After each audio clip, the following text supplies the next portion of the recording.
really strong and good. And he said 3 months, 3 days a week, no matter what. Him, he's so disciplined.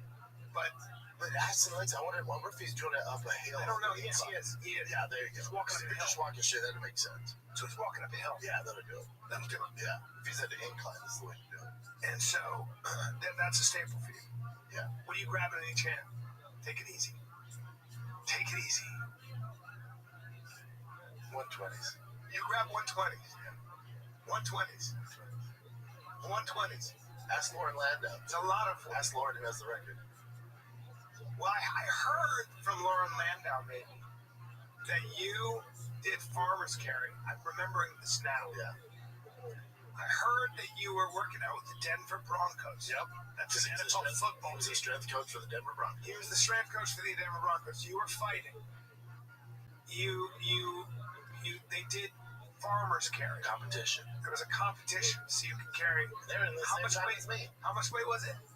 I think 110. 110 pounds. You were a 27-year-old athlete at the time? At least, yeah. Okay. 28. 27, 28.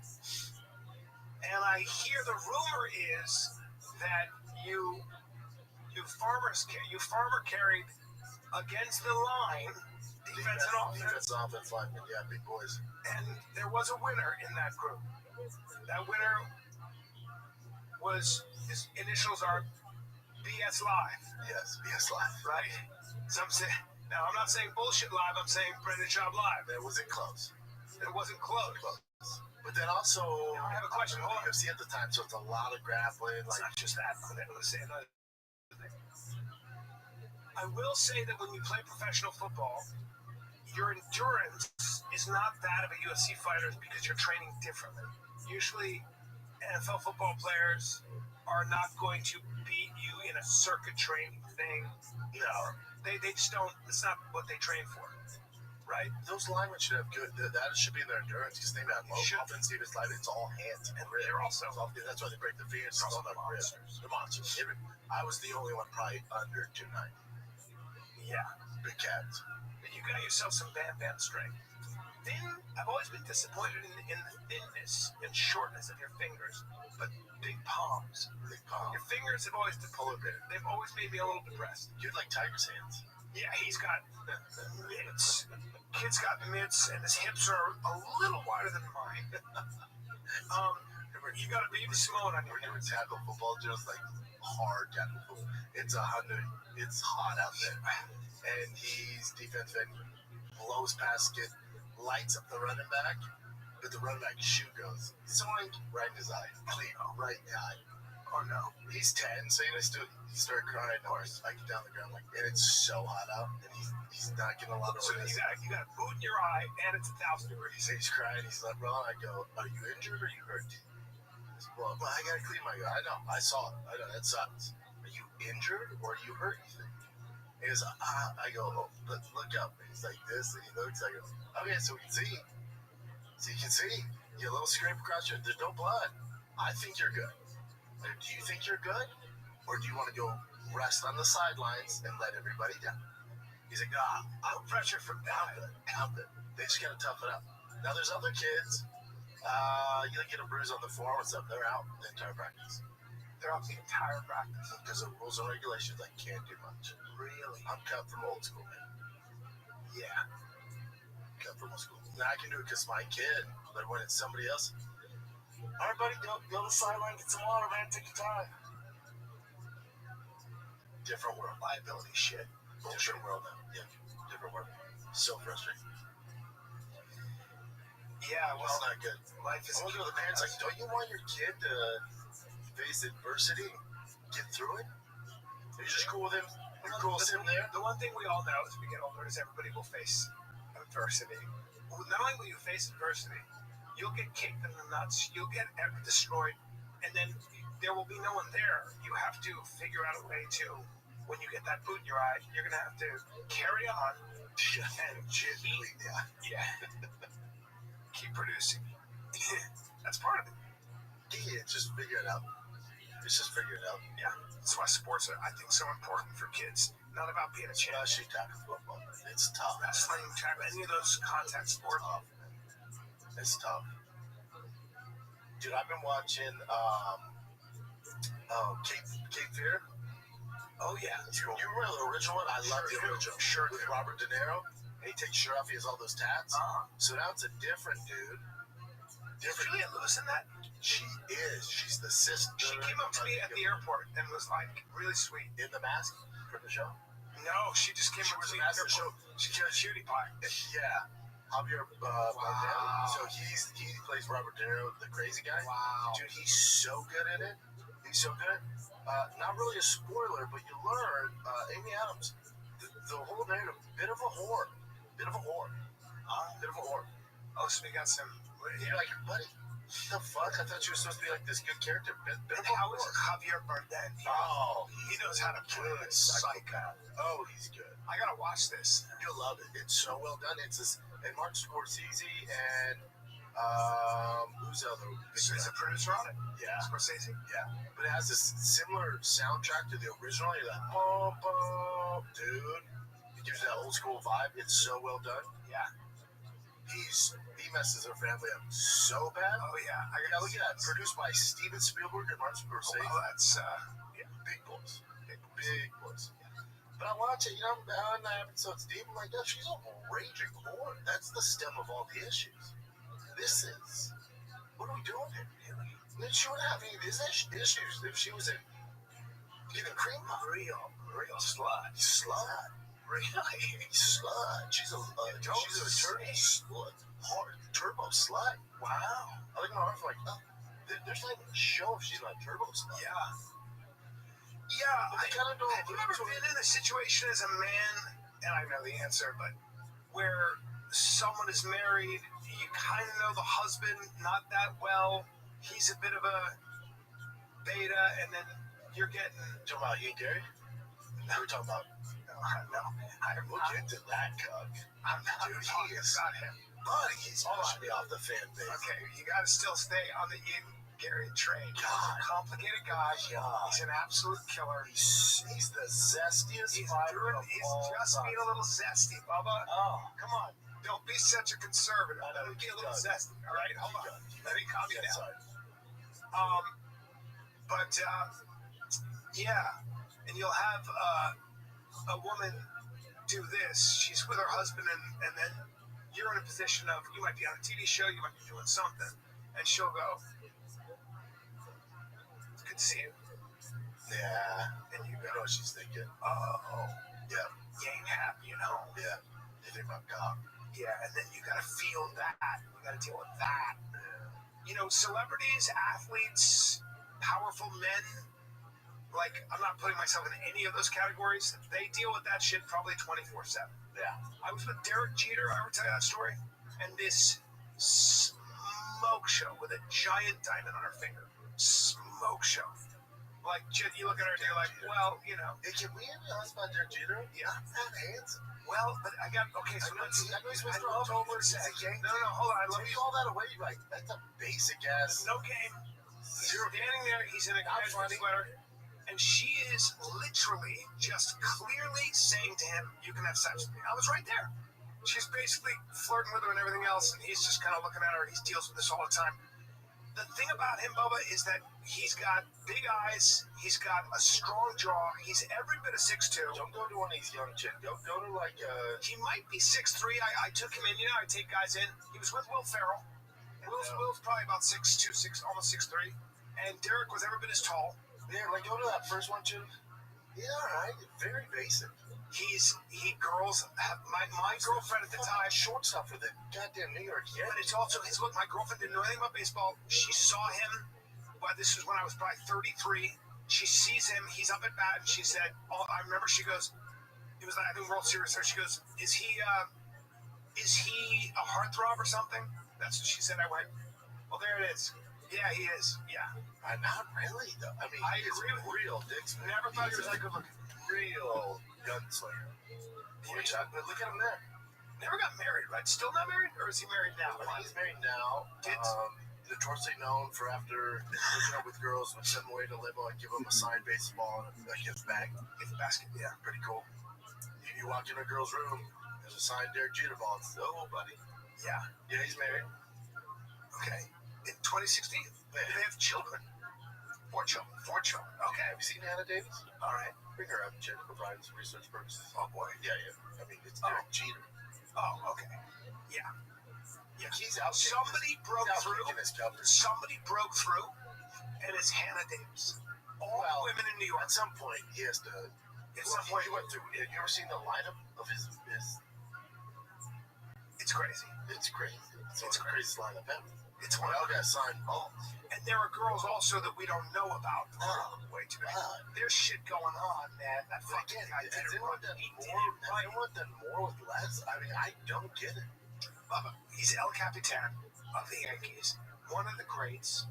Crazy wealthy. Look at New York City. Picture. Double 6'2", cashmere not a sweaters. hulking of a man, you know. It's No. But girls are into that. He's under 200. No, he's not. He's about 205. No, now we played.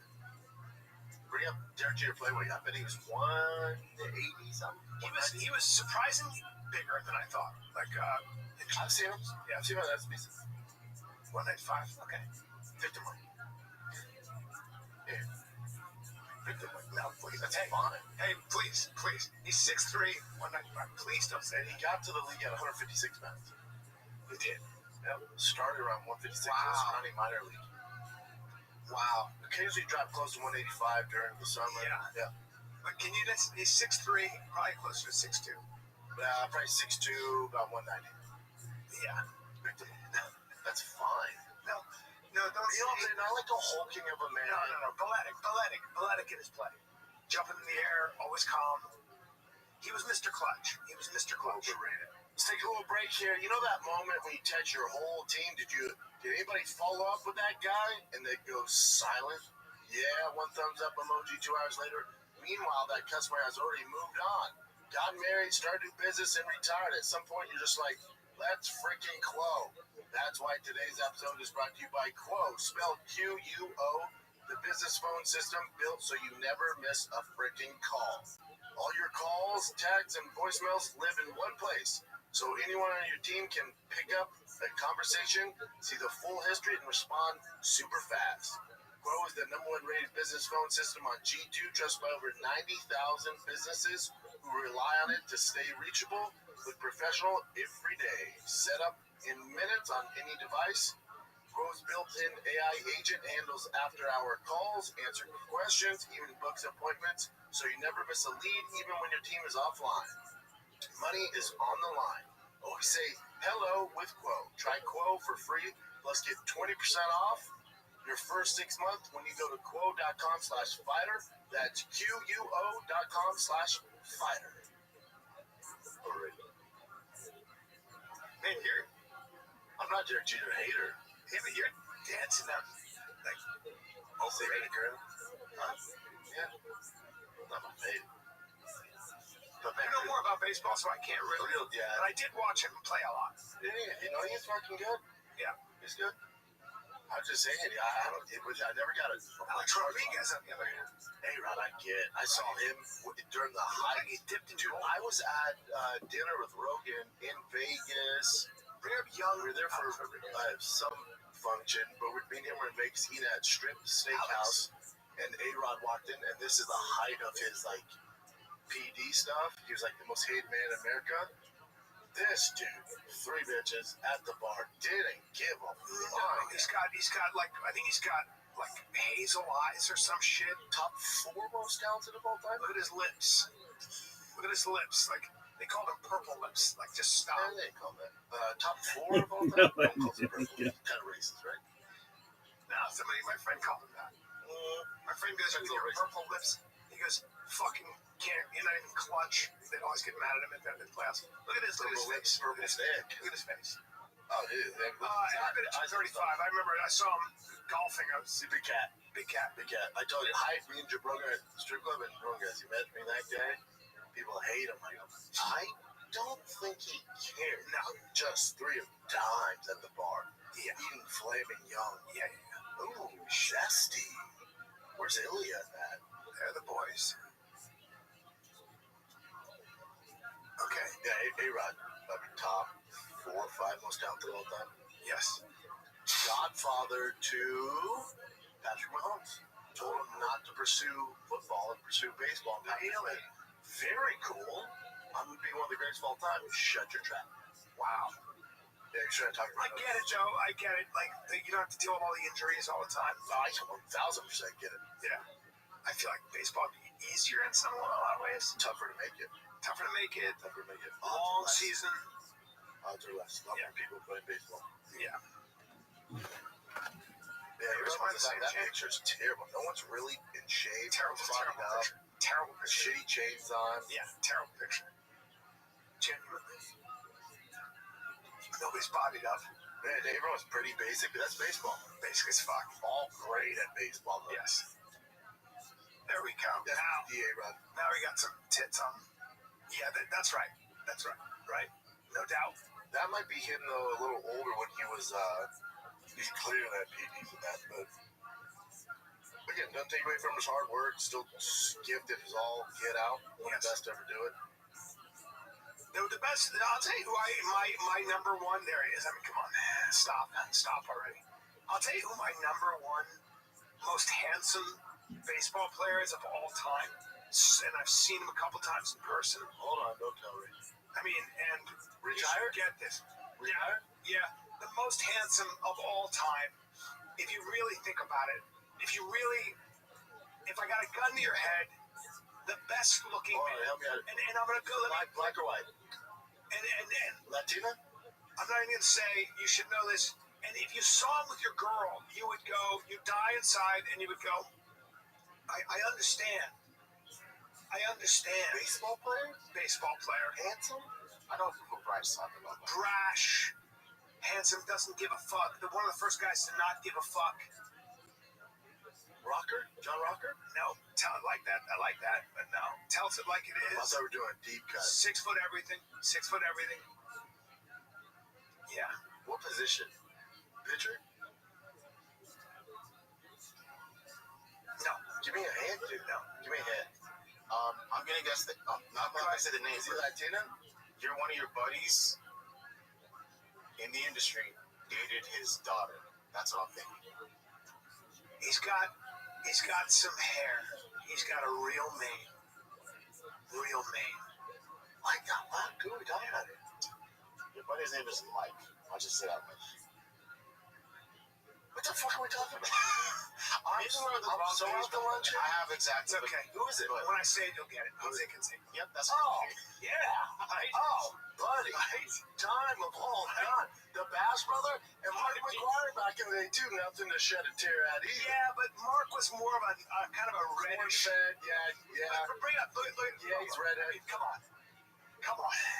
Yeah, I was What? thinking with a long hair. And Can't stop, just won't so stop. tall and Oh. so handsome. Oh, I mean, top 5 of all time. yeah, it's so look at it. I mean, go. I mean, what are we talking about? Go ahead, right there. Click on that. I mean, what the fuck are we talking about? He was such a freak. Such a freak. You know, it's nothing to show. I mean, his body's not great, but his face is pretty good. Manny Machado. He's hated, but Manny Machado have a terrible season. Manny Machado, not bad. Yeah, but not Set of teeth on him. not Jose Canseco. No, he's not. Canseco That's a bad call. A bad call. Yeah. That's a bad call. It's considered like shit. A bad call. A bad call. Yeah, that's. Type in top 10. I don't know what Handsome happened guys in MLB. There's some other guys like Bobby Witt Jr. Barry Zito. Barry Zito. Barry Zito is on. Bobby Witt Jr. pretty handsome. Who? Bobby Witt Jr. I don't know.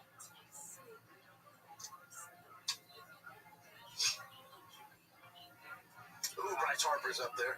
Otani's, to me, Otani's cute. Yeah. Otani's cute. Yeah. Otani's like, Yeah. but he can fucking slang that thing. Absolutely, but you can't.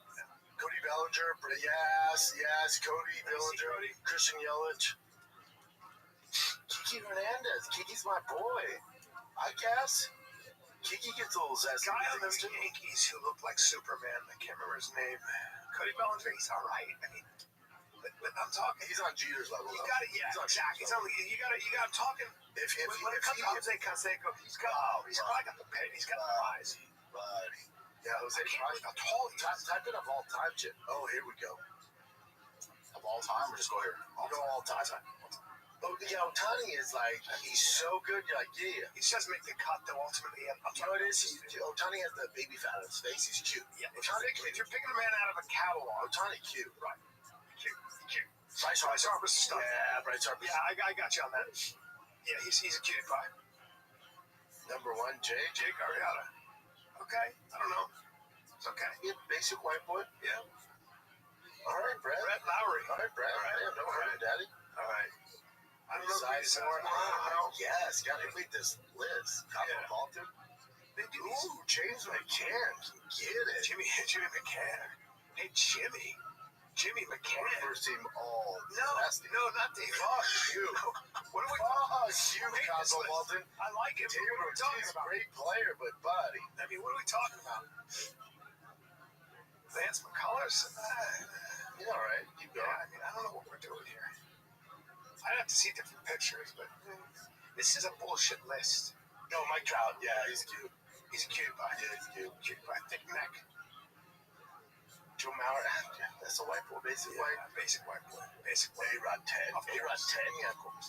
Big Poppy over him. This list is irrelevant. Yeah, this is Yeah, Big Poppy in there with big titties. Yeah, Danny Valenti. What are we talking about here? Nah, This guy really gay, dude. little gay. No zesty. Little Ian Machado. So Ian now is a spokesman for PETA? Worst PR king I've ever seen. I don't get it. I don't.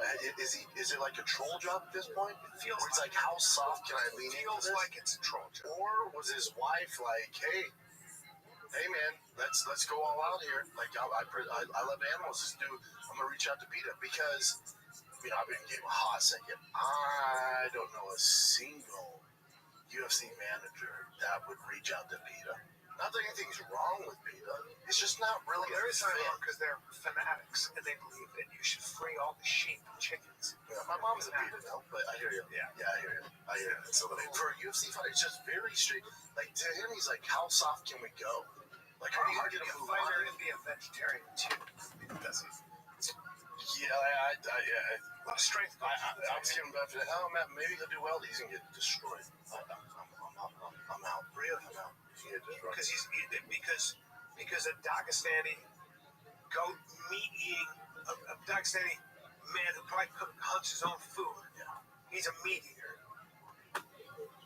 Yeah, I mean, can you imagine Ian Gary being champ and doing this shit? It's not gonna get better. Yeah, it's a strange thing. Now, if he beats him, You're trying to normalize it, tucking his stick between his legs. Like, can't have it. Can't have it. that's a strange thing. He's like the third UFC fighter, right? Okay, so he's been a vegetarian for a long time then. 5 years. Right. I mean, if it's working for him, it's working for him. You guys want to watch the commercial? Yeah, let me see what the video is. Oh, this is the video to promote it? Every fighter wants to be the best. For me, it starts with what I put in my body. Before I was plant-based, I was strong. But now, I'm on another level. Because strength isn't just power. It's clarity, endurance, discipline. I recover faster, move smoother. You need real progress. This is what peak performance feels like. My body works better. My mind is locked in. I'm not just fighting opponents, I'm fighting limits. To be the best version of me and the You're fighting best. stereotypes, Billa, and you're losing 10-8. This is the future. Fuck you. The future is powered by plants. The fuck it is. He is first team all Cessny. I cannot root for him. I glazed him for years. I'm out. You know what? That was a straw that broke the camel's back. I'm out. I can't carry this zesty man anymore. I'm the camel that gave up. No, you got it. I'm out. I'm gonna beat the brakes off him, and then he's gonna start eating meat like, oh, I listen to my wife. And watch it. His art's Islam's going to have his hands great. full. We'll see. If Islam tries to stand and trade with him, he's going to get Why would Islam do that? Why would Islam do that? Islam's too Well, I think if I'm Ian Machado's Gary's camp, and I should be, I would tell him, I want you to front kick the fuck out of his face. Yeah. Kick him right in the goddamn chin. Yeah. Because Islam's never seen that before. Not for me, Machado Gary. It's a long leg. Big. Deep. I'm out. Him throwing those vegan up kicks, I'm out. Bob. Zesty up kicks. Long, noodle arms. Shoot. All that energy in I'm the face. Bob. I'm out. Them zesty up kicks, I'm out. What does Islam do? Just grab his leg? Whatever he wants. What do you mean? Whatever he wants. Really? Yeah, you got Islam 100% on this. I'm out. If you weren't out, I'm out. if he was a meat-eating guy who actually believed that a man should be a man with, well, a traditional man in the household. Yeah. But he's not. So I can't. What was your Islam's going to submit him under 3. under 3 minute? Like it's no, 3 rounds. I'm out. Hard to deal with Islam. Keep him off you. Very tough. Especially against Cage, closes distance. And Brendan Allen, who trained with Ian, was like, I've grappled with him. He's like, hopefully he's gotten a lot better.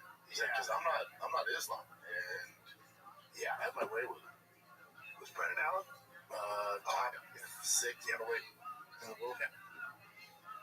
I'm out. This is too. I just can't. This is too zesty. This is too zesty for me. I like to dabble in zesty and have fun. I'm out. It's gonna be good.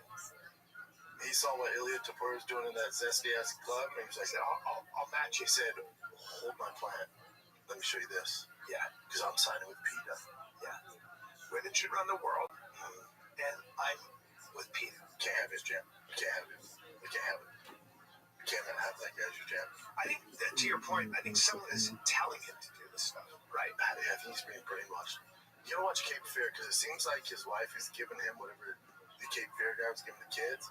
We can, like, kind of mold them into how you want. It has to be what's going on. There's no way you're that soft. She's older than he is. She's probably very smart. Yeah.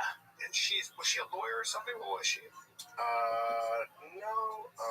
And she wrote a book on how to be a wag, right? Okay. So she's a that. pretty ambitious, intelligent woman. She was like a sideline reporter, a sports reporter. She was. Yeah.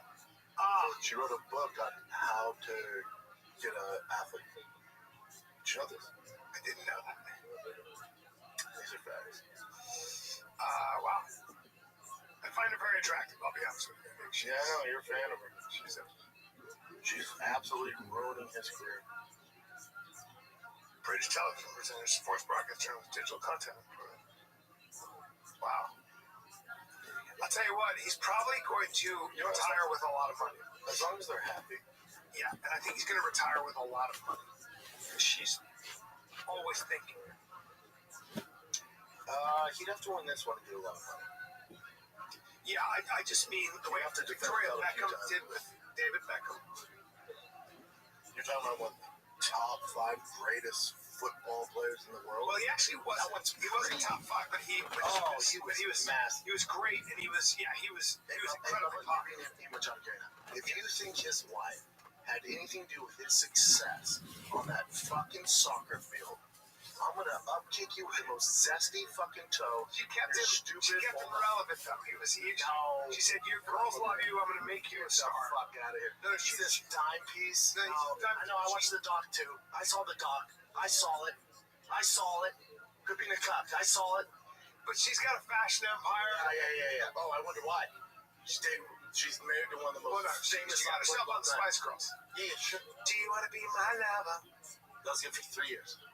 David Beckham. She stayed relevant. David Beckham. The girl stayed relevant. Well, yeah, because her husband's the biggest face of She's kind of the engine there.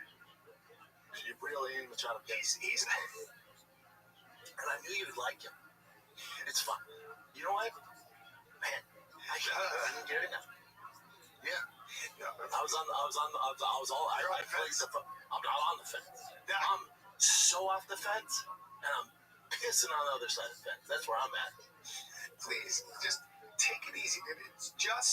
He just believes women should run the world, and he believes that animals should. And I bet you his next move is gonna be like, I think trans women should be in sports. Watch. Just wait. Wait for the next PR. I hope he doesn't say that. I bet you does. That's the way this vegan shit goes. I need some auto parts, bro. Bro, you always need Great quick fix. Where do I go? Dude, the one-stop shop, they're everywhere. It's O'Reilly Auto Parts. They have thousands of parts and accessories in stock, either in-store or online, so you never have to worry if you're in a jam. The team at O'Reilly's, they're getting sick of me. Your boy's always out there harassing them, asking all sorts of questions. So whether you're a car expert or a rookie, you'll find the professional parts people at O'Reilly Auto Parts are knowledgeable, helpful, best of all, super friendly. Do I go to O'ReillyAuto.com/fighter? Is that what I do? That's right. O'ReillyAuto.com/fighter. O'Reilly. Hello, and welcome to Plutofo. If you know the name of the movie you'd like to see, just stream it for free on Pluto TV, where all your blockbuster favorites are landing all summer long. Catch Anchorman, The Legend of Ron Burgundy. Fantastic. The Matrix Trilogy. Welcome to the real world. Mean Girls. Shut up!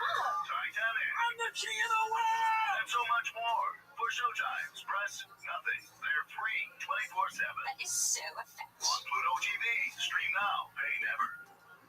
The moment a body is found, the clock starts ticking.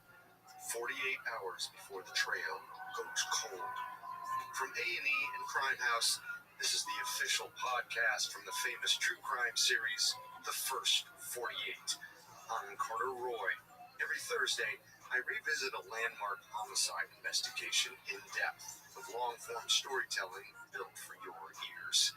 Listen to and follow The First 48 on Apple Podcasts, Spotify, Amazon Music, or wherever you listen to podcasts. If he loses, It's tough. And listen, you there don't are two possibilities. He loses, it's bad, but he loses in a very close fight. Now we got something to talk about. Yeah, right.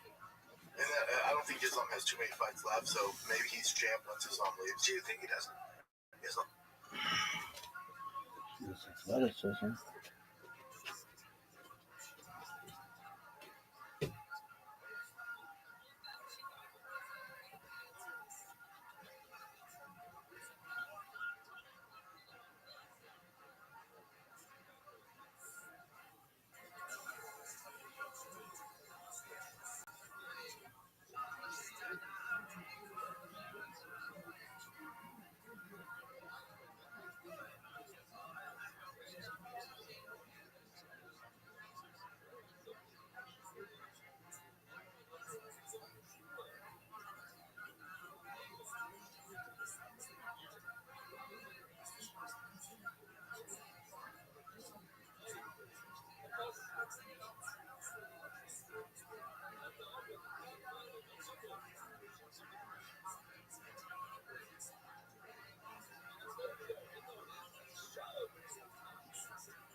No, there's two more. Why?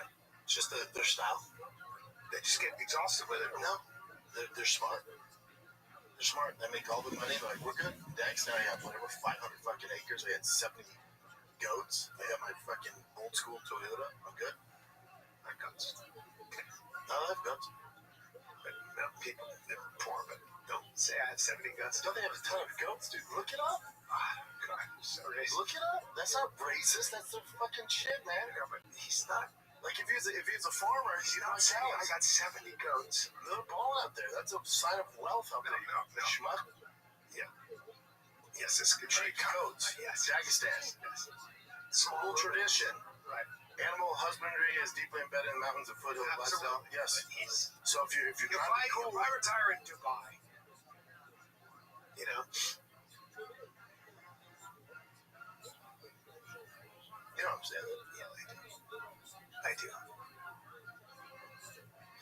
What do you think he's got in the bank? Islam?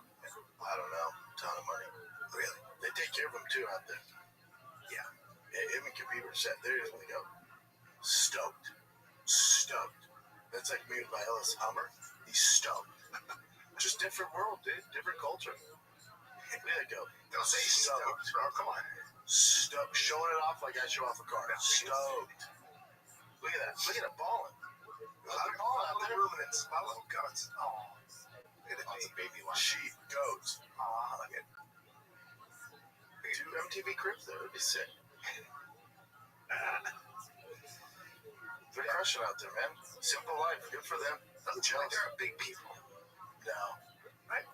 Just tough as all get out. Yeah, tough to look it out. Ride horses like a motherfucker. Yeah. Islam worked on his farm, so he has acres. I'm pretty. Was it? Did Putin give Khabib what? Like bring up how much land Khabib has. He has a ton. Then you got in trouble with taxes or something. He had to go to. That's what they were saying. It fled to Dubai. What goes on with Ilya Taporia? What's next for Ilya? Patty Pimblett. So there you go. UFC stated that Russian President Putin gave Khabib and his father about $20 million worth of property and land in Russia. Yeah, after Khabib beat Conor. Okay. He owns personal residential property in Dubai and in Dagestan. They're crushing it. Wow, they get land.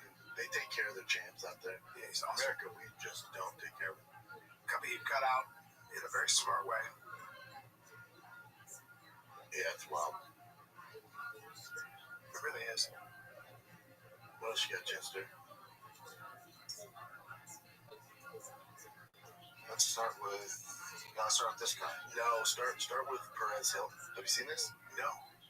No, we can't bring up. Oh, that video's good. We can't bring up too much of it because it gets flagged.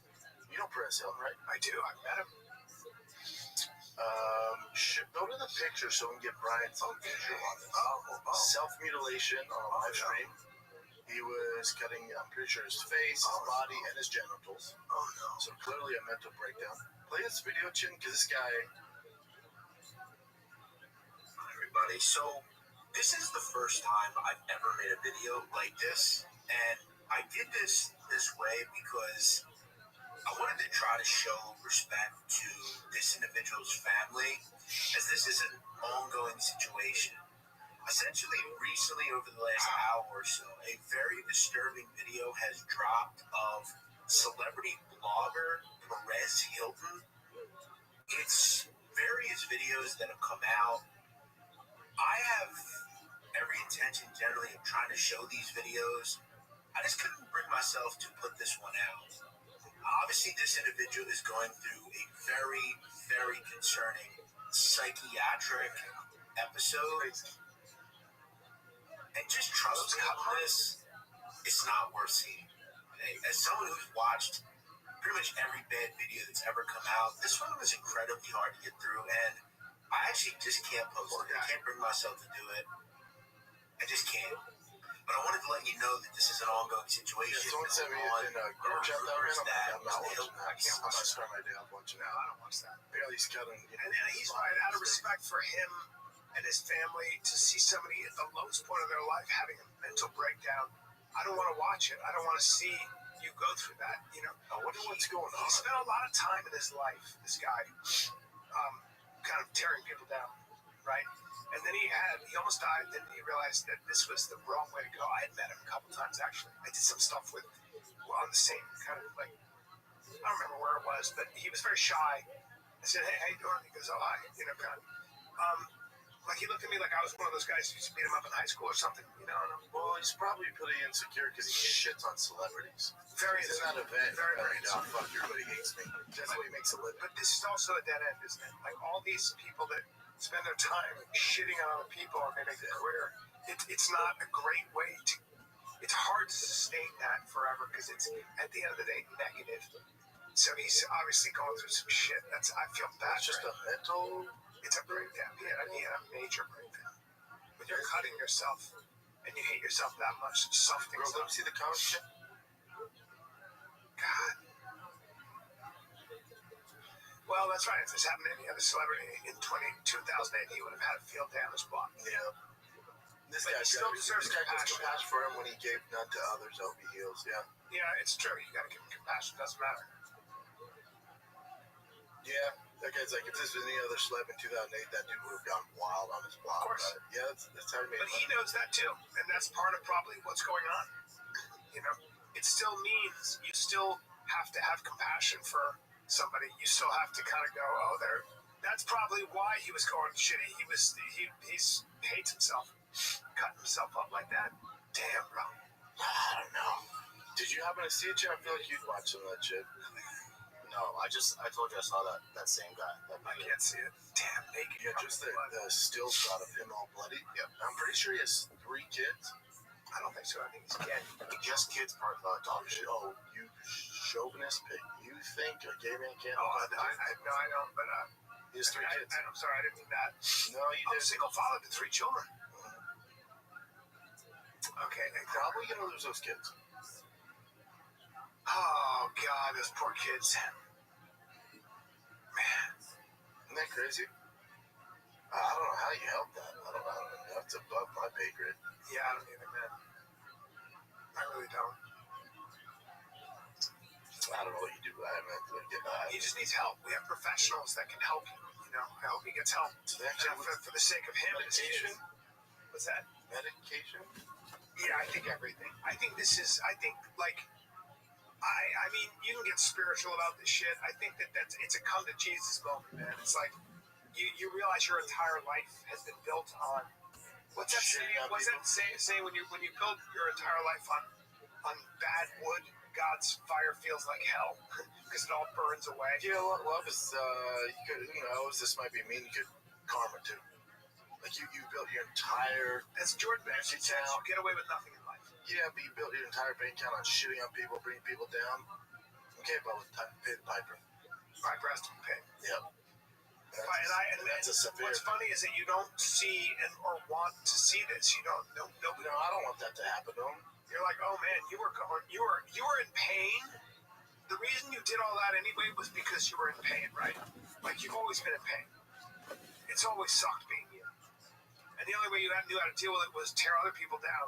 Now you had your break. You you had to break.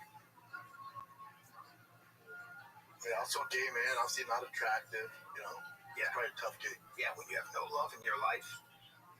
Like, That's about time like that famous. Democratic Socialists of America want to get rid of the Senate, want to get rid of the police, all that. If you look at them, they're 96% of the Democratic Socialists, basically communists, are white, educated, white, college-educated people, most of whom are not very attractive. So it says President Hilton moved to Miami took an emotional toll before life. Well, Miami's got some beautiful people. So, President's move from Las Vegas to Miami was meant to put his family first, but TMZ has learned that the major life change took an emotional toll on before his alarming live stream. I keep going down, Chan. Sources with direct knowledge tell TMZ Perez moved primarily from his older mom. His family might don't care. Keep going. I wish I cared more about this. We're told Perez being president, near-death experience in March. He has sepsis, right? Yeah. Keep going down, yeah.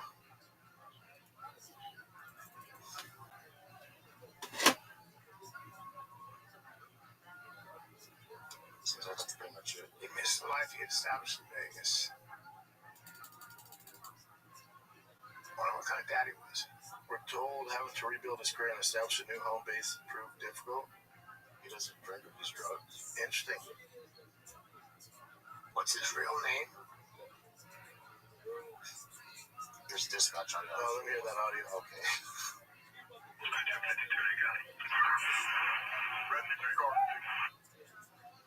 Streetcar received. Greetings requesting fire rescue returned to stand by at.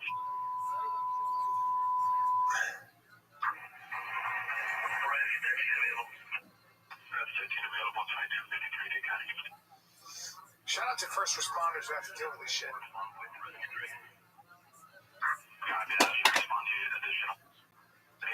Seemed like the same. Yeah, there's nothing there.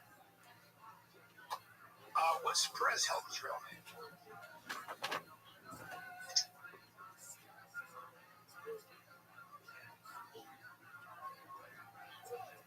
Mario. Armando Lavandiera. Okay. Oh. What? There was a play on Perez Hilton. Especially in the early 2000s, she was massive, so I'm sure that was a good move. I remember it. Yeah, what are you gonna do? Remember it. Want to go to this one now? Sure. This is crazy. So for you just listening, it says dad poses his 11-year-old daughter on TikTok to lure alleged vapist to his home to shoot him. Wow. So it says, Did he do it? yeah, look at it. So it said Diego Montoya Gonzalez, who's 20, that's the guy in the picture, was shot by dad in July after 11-year-old mother discovered a video on their daughter's phone that showed him sexually assaulting the girl at the Grove.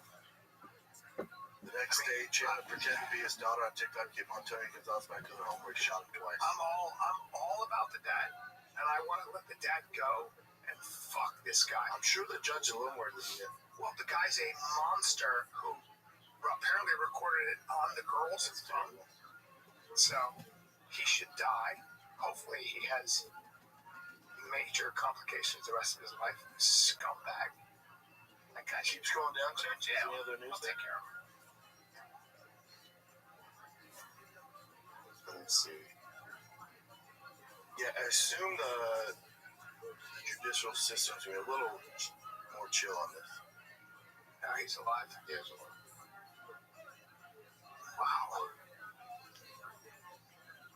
Interesting. I shot him in the legs or something. Didn't say chest up. So, That's what I think he did. What is Chester? oh yeah, we saw this. Oh, I can't get enough of this video.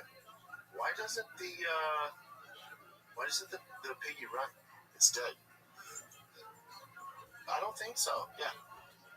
I think it's just feeding on dead pigs. Yeah, it's dead. Oh, you killed him? Dead pig. Oh, he's shot. I see. As if They someone put was a shot. dead pig in there. That's a Komodo dragon. Yep. And is that thing gonna swallow that? Yeah, I couldn't get enough of this video. It's from the real Tarzan. Jeff, the real Tarzan. Yeah. Someone here says that there's two different videos in this video. He's really gonna swallow that. Yeah. Face first. You're kidding me. Damn. Those things are fucking. See, that's a smaller kid right there. What's that? Still though. Yeah, it's still impressive. Oh my god. How do you even enjoy the meal? You don't. You just swallow it whole. That's wild to me. God. Birds do that too. All reptiles. Isn't that crazy? Yes. It's nuts. Good enough for that. Birds are the craziest, right, Brian? Yeah. Like birds are freaking. Birds It's not even just such swallow. pigs like that though. You watch birds, they'll swallow a huge fish. You ever see that? These fish are slimy, go down easy. This dude just swallowed a dry Birds pig. eat them with everything else too. Mice, all kinds of It's stuff. tiny mouse. Show us an eagle or something swallowing something huge. Blow your mind.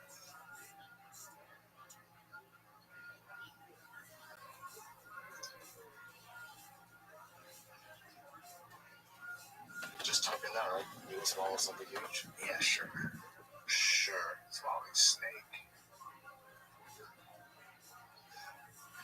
Oh my Maybe this one. You restful. They're brutal. They're fucking brutal, dude. Yeah, they're just eating its head while it's alive. They'll just start picking pieces off and eat like that while the thing's alive. They're rough. Ugh.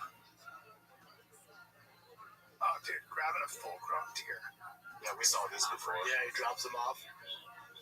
This bird decided it was hungry and wanted to eat the biggest animal That's a golden eagle of Patagonia. Look at this shit.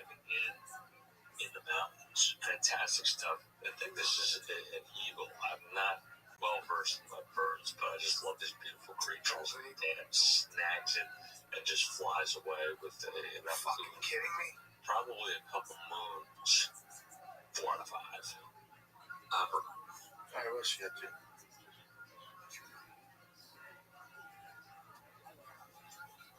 Well, this is that one. God. Thoughts on this Dana White's post? So recently someone died from the UFC, and Dana White posted in memory of Alan Nascimento, and then like an hour later, I think it was, or 2 hours later, he posted this. Great day, smoking a cigar.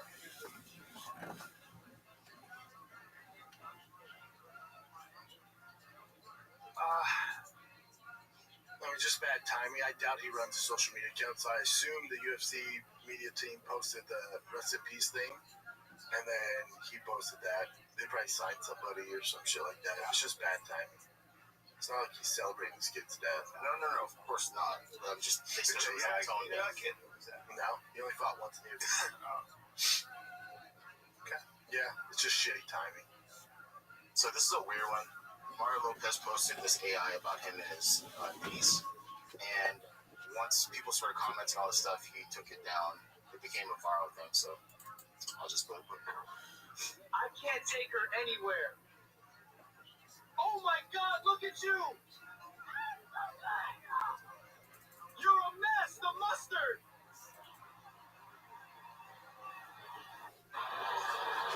Wait, why are people upset? You know what they're comparing it to.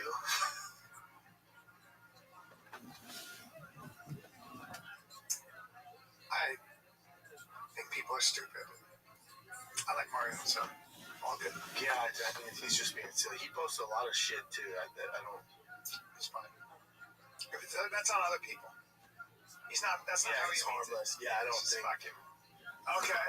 because there's so many Dodgers games. I'll save that one. Give me some. I mean, it's better than them doing like one giant hot dog. I guess the two makes it less sexual. Okay, so Although I've seen them do it. and then rubbing it all. Okay. All right, so this 21-year-old pilot, there's a malfunction in a small plane, and so she had to land on the freeway. But we've seen this kind of stuff before, but this one's crazier.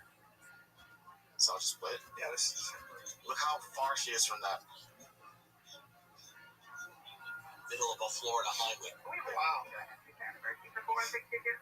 That's what they tell you to do, though. Was able to land this small aircraft on Interstate 10 after reporting the plane had experienced mechanical problems. Good for her. All right, Brendan, this whole thing.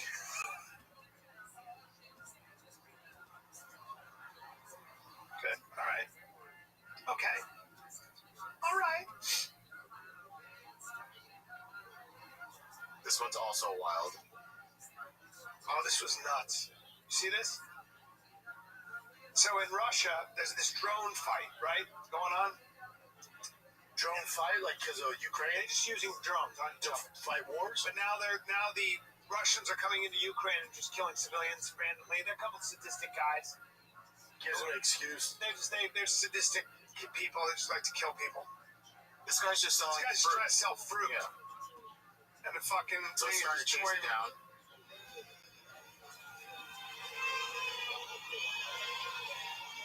And, you know, this is just some shithead.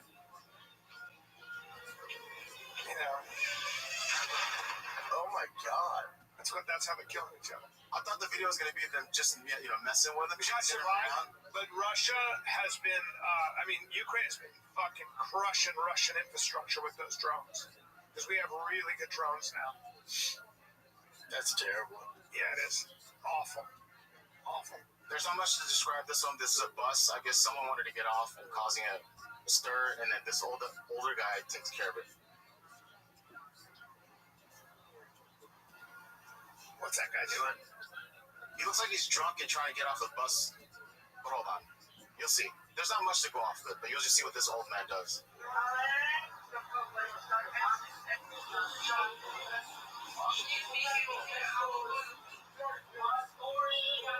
I'm trying to get a piece of respect for you dogs. And you guys, stop it. Stop it. Stop it.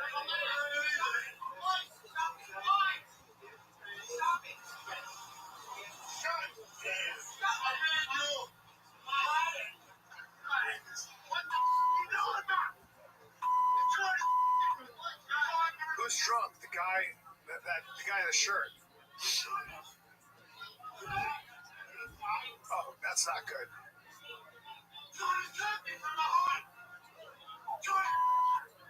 Oh, careful. God, I haven't seen a headbutt in a hot second. Hot second. That's pretty much it. But yeah, he didn't just headbutt him. He actually was on the ground and he launched his body to headbutt. I'll leave a mark. He did. Leave a mark. Headbutt's good. All right, I'll show you this one now. Since Jonah Hill's been making the rounds on the internet, this shows him doing some jiu-jitsu moves. This is a very quick one, though. I love this. This is old though. I know. He's a white belt.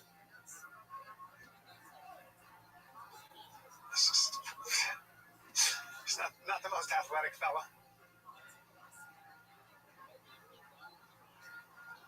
Yeah. Okay. And we've already seen Aaron Rodgers. Aaron Rodgers, right? He was trolling anyway. He was being silly. No, he's being serious. No, he's being He serious. was talking about he'd fuck people up. He's being serious. Yeah, He knows stuff about jiu-jitsu. No, I think he's dead. No. He's silly. He's got a great sense of humor. Very open about coming. This is on ESPN, by the way. Talk about your wife saying, hey, have another year. Mike McCarthy being here, obviously a big deal. Can you tell us about the mindset of coming in here last season? Like, that's a real thing, it feels like. Because is everything better? Is everything funner? Is everything more awesome? Like, how do you kind of view this year? It's hard to debate. I'm going to plead the fifth. Okay.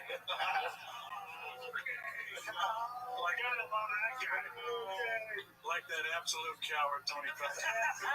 Absolute coward.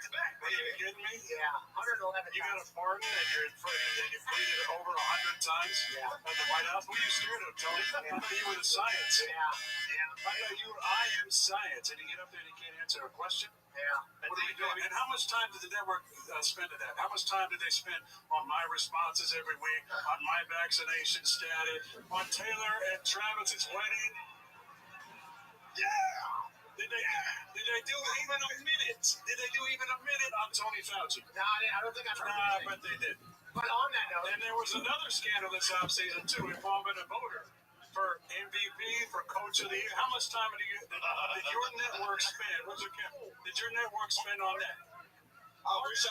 how much time did you This is awesome. Go back to Fauci? Yeah. Go back to the coward Tony Fauci and science.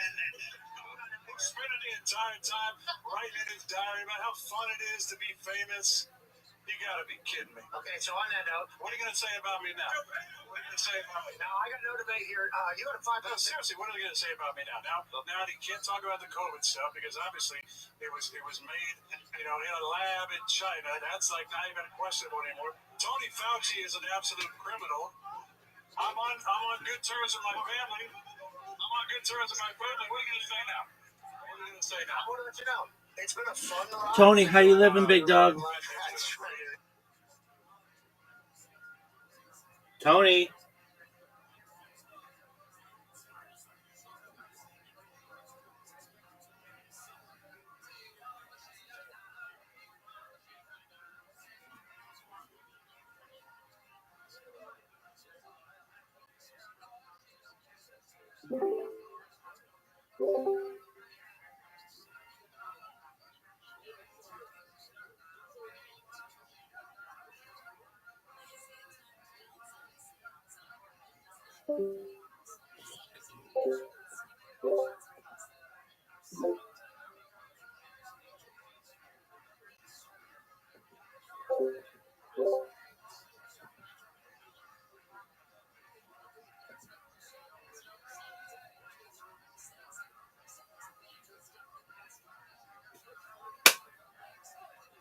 Yo.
Shema Israel, Adonai Eloheinu, Adonai Echad. Break Shem's body, Peter Lamb God.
Yeah, it's nice to be sitting on this side now, especially after that coward played the fifth over 100 times.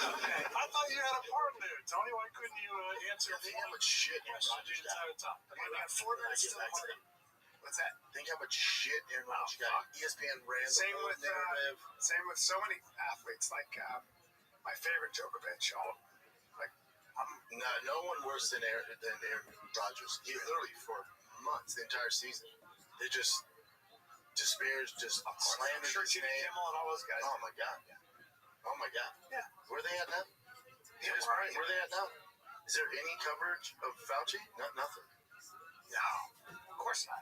Because the Aaron keeps talking about, and he's like, losing yeah, credibility. Aaron keeps going, he keeps talking about ESPN.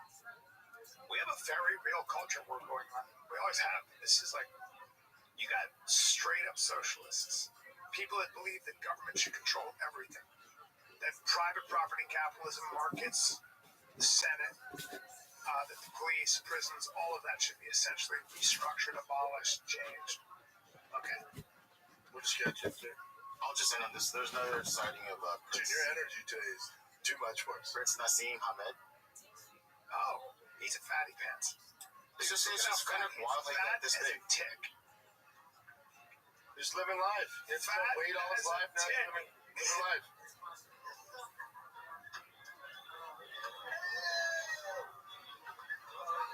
Look at how fat he is. I love it.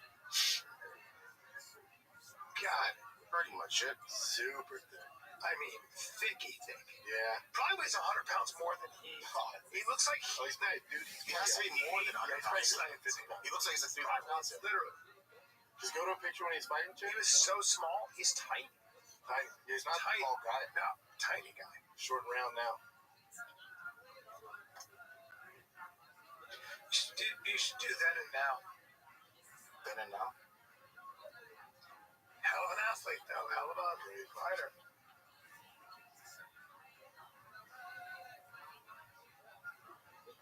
Yeah, he's tiny. 5'6". Just living life, man. Yeah, 5'5". Just living life. All good. As long as he's happy. 5'4". 5'4". Yeah, he's a tiny fella. Yeah. Tiny fella. Featherweight, That's a tough one. Good for him. All right, dudes. We did All right, it again, kids. pal. Did it again, buddy. You're going to be in NB. New Braunfels, Texas, then Doral, Florida. In Miami Improv, August 28, 29, 30. Get your tickets. New Braunfels, Texas, August 21, 22. I'm excited. All right, kids. That's it. This is the Fire Kid. We're out.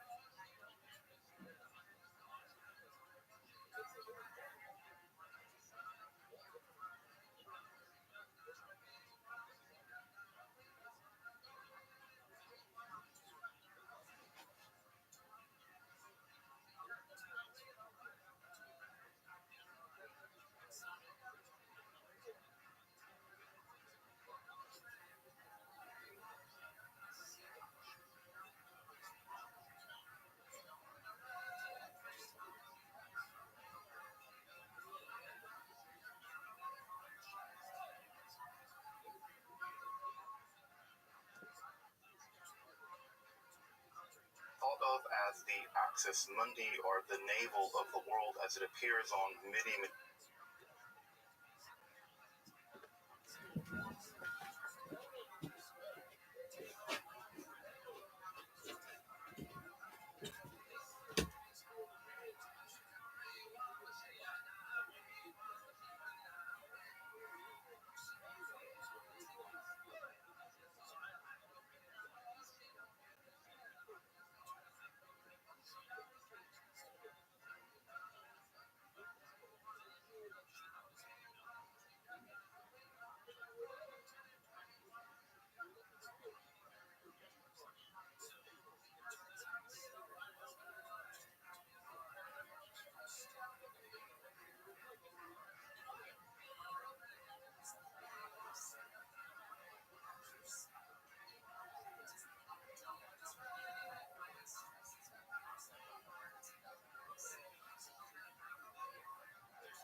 No one really knows for sure. I live by Eluki by Eluki.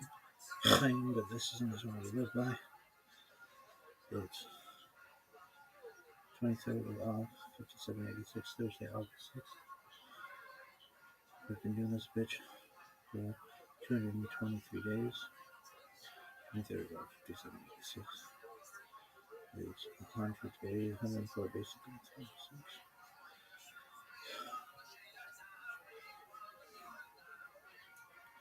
3761 creation of breath of bad night. 3639 130 South Sun Valley was born. 3526 235 Enos and Seth was born. 3436 325 King son of Enos was born. 3366 395 Mahala son of King was born. 3371 460 Yod son of Mahala was born.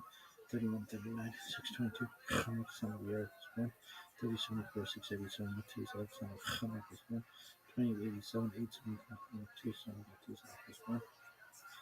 2831 930 Adam died. 2705 1056 Nelson of Alma 2 was 12225 1536 Noah began construction of the ark. 2205 1556 Yaphet son of Noah was born. 2204 1557 Cham son of Noah was born. 2203 1558 Shem son of Noah was born. 450 correctly.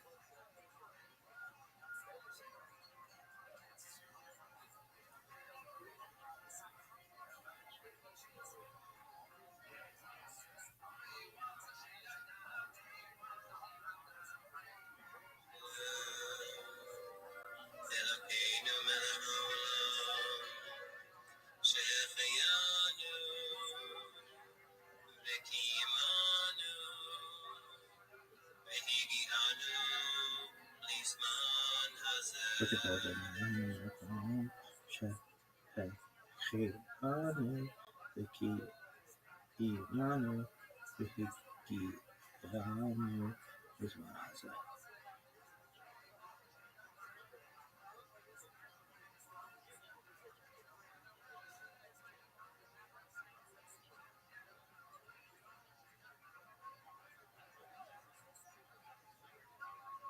Moshe ben Maimon, Rambam, Maimonides, or my favorite, Nesher HaGadol, the Great Eagle, has had a decisive impact on the history of Jewish philosophy specifically, and Western philosophy more generally. In fact, Thomas Aquinas simply refers to him as Rabbi Moses in his works, and, as the saying goes, from Moses to Moses, none arose like Moses, heralded as a figure of strict Aristotelian rationalism, and then later praised as a Kabbalistic adept, lauded for his compendium of Jewish law, which was subsequently burned in the streets as heresy. There's a good chance there's even a day school, a high school, or a hospital named after the guy somewhere near you. Maimonides also set at one of the great crossroads in the history of Jewish mysticism and cult. Prior to his lifetime, the dominant form of Jewish mysticism were the practices of the Merkava mystics, who sought to journey to hidden palaces of the divine, to witness the glory of the divine body. And after his lifetime, we see the rise of the Theosophical and prophetic Kabbalah with their speculations on the divine emanations, or Sfirot, and the theurgy by which to harmonize them. A series of daring new studies has argued that his position at this crossroads is no accident. Rather, he played a pivotal role in the process of just that transition. By philosophically combating previous forms of Jewish mysticism, he might have inadvertently, even ironically, propelled the nascent ideas of the Kabbalah into their own escape philosophy from medieval Aristotelian rationalism. But did Maimonides' philosophy really end one form of mysticism only to give birth to another via reaction? And how did Aristotelian nominalism become later associated with just a form of mysticism he might very well have opposed? Let's explore Maimonides at the crossroads of the mystical and the occult. This episode is also very special to me because it's a collaboration with two of my colleagues who I'm even more blessed to call friends. Sebi over at Secrets of Unity will be providing an overview of Maimonides' thought series he's doing, especially in this episode in his relationship to mysticism and the Kabbalah more specifically. I'll be tackling Maimonides in his alleged pivotal role in the history of Jewish mysticism, and Philip over at Let's Talk Religion will be covering the connection between Maimonides' son, Abraham, and Sufism. I really can't say how really happy I am that we can be living in a time where I can work together across 3 countries with such fine scholars, people dedicated to making topics of mysticism, religious studies, and philosophy widely and freely accessible. We are living in great times, folks. Make sure to check out their episodes, subscribe to their channels, and support their work if you're able. Of course, I hope you also check out my other content topics of academic study of esotericism, the occult, magic, alchemy, Kabbalah, all the weird stuff. But now, let's turn to Maimonides at the very crossroads of magic, mysticism, and the occult. I'm Dr. Justin Sledge, and welcome to Esoterica, where we explore the arcane, history, philosophy, and religion.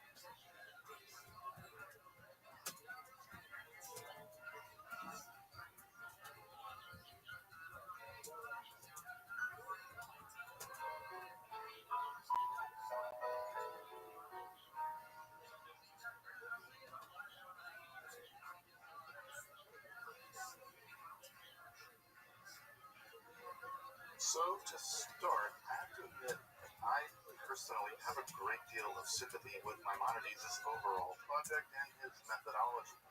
He wishes to make obscure, esoteric topics clear to those willing to do the work of studying them carefully.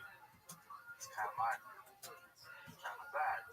In that way, we're kind of kindred spirits. Though, to be a bit more specific, his major work, The Guide to the Perplexed, the Moran Elohim, is clearly written for one of his students to clarify 3 increasingly obscure aspects of the Hebrew Bible.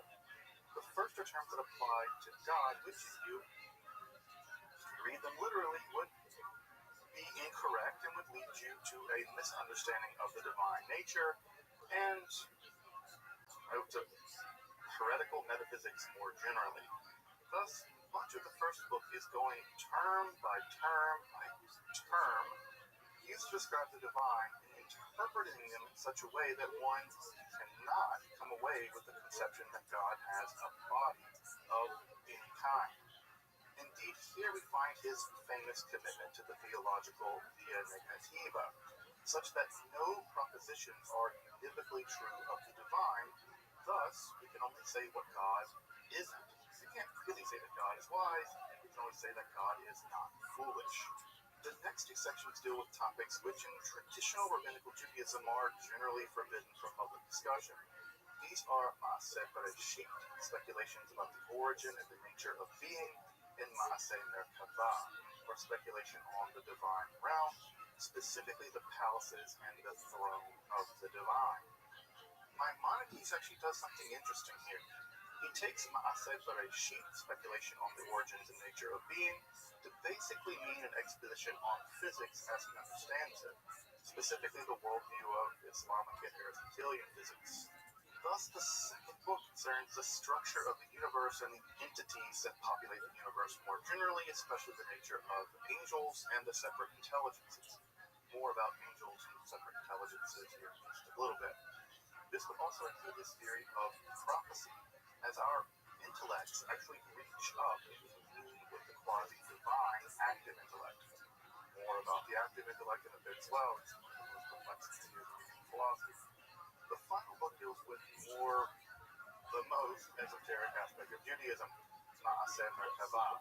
The final section is a detailed analysis of Maimonides' metaphysics, again mostly consonant with Islamic and Aristotelian metaphysics, his theodicy or his understanding of evil, and finally the rationale for the nature and practice of the 613 laws to be found in the Torah.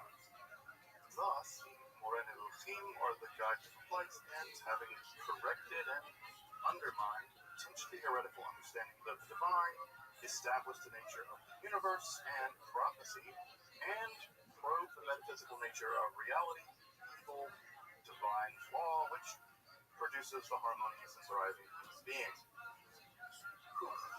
As you can see, it's a work of truly titanic scope, and despite it being a bit of a slog to actually get through, it's really a slog to get through, I'm not gonna lie.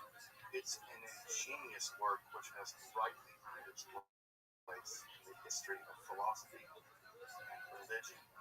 It's worth a read. It's probably worth the slog. Now, recall earlier when I said that I admire the work because of its goal and methodology of clarity? That is, Maimonides is attempting to make previously esoteric and inaccessible concepts more generally comprehensible. Again, I'm about that. Even topics previously forbidden to public discussion, like the origin of the universe or the nature of the divine throne.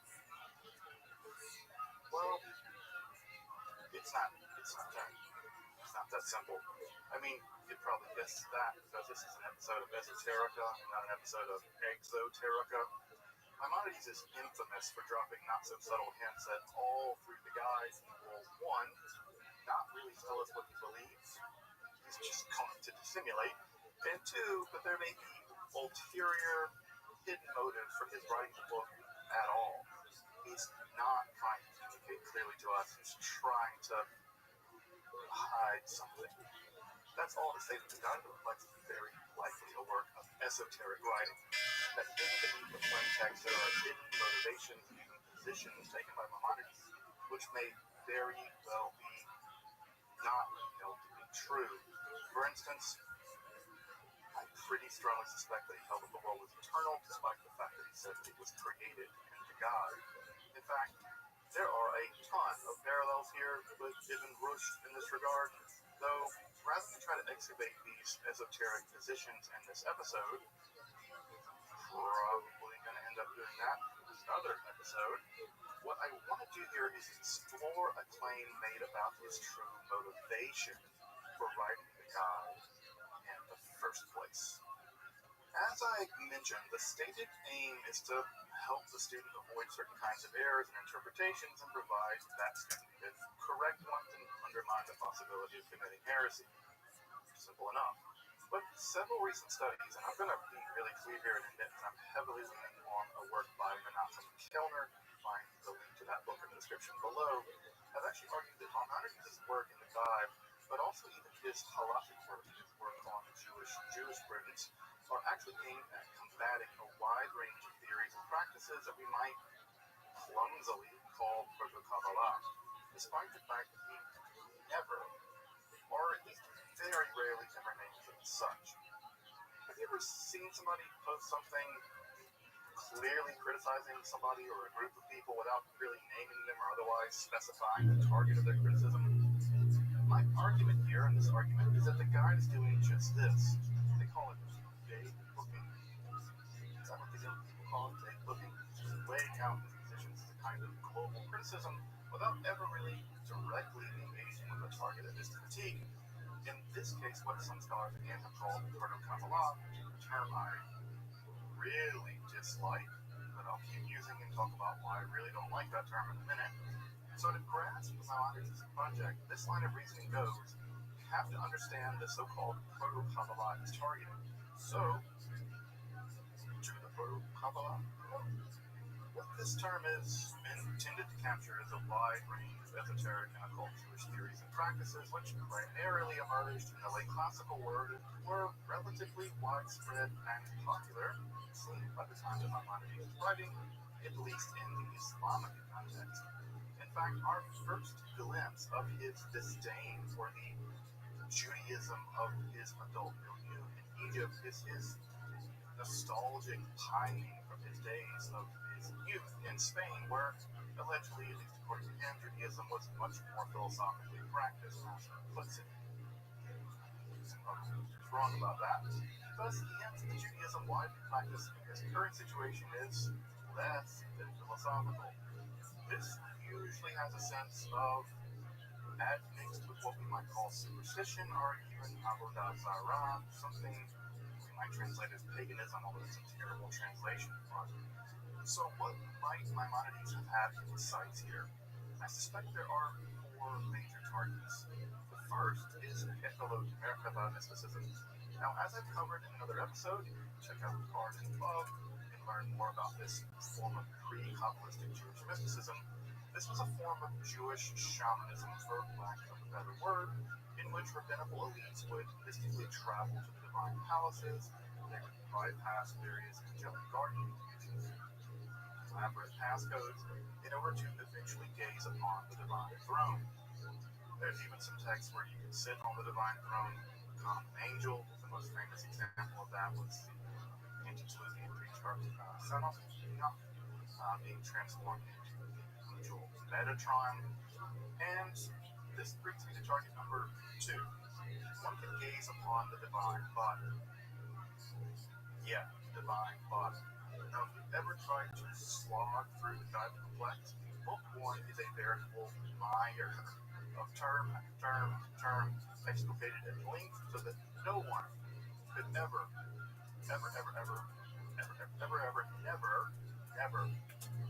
come to the conclusion that God has a body in any sense. Now, this Merkaba Echolot mysticism produced another form of literature called Shiur Kumran, or the measurement of the vastness, which literally provides mystical names of the various regions of the divine body, and even records the physical dimensions of the divine body in Persian Parasam length. Yeah, like the length between God's eyebrows, or the length of the God's divine arm, or God's fingers, or the divine beard.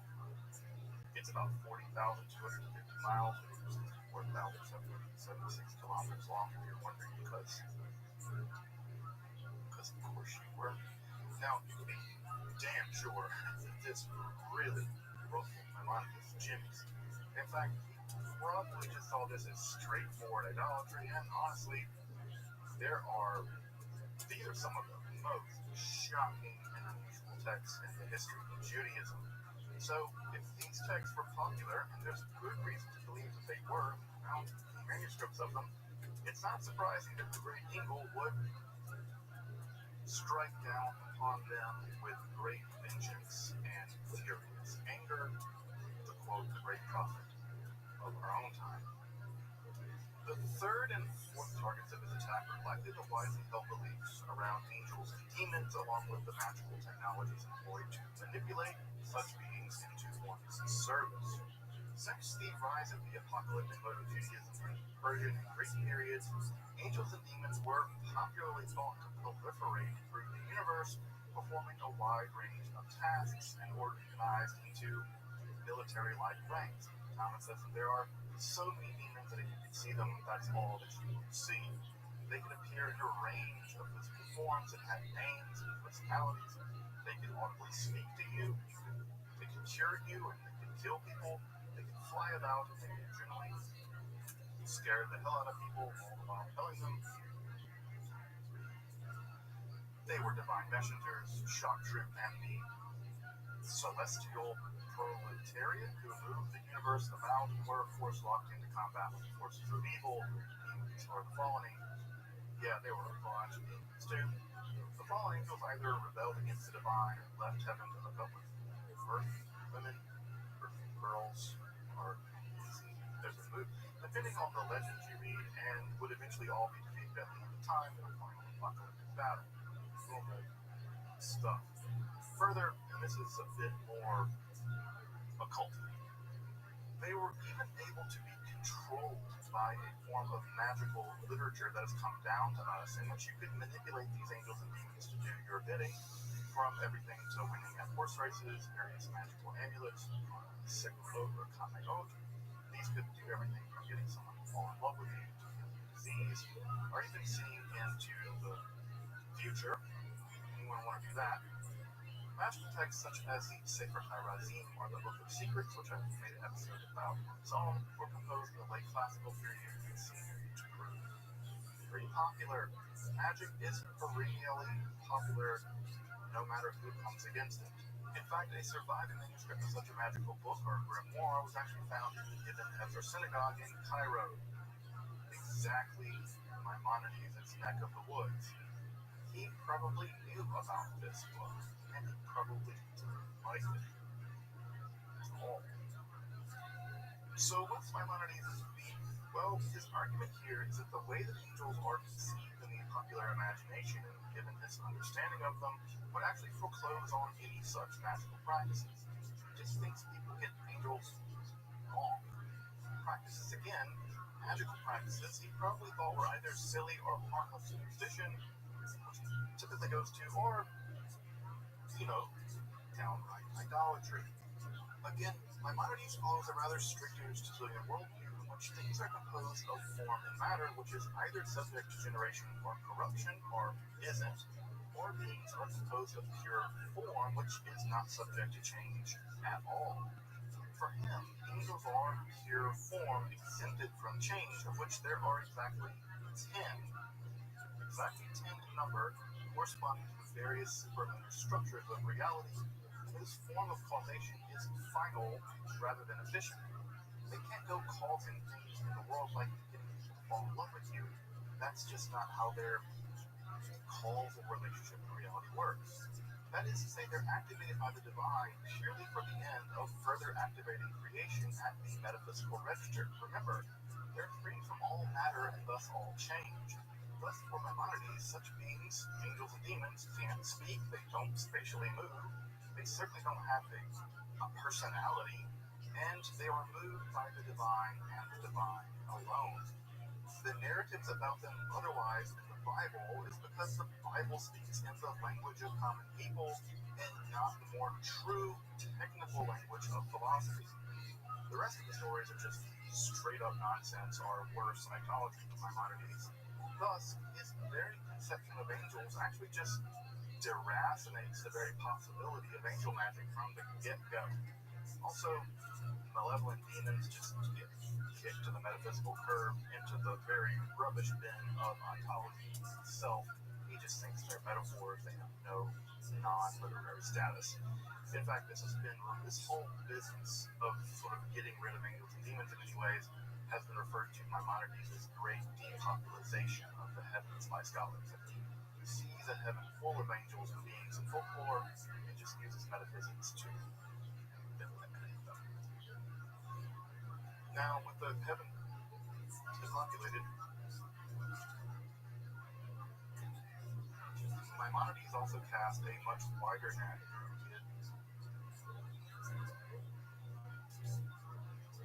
His commitment to Aristotelian nominalism as well.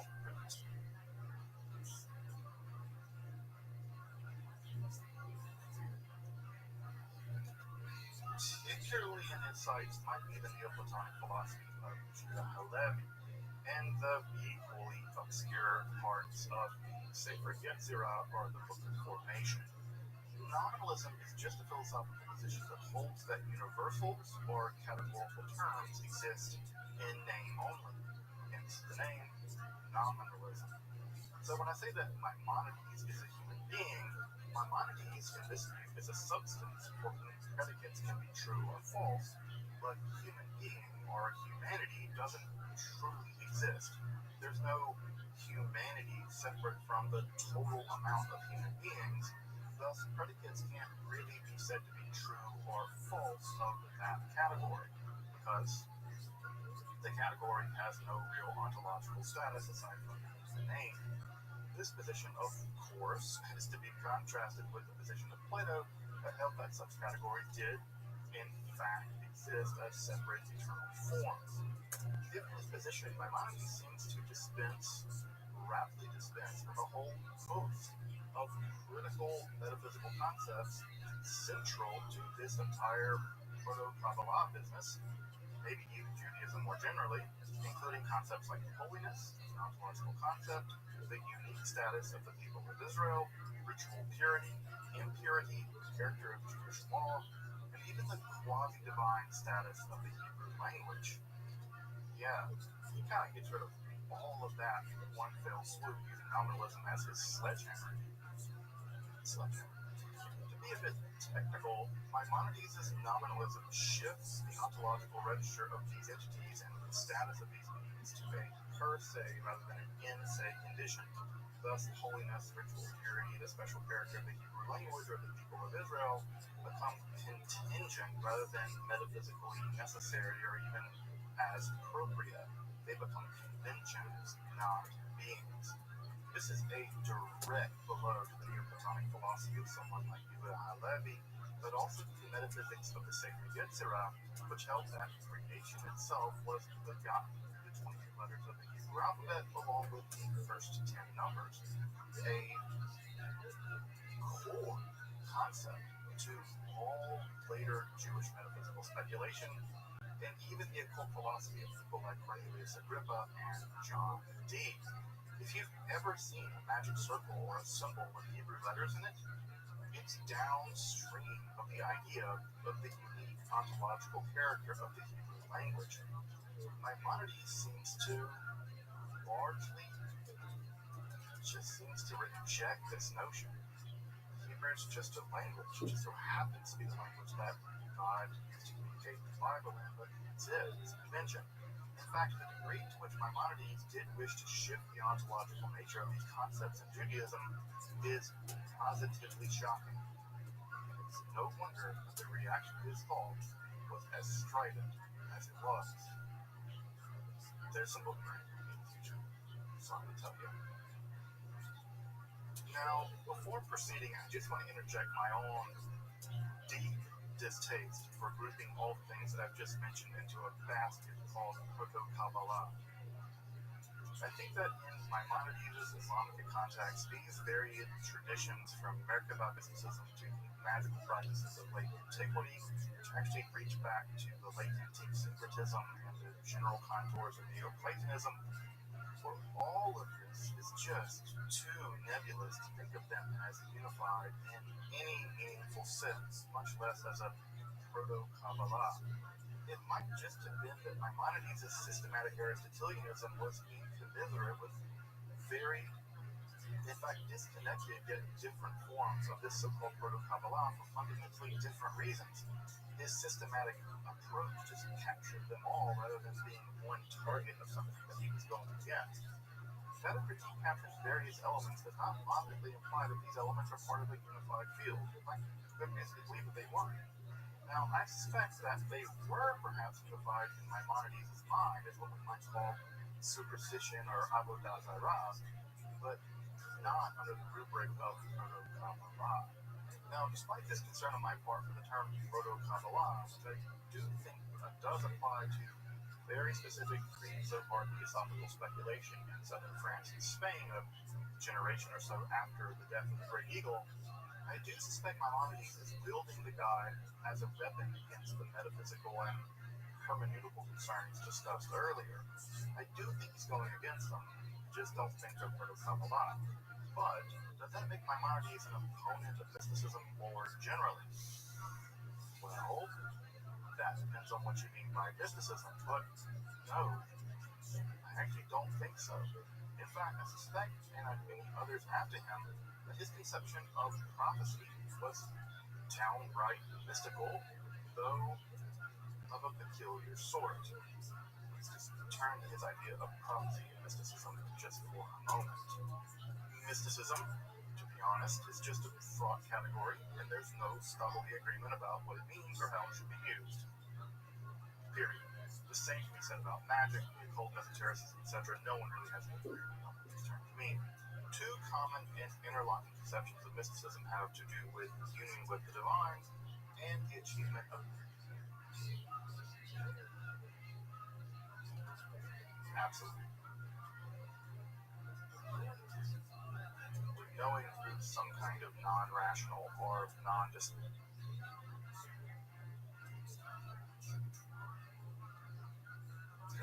means.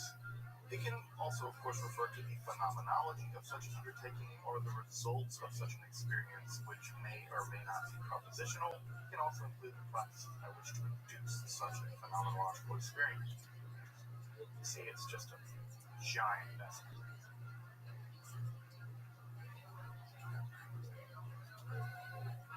Concept.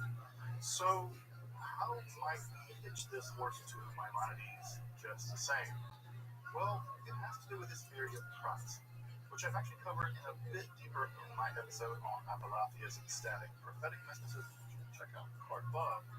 Now, to get at this, we have to understand Aristotle's theory of motion, which is very peculiar and often misunderstood. For Aristotle, it's redundant and tautological to define motion as movement through space from position X to position Y, which incidentally is kind of the Galilean-Newtonian definition.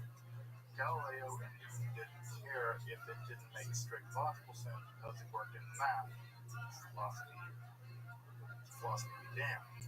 For Aristotle and for Maimonides, motion is actually the metaphysical transition from a potential state latent in a substance to an actual state of that substance. Locomotion in terms of position in space is secondary to this deeper, more metaphysical change. Thus, everything that is, aside from the divine, begins in a potential state and must be actuated by an outside force. Again, this includes everything, including our minds, our souls, the knowing part of us. Now, for minds in general to be activated, there must be a pre-existent mind, that is to say, the always active divine mind that does the work of activating our minds. The passive mind is activated by an active mind. And what's probably the most tortured paragraph in all of Aristotle, it describes this separate active divine mind which activates the potential states of all minds, including yours and mine. And this is what gets us to Maimonides and his theory of prophecy. According to Maimonides, if a mind is particularly righteous, rational, and imaginative, then it can be activated through communion with the active intellect, the divine mind itself, which is not bound by petty things like temporality. Thus, the divine mind experiences time just like we experience physical distance. You can be closer or further from me in space, but we exist at the same time. Kind of. For the divine mind, all physical and temporal events are equal distant from it.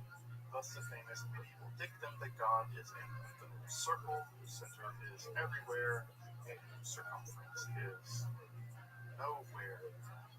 It's like the Western equivalent of like a Zen koan. In this communion with the divine mind, perhaps the closest Judaism comes to union with the divine in any real strict sense, Maimonides provides for the possibilities of prophetic clarity through contact with the hyper-rational divine mind of the active intelligence. It's then perhaps unsurprising that as Abraham Aboulafia was developing his ecstatic prophetic form of Kabbalah, he would lean heavily, very heavily on Maimonides' theory of prophecy, in which the development of the techniques by which one could transform oneself into a prophet. Maimonides theorizes what a prophet is. Aboulafia develops the mystical techniques to transform oneself into one. And no, those words are not translated into English. Sorry. Lastly, while one can credit or blame Maimonides with the depopulation of the heavens, as we noted earlier, his universe is certainly not the dead, mechanistic universe of, say, 17th century French rationalism. Rather, he inherits a Neoplatonized Aristotelian cosmos in which there reaches a metaphysical chain down from the divine mover of pure active intellect down through the spheres of angelic separate intelligences to the informed matter of our realm. These intermediate beings between the divine and ourselves are also purely formal beings marked by their separate intelligences whose task it is to communicate final causation to the spheres below. Their association with the planets whose very movement was indicative of their intelligence sees them as reaching in staged succession up through the sublunar realm of rectilinear movement, generation, and destruction to the increasingly perfect and thus changeless realm of eternal circular movement, whose apex is the pure active intellect of the divine, ultimate divine source of all being, but also the final design to which all beings strive. By no means is the cosmos of Maimonides an inert universe of blind causation, atoms and void, but a balance of form and matter set into beautiful harmony, all conducted under the guidance of a loving and wise guidance of the divine. Thus, as our senses and our intellect gaze up to contemplate the vastness of the spheres of the cosmos, this too is a kind of communion with the divine. The divine intellect having activated our own human and divine intellect, calling each other to the crystalline spheres of the heavens. The love informed by all seeking and wonder, whose echo would reach through the centuries to Spinoza's concept of the intellectual love of the divine.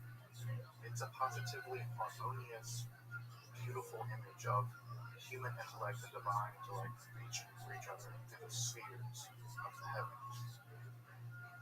Maimonides was neither the first Jewish Aristotelian rationalist, Ibn Dawood might rightly take that title, nor the most radical, I would say. I think Bersonides would probably take the cake there, so much so that his work, Milfama Hashem and the Wars of the Lord, was mocked by his contemporaries as Milfama al Hashem, or the Wars upon the Lord. I love shade.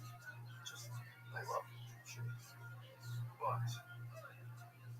But this unique position in the Jewish world, the clarity of his exposition and the specific time at which he wrote, would go on to like a flagellation within the Jewish world with the Maimonidean controversy rendering communities asunder, just tore communities apart.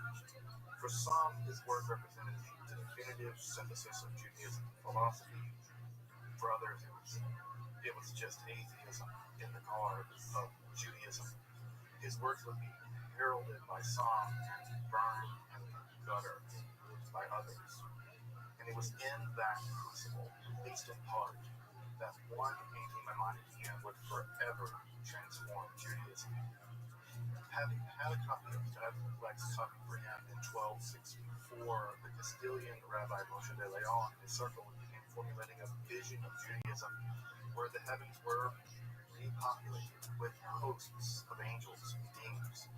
The body of the divine was composed of discrete emanations of the divine, the famous Sphirot, where metaphor and ontology weave seamlessly together, and where the most baroque metaphysical realism imaginable would thunder away the spark nominalism of the great eagle.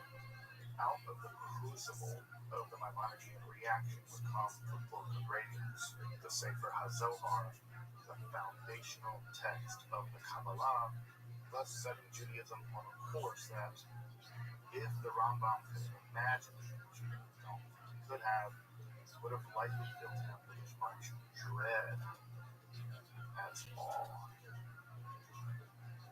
Like every genius, Maimonides, the Rambam, Rabbi Moshe ben Maimon, HaYesher HaGadoil, the great eagle was many people at once. Thus, we shouldn't be surprised that his relationship to such a complex concept like mysticism, forgiving the anachronism of using that term, would itself be deeply complex. As we've seen, he stood at a crossroads in Jewish history, seeming to struggle intellectually and philosophically against what he took to be a very un-Jewish anthropomorphic theory of mysticism flourishing in the Merkabah mysticism and the ontological promiscuity of the metaphysical realism of his time, that of the Platonists like Yehuda Halevi or Sefer Yetzirah with its ontology language.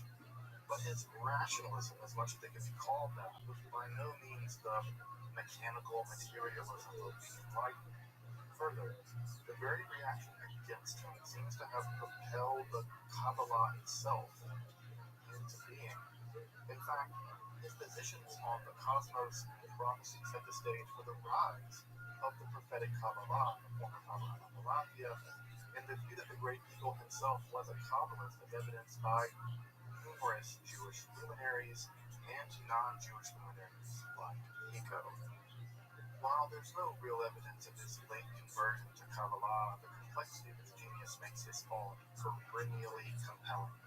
A rationalist dedicated to clarity, an esoteric writer hiding his positions, an intellectual mystic, a legalist, a rabbi, a thinly veiled atheist of a sort, a pious Jew championing the pagan Aristotle.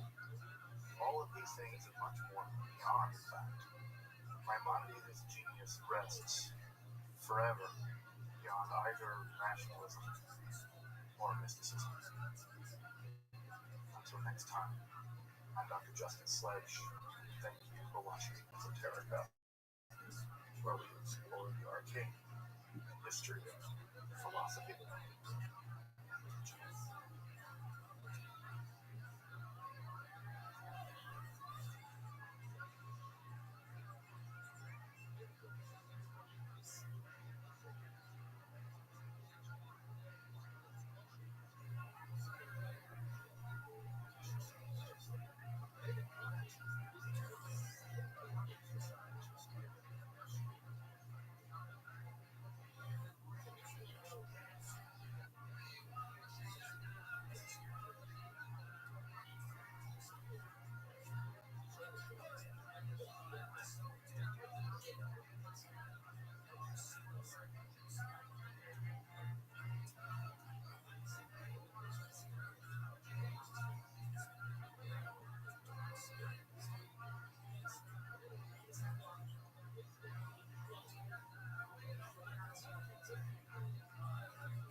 The Kabbalah is admittedly, it's vast and complicated, spanning the practical, theosophical, and prophetic modes over 800 years through massive volumes composed in half a dozen languages, some of which are so arcane that they're basically idiosyncratic to specific texts, Zohar, all of which aim to provide comprehensive and systematic solutions to some of the most profound theological questions ever posed. No big one. No aspect of the Kabbalah is simple, and even before taking up the study, the literature just assumes a significant degree of mastery of biblical texts, of biblical literature, including the massive volumes that are the Talmud and Midrash literature, along with Halakha or Jewish law, many of which are all written in Hebrew and Aramaic. Taken from this perspective, it's just really overwhelming. And it's not totally surprising that seasoned Kabbalists take paperback Amazon.com introductions to Kabbalah with a grain of salt, to say the least. So when I get the question, given all of this, where should I begin if I really want to study authentic historical Kabbalah? I have to admit, I find myself kind of flummoxed by this question. On the one hand, I don't want at all to play into the gatekeeping mentality that if one hasn't mastered all of this and all of that, the other, and Hebrew and Aramaic, then you really can't study Kabbalah. I don't really want to get into that. Nor do I want anyone to think that the very real complexities of the Kabbalah can be, honestly, they cannot be condensed into any handy-dandy 150-page book. But neither of these positions strike me as real good faith answers to the question. So what is my answer these days to the question, where should one start studying Kabbalah in a historically grounded, authentic to the tradition way? Well, it might be a perfect little text that answers that exact question in a way that manages to be, one, an actual historical text by a Kabbalist writing for beginning Kabbalists. Two, it allows one initial access to other historical Kabbalistic texts, especially the Sacred Zohar. And three, it gives one insight into the very mode of Kabbalistic reasoning. And finally, four, it's easily easily accessible in both Hebrew and in English, and it's actually in a good translation. It's reliable and it's affordable. It's even free online. That text is an Or Ne'erav, or the Pleasant Light, composed by the illuminated 16th century Safedian master of Kabbalah, Moshe Cordovero. This rather brief text, composed in a clear, systematic style, outlines why, how, and which one should study Kabbalah, what makes for a good teacher and what makes for a good student, the benefit of such a study, and it introduces and summarizes many of the core metaphysical ideas of Kabbalah, along with providing a really helpful philosophy for the beginner to begin to decode some of the classical texts, such as the Sefer Zohar, on your own. All in all, the Or Ne'erav is perhaps one of the best primers for the budding Kabbalist written by one of the greatest mystical sages in Jewish history. So let's dive into it a bit. If you're interested in Kabbalah, mysticism, magic, alchemy, and the study of the occult, make sure to subscribe to the channel, check out my other content on topics esotericism, and also support the work of providing content like this, accessible, scholarly, and free here on YouTube, which covers a range of topics in esotericism. I hope you consider supporting my work on Patreon, or perhaps with a one-time donation. You can find those links below, and I really do appreciate your supporting the channel. It makes all of this work possible. But now let's turn to Moshe Cordovero's introduction to Kabbalah, or Ne'erav, or Pleasant Light. I'm Dr. Justin Sledge, and welcome to Esoterica, where we explore the arcane history, philosophy, and religion.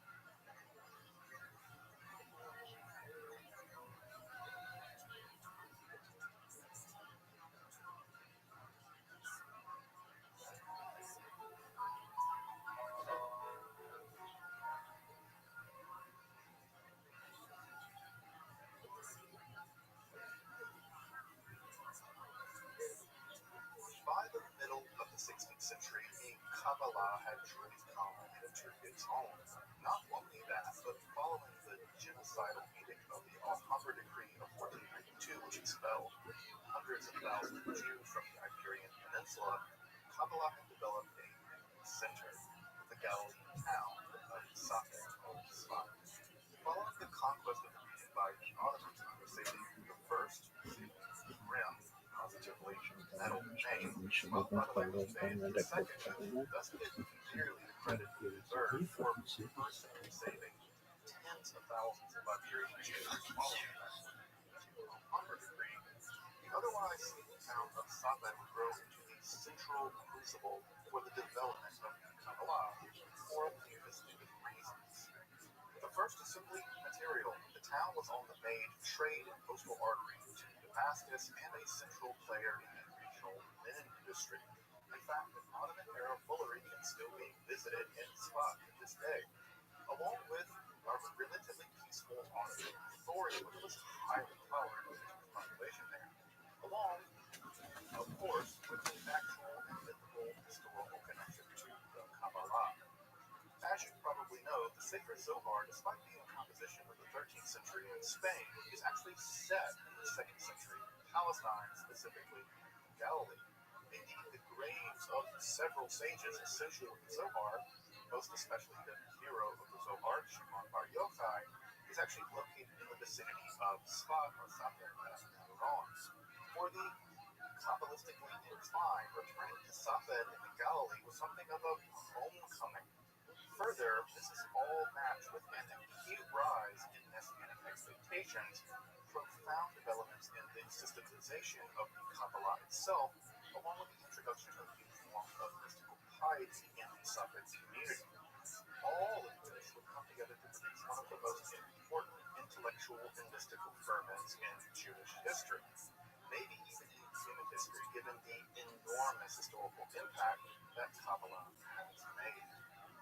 One of the true luminaries of this period was Moshe ben Yaakov Cordovero, a Jew of Iberian ancestry, perhaps, although we don't know, but maybe born in and around Safed.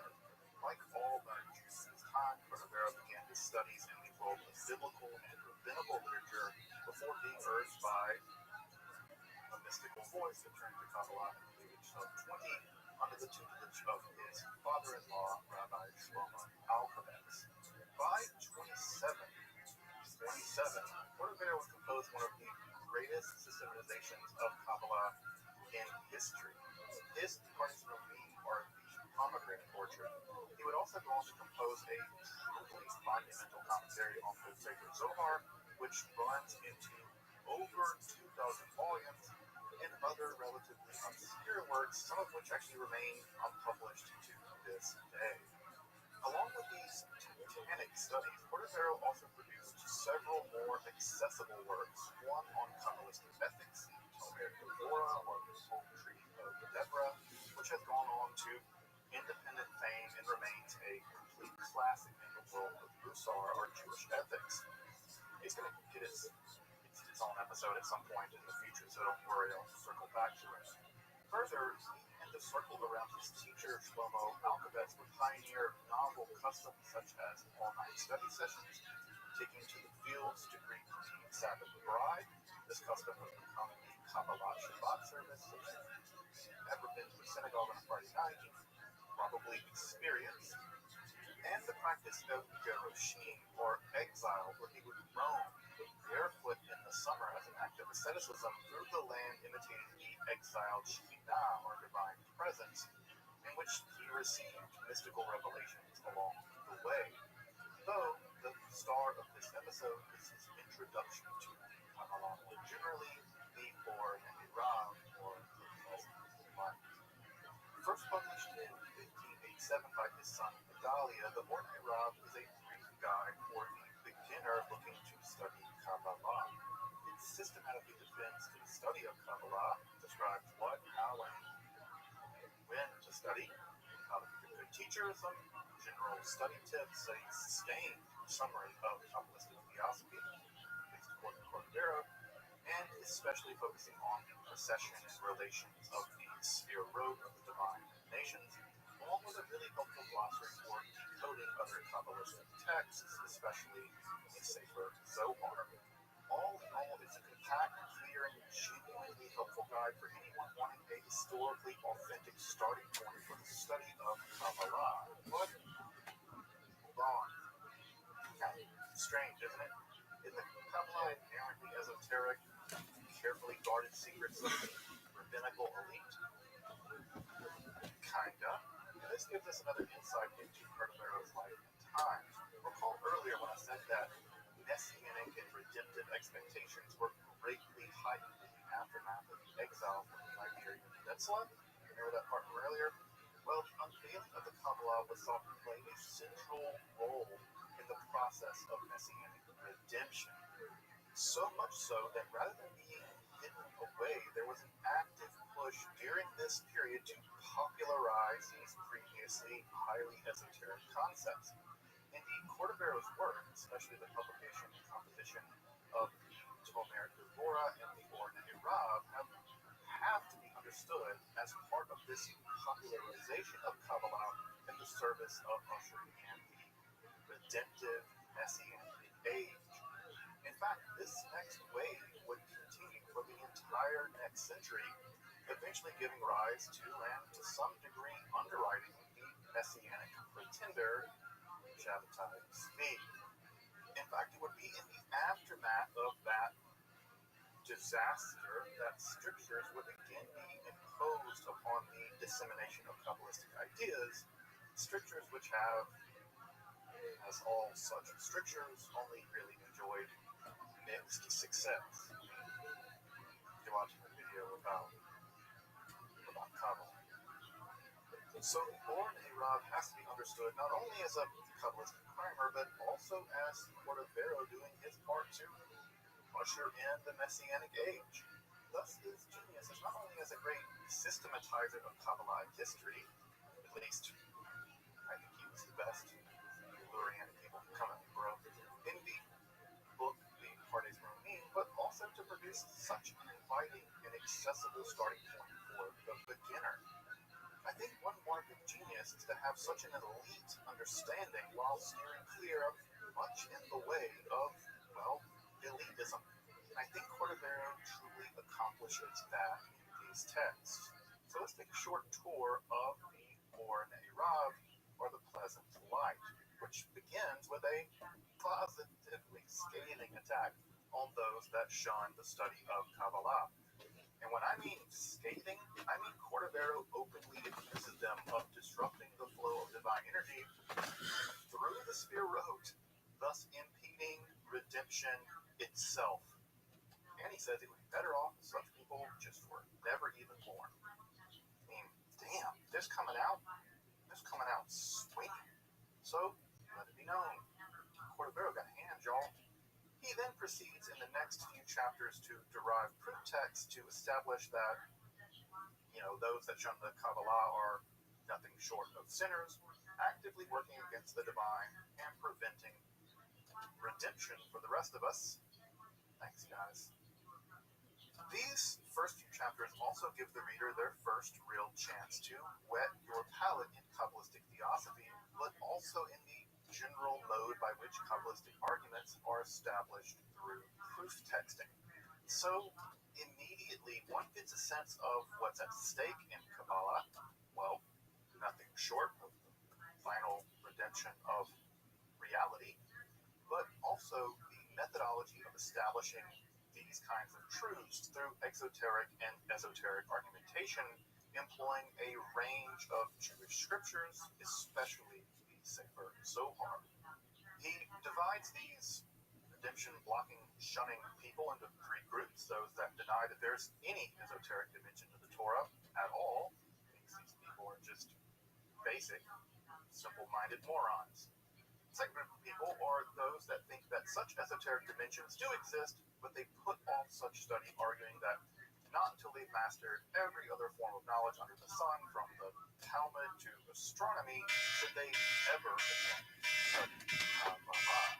Here, Cordovero just argues that the perfect shouldn't be the enemy of the good, and that given the stupendous metaphysical power of Kabbalistic study, one must get the best foundation you can and get to it. Start studying as soon as you can. Study the Kabbalah. We got redemption here. Folks, we got to do this. Finally, there are those that argue that such studies will lead one to heresy, especially without a wise teacher. Again, Cordovero here is immensely practical. Wise teachers of Kabbalah were rare then, now, and he argues that it's better to learn on one's own rather than not learn at all, waiting around for some teacher, even if that leads to incorrect ideas at first. Even if it leads to heresy at first. In fact, he actually takes it that serious study will ultimately be guided by nothing short of divine aid. God will come help you out, and that's certainly better than to have no teacher than a bad one. I mean, with no teacher, you kind of get the divine to help you, and yeah, that ain't nothing. But about poor and false teachers. Of course, Cordovero acknowledges that the study of Kabbalah can lead a person to heresy, but this really concerns him more about teachers than about students. And the distinction here is pretty important. While a student may learn something incorrect or come to a heretical position or learn things poorly, they can still be corrected through more study or a better teacher. But a teacher who arrogantly thinks they've got it all figured out really causes significant damage. Thus, study should be encouraged, but we should be suspicious of so-called teachers and vet them accordingly, especially ones that put themselves beyond reproach, claim to have all the answers, or refuse to be corrected by a wiser teacher. But how can a beginner recognize such a false teacher of Kabbalah? Cordovero notes that any teacher of Kabbalah should be skilled in dialectic or pilpul. They should be able to make logical arguments and defend them logically and publicly. Secondly, any such teacher should have a firm foundation in classical, biblical, and rabbinic literature, obviously in the original languages. And finally, and in some sense maybe even most importantly, they should be learning and teaching Kabbalah for the sake of the redemption, and never for the sake of their own pride, vainglory, or ego. failure of any of these three criteria means that that person should be disregarded completely as a teacher. As you might imagine, Cordovero doesn't have much kind to say at all about these so-called teachers. In fact, he likens them to the hideous, demonic klipot, the husks of reality left over in the residue of creation. While real trees bear fruit, these wretched teachers only grow evil husks, thus spreading their corruption throughout reality. We're also told that teachers must be really careful in selecting students because selecting the wrong people is, quote, like revealing the genitals of the Torah to the sons of the demoness Lilith. As the Zohar has it, as Cordovero lays it out. But the good thing is that such klipotic teachers don't really exist anymore, certainly not on the internet, right? Alright, keeping teachers aside, after establishing this defense of the study of Kabbalah, slamming those as klipotic who shun or falsely teach it, Cordovero goes on to show that such study is actually a duty on those capable of undergoing it. In fact, he really leans heavily here on Maimonides. This also really reveals a rather lovely marriage of the more rational kind of perplexed and the much more mystical teachings of the Kabbalah. Indeed, only the study of Kabbalah for Cordovero actually and fully answers the riddles of both creation and the obscurities around Jewish law. There's a lot of obscurities there. Something which philosophy just can discuss, maybe aptly discusses it, but it cannot on its own solve those dilemmas. Thus, the Kabbalah and philosophy work together to provide a comprehensive vision of why reality is the way that it is, but also how we should conduct ourselves in righteousness in this reality to redeem it. Here, ethics and metaphysics are really interestingly combined. And again, for folks interested in that angle of Cordovero's thought, you've got to check out his Tomer Deborah, the Palm Tree of Deborah. Again, I'll be circling back to it in a future episode. Mystical ethics is neat. Now that he's established that we should study and why, now comes the how and the when of study. Here things are marked by a combination of fear and joy, a kind of radical humility, but also bravery in the hopes of securing mystical wisdom and doing your part in the process of the greater redemption. Cordovero notes that one should avoid books purposely written to obscure their meaning. He simply has no time for obscurantism. Too much is at stake. Such books filled with riddles and metaphors are just meant to pump up the pride of the author, confusing the reader in the interest of making the author seem more wise and more enlightened than they probably are. Again, Cordovero links clarity with piety and wisdom.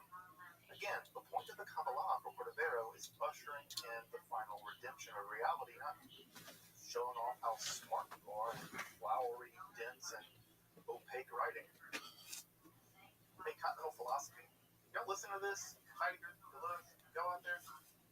Listen to my buddy Cordovero. So, where to start? Cordovero actually provides a kind of preliminary reading list zeroing in on specific sections of the Sefer Zohar with a foundation in the Sefer Yetzirah and the Sefer Bahir. Now, if you're curious about those texts, I've actually done an episode on them. You can dig into those topics in the cards above. Now, interestingly enough, Cordovero seems to think that the Zohar on the sections of Ruth and on Lamentation actually predate the corpus of the Zoharic literature. And even more interesting, he seems to have access to Zohar on Esther, which is no longer extant. No one seems to have ever seen this aside from Cordovero, and it's kind of unusual that he mentions it. Further, he also encourages the study of Ma'aseh Bereshit and Ma'aseh Merkavah, or the mystical accounts of creation, and the mystical journey to the divine throne. These, of course, are pre-Kabbalistic forms of Jewish mysticism, which actually date to the late Classical period.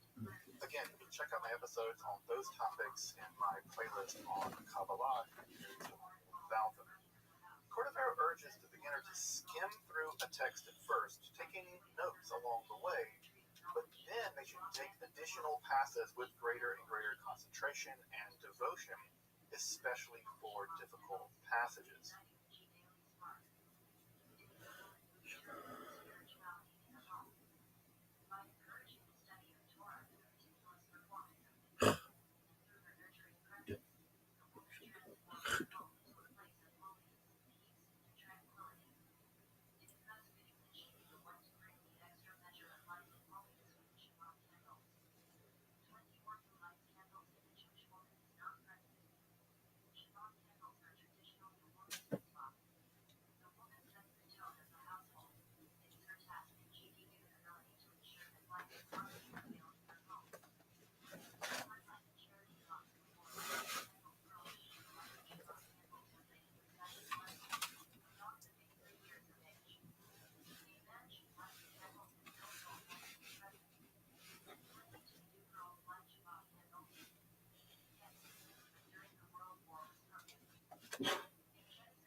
Hello, Leo. Yes, I can. Can you hear me?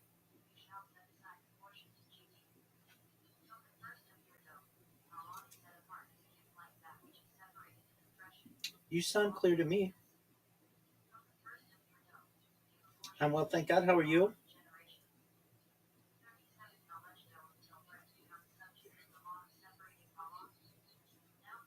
I am, absolutely.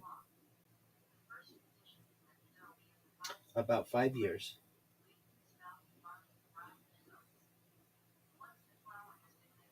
I'm a member of multiple synagogues. Since I've been doing this live streaming project, I have had to move away from the going to shul or synagogue 3 times daily, but I certainly participate in events as I can, usually from a remote sense. And it actually was one of the inspirations behind my live stream. Uh, Previously, prior to the pandemic, we didn't really have any events that went virtual, but the communities of which I'm a part began to start having virtual events, and that helped to motivate me to become more comfortable to be on camera. And here we are, nearly 5 years later. Absolutely. Oh, yeah.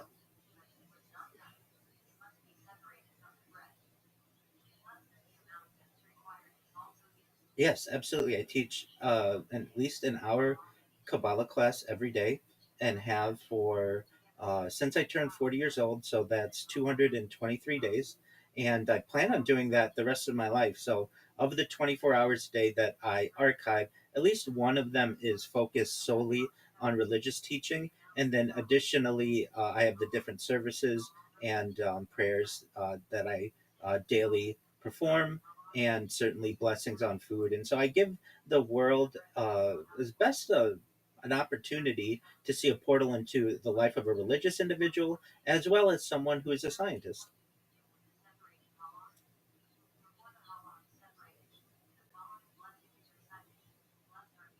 Certainly, I was going through Spotify looking for perhaps historians or people who I felt had a like-minded philosophy on data, archiving the future and the past. And I was able to get your email and connect with you, and that's how I found you.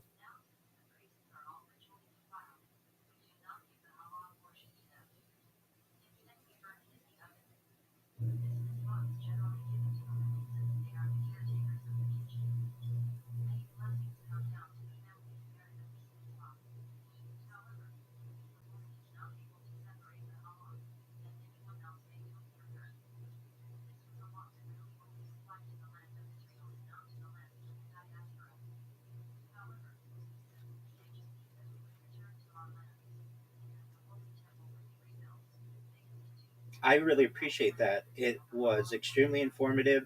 I did my research, I did my homework, so I'm prepared to address the topics that you provided. And in terms of anything that I'd like to show, if possible, perhaps when I'm doing my introduction, I'd like to give the listenership the ability, and I will just show them using my screen, of my live streams of how they can find me and what they look like and all of these different live streams that I have going continuously. Would you mind if I showed them this?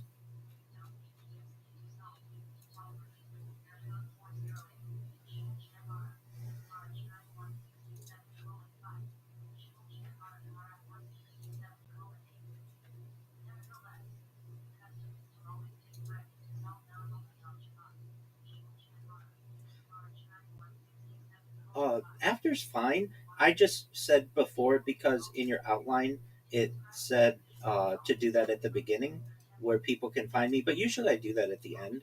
So that's totally fine.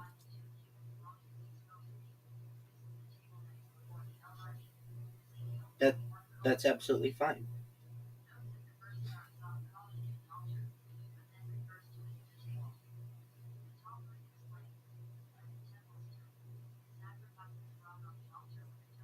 Absolutely. So in the beginning, I'll just give a brief overview of what I do, and then where people can find me will be at the end.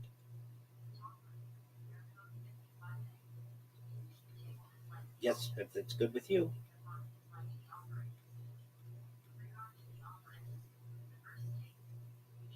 Great.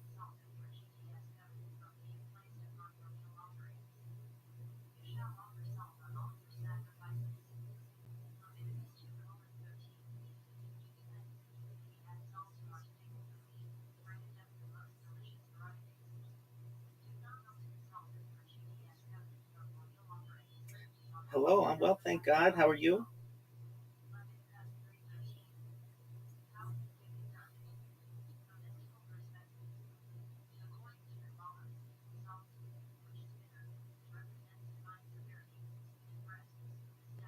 That's okay.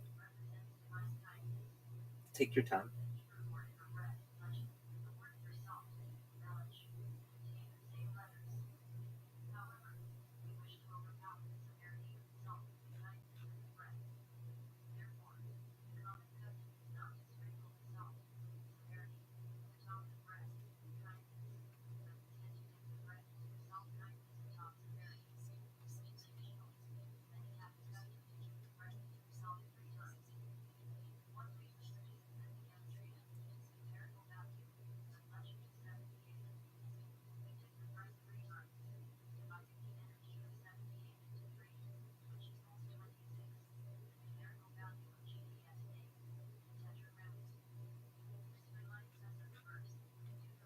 Absolutely. So, thank you first and foremost for the opportunity to be here. Thank you to your audience.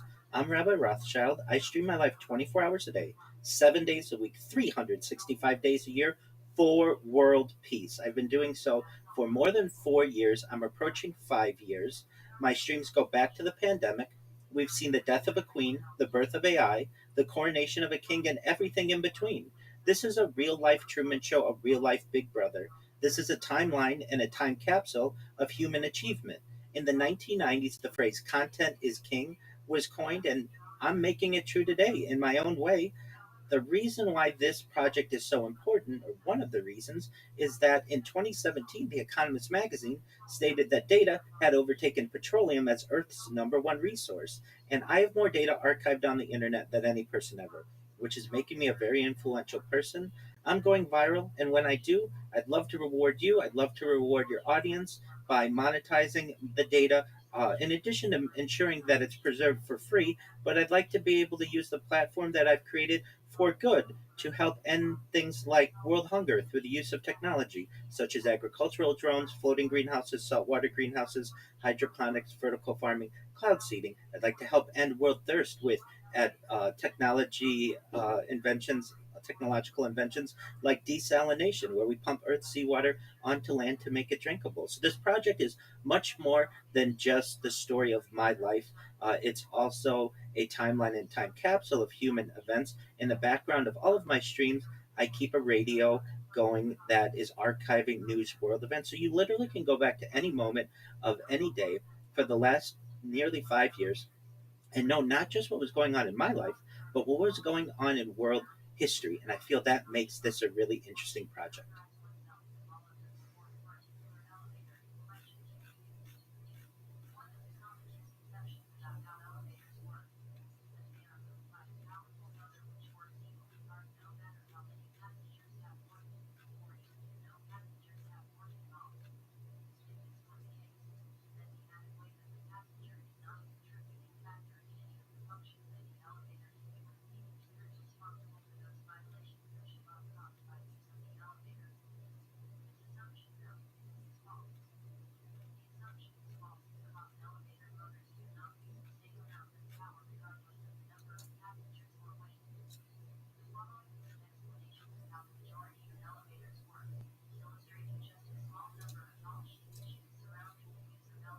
That's absolutely right. I'd like to introduce the audience into some of the terms that uh, of which they may not be familiar, but they will be emerging as not only our conversation takes place, but certainly over the course of the coming years in terms of what I'm doing. Generally, it's known as life logging. So, for anyone out there who wants to know what is life logging is essentially what I'm doing, archiving your life, the continuous digital recording and preservation of an individual's life experiences. Some of the other aspects, I'm a trailblazer in the realm of um, things like continuous human data infrastructure, which is the integrated systems, technologies, and processes that continuously collect, store, manage, and analyze human data generated data. But additionally, I'm a foremost trailblazer in continuous human activity data, the continuously updated record of an individual's physical, digital, and social activities. I think in the future, people will be able to study my streams for many different reasons, including bioinformatics, which is the application of computing and data analysis for specifically to biological information. What I'm doing is a form of automated journaling, which is the automatic creation of personal journals using digitally collected data. And so, to give people an idea of what I'm doing, it may seem with these terms quite complicated, but basically, I'm not doing anything much different than what people a generation or two ago would have done by creating a journal and writing down their memories and thoughts and just events of the day, or a diary. And so I basically have created this digital diary. I share it with the world. What makes it really unique is that it is a way not only for me to be able to communicate what's going on in my life and world events, but I give people an opportunity to be able to connect with me uh, as much as they wish within Discord. So it's not just a one way discussion.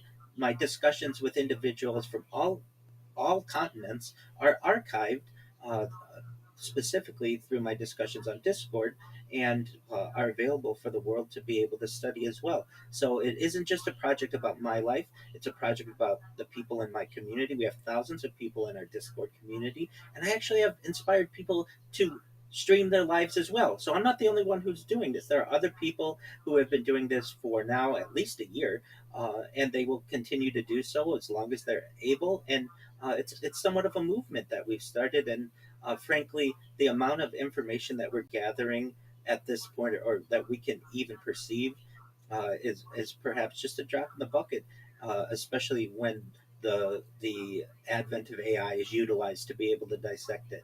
And we're going to talk about history specifically. And if you don't mind, would you like to start that conversation? Absolutely.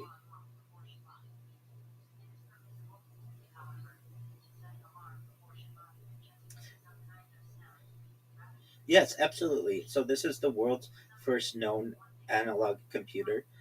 Essentially, it was uh, first discovered in the early 20th century in a yeah, so early 20th century, uh, and it was discovered in a with by scuba divers, and it um, scientists basically don't know exactly everything about it, but it uh, basically was a computer from about 2,000 years ago that was able to detect certain celestial arrangements, and also perhaps also be able to plan different Olympic games every 4 years or so.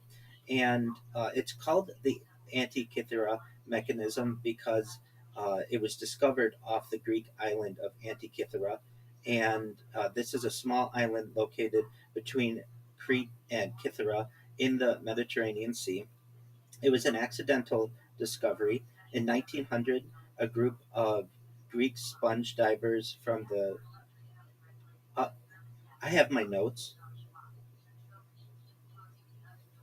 Sure.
That's correct.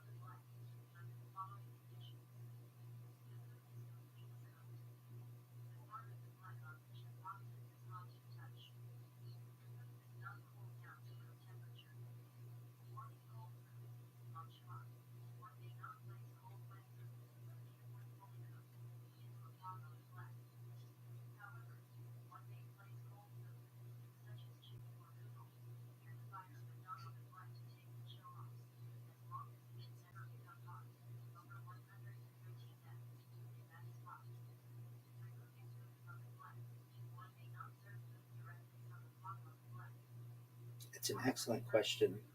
Hopefully, that's certainly looking at the future from a positive standpoint. We have redundant systems, especially servers around the world and data farms, that if there is any type of catastrophic global incident, hopefully the redundant backups will allow for the information to be preserved. If there is some type of catastrophic uh, global issue that ceases all humanity, then of course, no, we do not think that it will continue. But certainly, engineers have looked and tried their best to predict any kind of systems that may fail and ensure that there are adequate backups. So perhaps 2,000 years from now, I believe that the data that we're creating will be available to the civilizations of the future.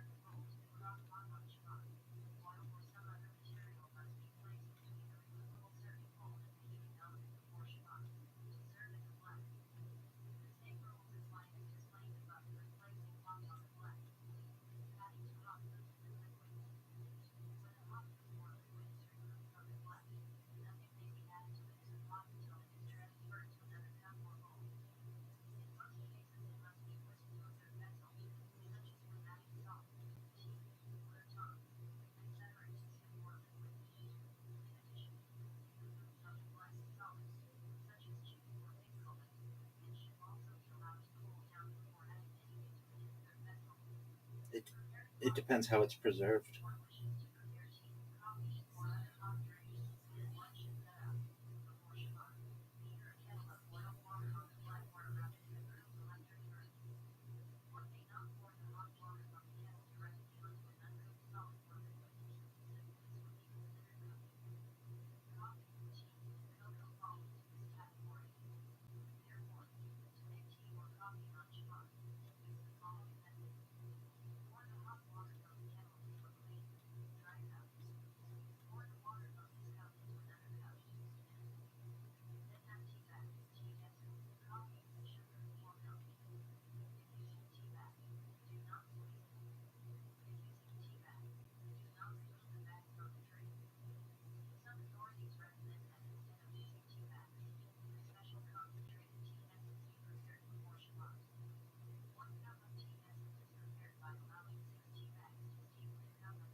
Most certainly. And historians have speculated that perhaps society regressed to some extent following the fire at the Great Library of Alexandria.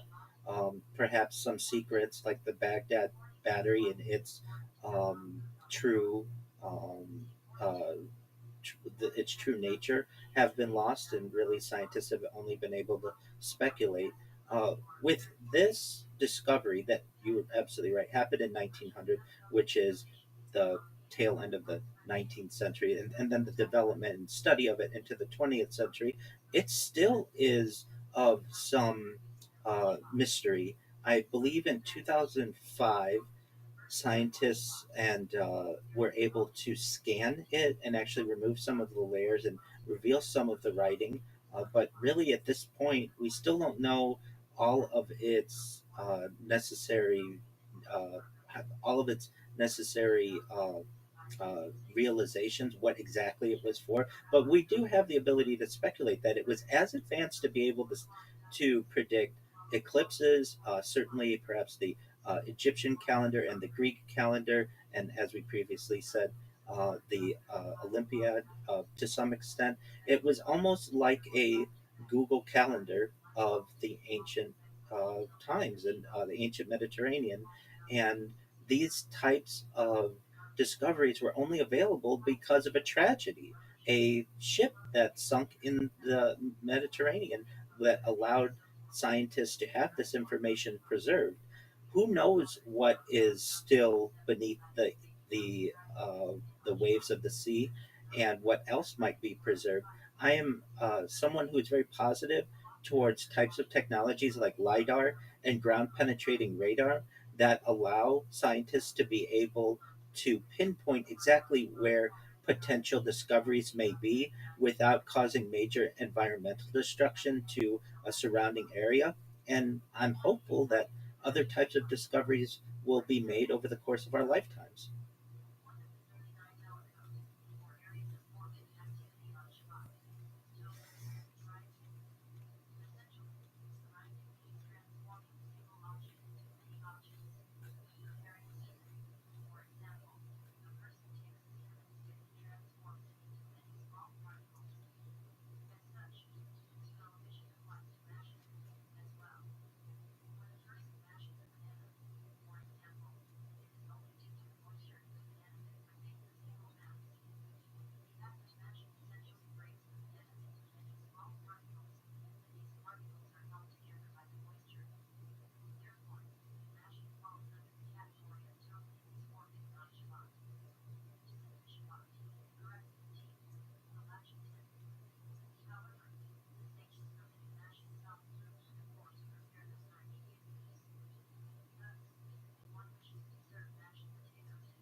It is certainly a worry. In terms of the mechanism, I believe it was precision cut bronze, and you're absolutely right. The accuracy is astounding for thousands of years ago. And could metallurgists even today be able to create something in a similar fashion with as much accuracy? Chances are probably not on the first attempt. This was something of very skilled tradesmen, craftsmen, and people who had generations, perhaps, of knowledge that was passed down, much of which has been lost. And that's unfortunate and can cause regression to civilizations. I personally feel that the ability of having redundant backups in the modern day will allow us to preserve much of the information that we have. But there are skills that really today are already becoming obsolete, and coding is one of them.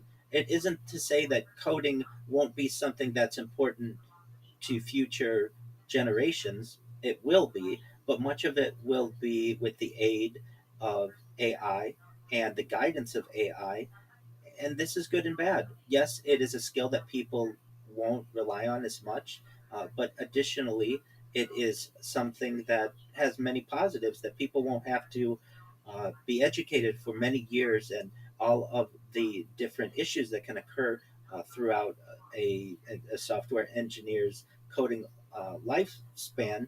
And this will be able to be created immediately, instantaneously, and perhaps most importantly, from a coding perspective, with exceptional accuracy. So there's good and bad with the loss of this type of knowledge. Perhaps, hopefully, along with the data that we are preserving, the knowledge of coding will continue into the future. And people may perhaps want to look at coding from a history standpoint in the not too distant future, as it is becoming less and less relevant with the rise of AI.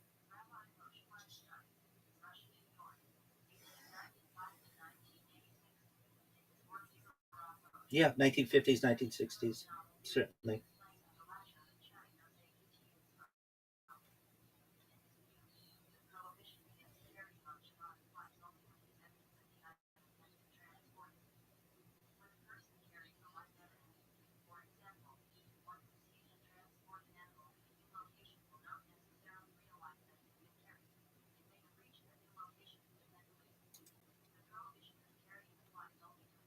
That's right.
Yes, it was around 1455.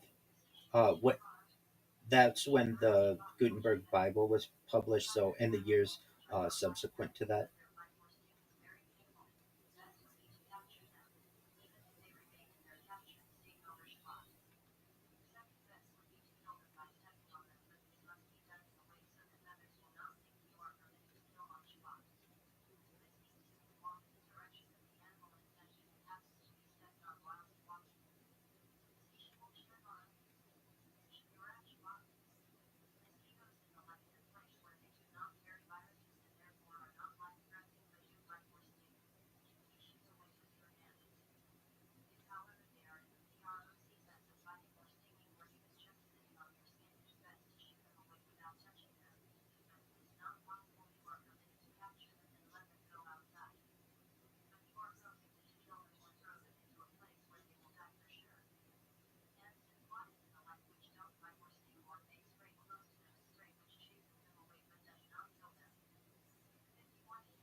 Perhaps not in as great a way as we're finding today, because wood is available generally from any tree, and leather from animals that were generally pretty abundant.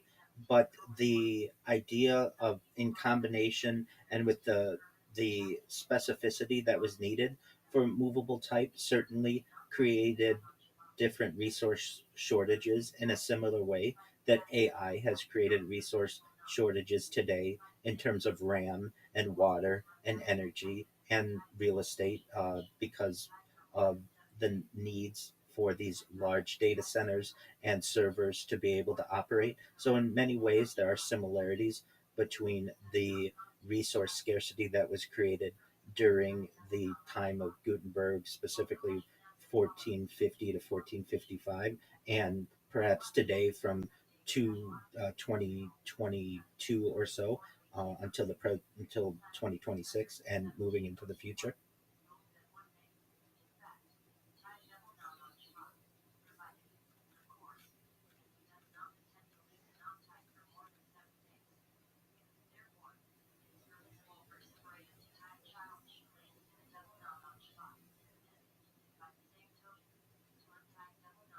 I think it enhances all general skills that involve any type of technological technological leaning, but even things like being an attorney.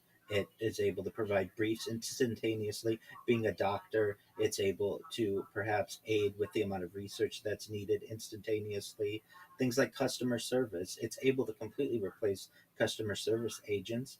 Things like program managers, software engineers, coders, it either has replaced their positions completely, or for those positions that continue to exist, it allows people to enhance their skills. If anything, it's almost like a some type of supernatural addition to someone's skills that allows more accurate and faster production for any individual.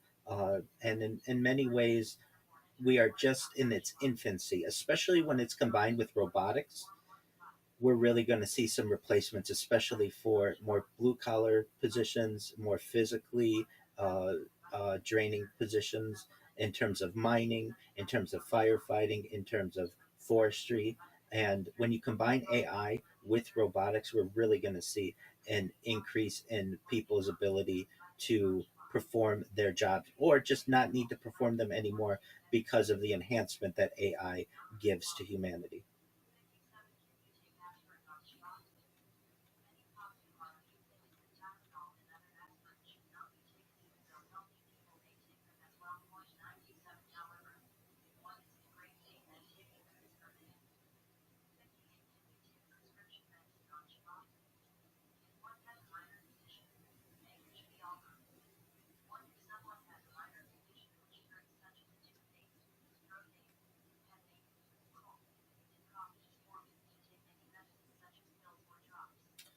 Well, I think any person's skill can be enhanced because of the speed and accuracy of AI. So, for instance, historians won't need to perhaps spend huge amounts of time uh, looking through books of previous eras.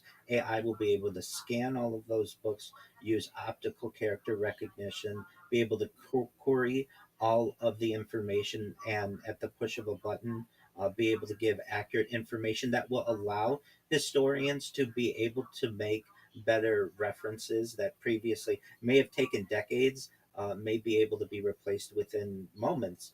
Uh, Things like being a teacher.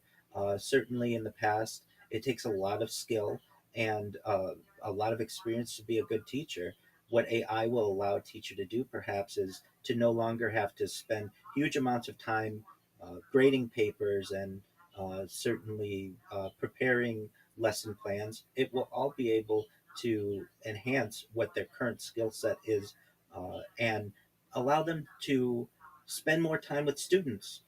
Perhaps now we're moving to a digital world and we're moving towards virtual classrooms and such. So the idea of what it is to go to school may change over the course of the next few decades. But generally, whatever type of employment a person has, AI will give them more enhanced skills so that they can focus on perhaps more soft skills that AI isn't able to completely replace at this moment. But given enough time, AI may be able to do all of these things better than a human.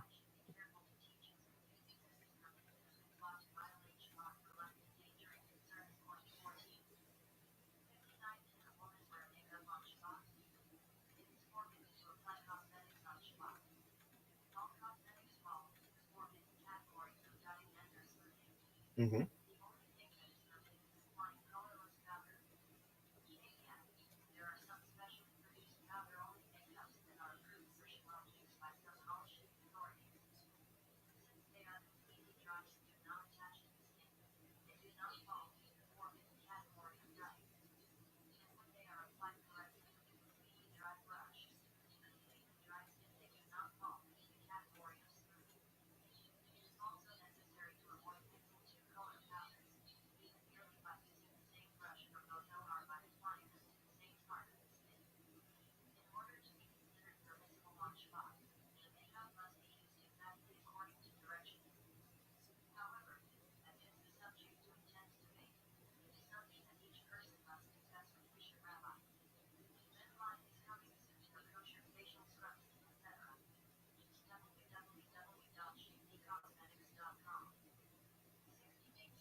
Not yet, and you're absolutely right. So, what AI could do potentially is provide you diagrams and outlines, and perhaps even short videos on the best ways to ride a bike.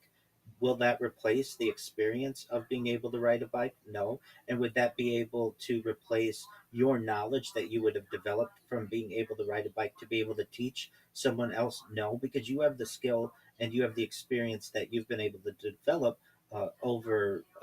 over time, and AI does not have that. However, if someone's not a clear communicator or they're not a good teacher of helping someone to be able to ride a bike, an outline or a diagram or a video may be able to allow them to enhance their knowledge to be able to teach someone.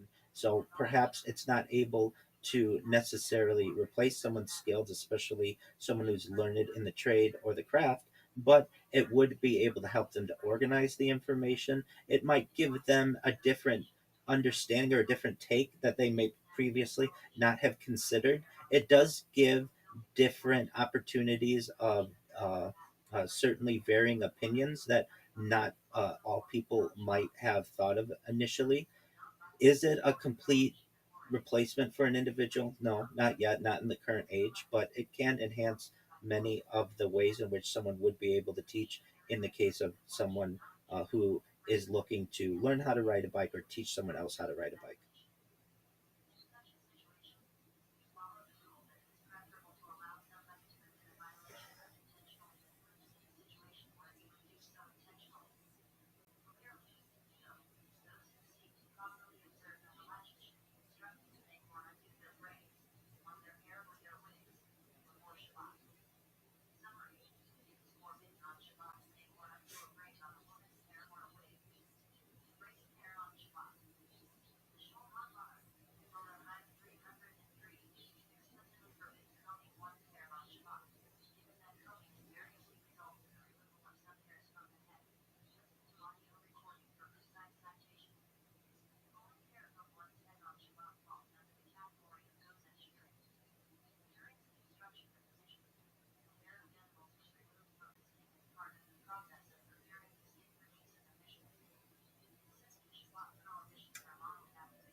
You're raising a really interesting point, and many of the examples that have been given, medical assistant, mechanic, riding a bike, are physical. So we do need robotics perhaps to uh, be the to see the full enhancement.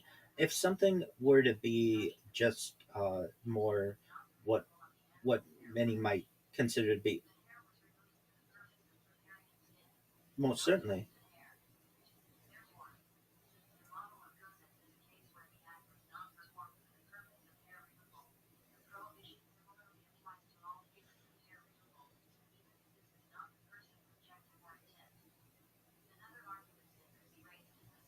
Yes, and I was going to give an example similar to language or being a poet or an author. Uh, AI would certainly be able to give you more options and words that you're using, or more opportunities for a different way to convey something. And it is up to the actual user to be able to choose which one they feel is best. But in terms of, let's just say, learning a language, right now, if you were to learn a language without any type of aid, it's quite difficult. When you could go to AI and ask it for a series of glossaries or dictionaries that it could provide for you specifically on the topic that you want to enhance your vocabulary, that could be very beneficial. And I think it's probably an easier example that we're giving than something that's much more technical, like being a mechanic or drawing blood or even riding a bicycle. So we may find that the the task depends, or how beneficial AI can be depends on the task. And most certainly, some people do not respond well to AI at all, and would much and learn much better from a human and from a normal your traditional way of teaching, when other people may prefer AI and may prefer the opportunity to be able to ask every detailed question that they may have on a given subject before they feel comfortable perhaps moving forward with their uh, their encounter, their task.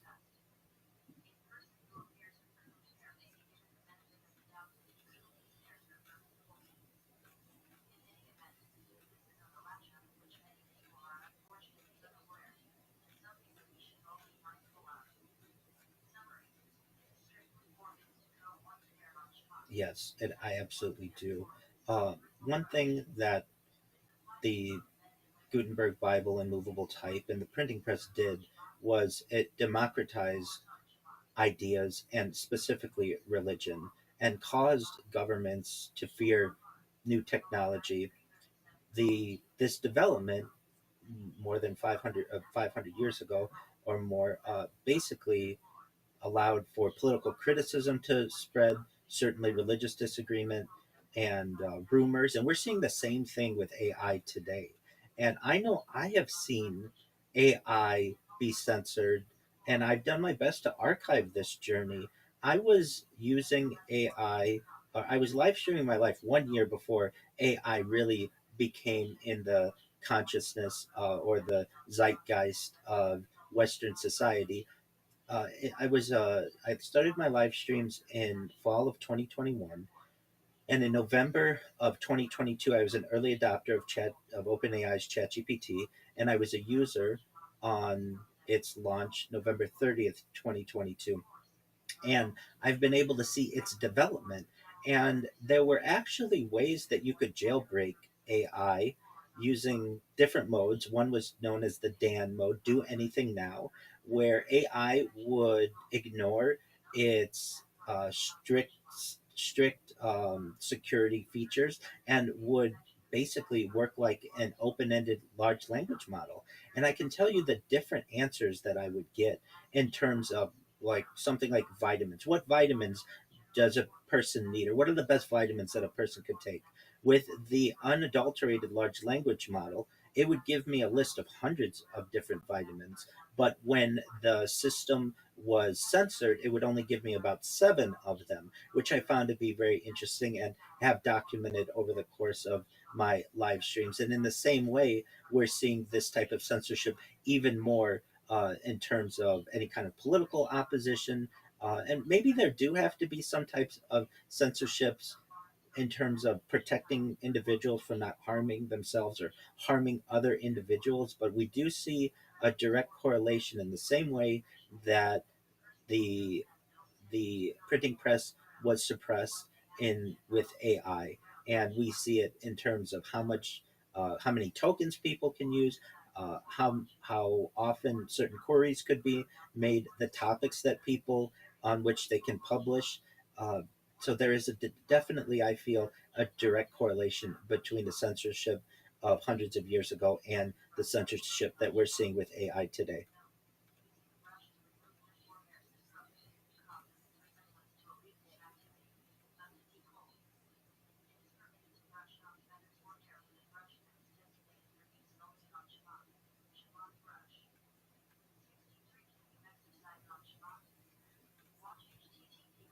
I agree.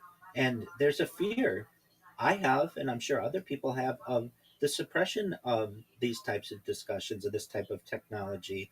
In some ways, it can be seen as good if it's protecting individuals, but at what point are we sacrificing freedom for security? And moreover, who's making these decisions? You nor I sit at the board of any of these major AI organizations, and they're certainly not very candid in many of the decisions that they're making, why they're making them. And thus, in the same way that much of the information is was constrained hundreds of years ago, we're continuing to see this information constrained. And I think that there is some fear that we should have that this information is being constrained by an unknown group of individuals.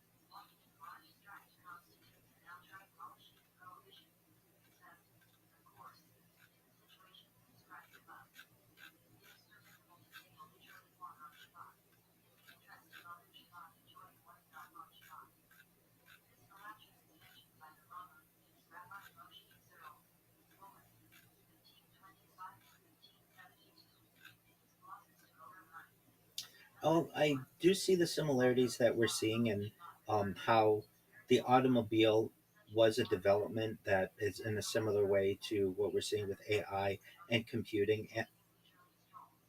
or the assembly line. Sure.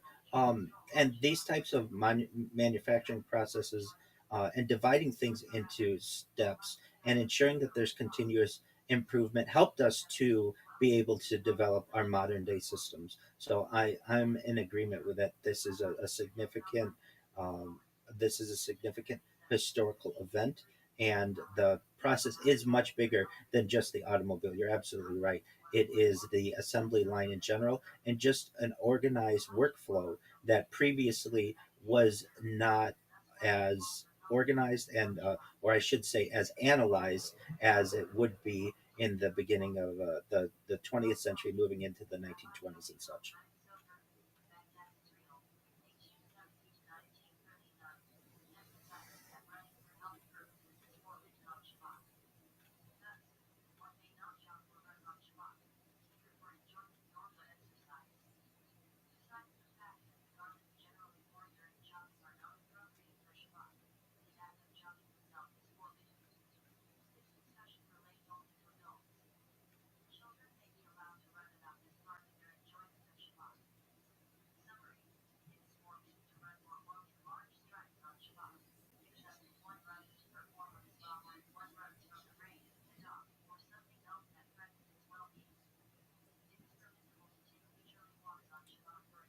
I It depends on the task certainly, but many of them, yes, absolutely.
It's an excellent article and it's an excellent question that you raise.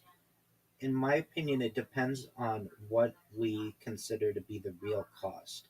So, if we're looking at just dollars and cents, yes, many times AI at the current stage is more expensive to some extent than human capital that may, or human investment that would normally be utilized for whatever process that is. The idea, though, is that the current cost does not necessarily remain stagnant. There are developments, certainly with energy, geothermal energy, tidal power, wave power, nuclear energy, that can reduce energy costs. There are processes and inventions and technologies that, I even mentioned earlier, like desalination, that can assist with the cooling efforts of an AI system. And we're really in the early days of AI when we would expect it to be perhaps as costly as possible, or as costly as it would be, because it hasn't had time, and we haven't had time as a civilization to be able to work through many of the efficiencies that may be gleaned in the future. So from that perspective, we may be at the costliest time of AI just because we don't have a lot of experience with it. I do think that it is an interesting article, though, because normally, and I'm in agreement with you, we think that AI is going to always be cheaper because one computer can perhaps replace 100 individuals. And we're finding that that's not always true. It depends on the task, it certainly depends on the goal. And I think that at the beginning of the process, we're going to have higher costs, especially with the inefficiencies that we have with energy and the grid and cooling and property. But perhaps in the future, we will see those costs to be reduced if we're able to perhaps be able to build these systems, or these servers and data farms and such vertically, have an efficient cooling process for them, perhaps be able to have them in a fully sustained environment using a nuclear reactor or some type of geothermal power, or tidal, or even some of even solar. So with, like, as with any type of new development, new developing technology, there will be challenges, especially at the beginning. But I feel, given enough time, we will see the cost of AI be reduced in comparison to the amount of human labor that it's replacing.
Perhaps not in the next decade or so, but given, I feel, if we're looking at a century like timeline, the energy may have the opportunity to be reduced.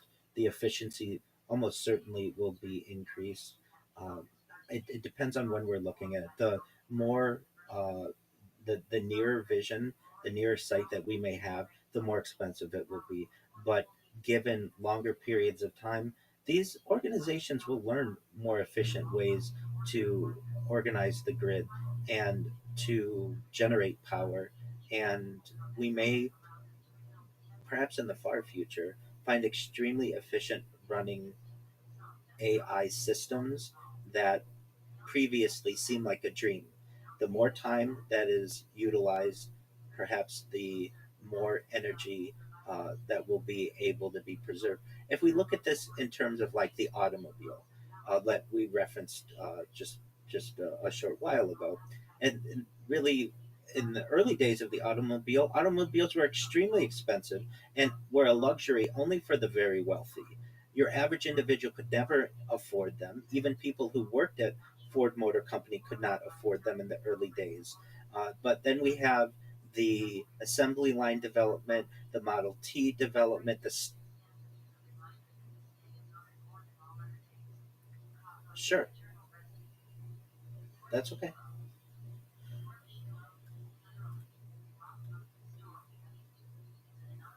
Certainly.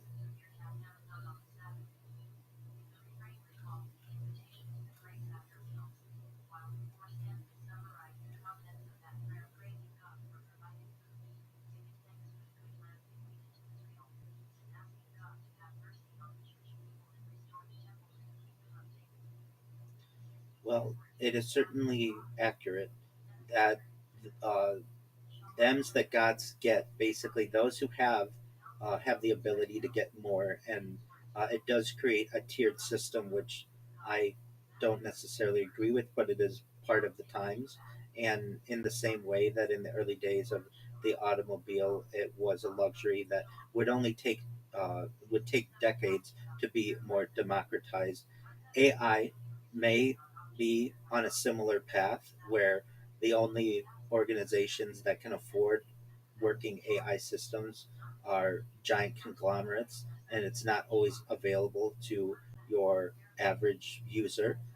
But a difference is that the average user doesn't necessarily need to have their own AI model. They can perhaps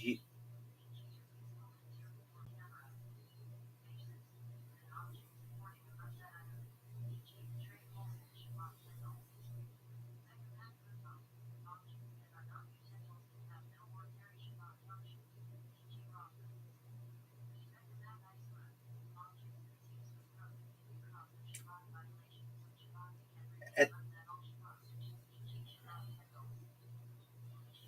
at the current time, yes, but this can always be throttled with tokens, tokenization, and certainly different tiers of the amount of information that can be granted. Really, for an average individual to have access to some of the AI APIs is quite an undertaking that many cannot afford, especially your average individual on Earth. So, it depends on how much information you need as well. Do you need enterprise levels of information? Well, that's going to be expensive.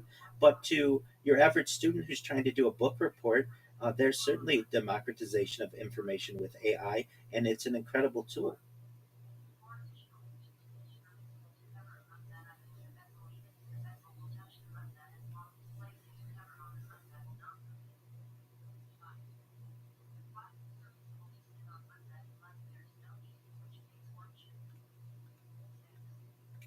Well, we're really in a primitive time of the marriage between AI, the cognitive aspect, and the physical aspect, which I really think is robotics.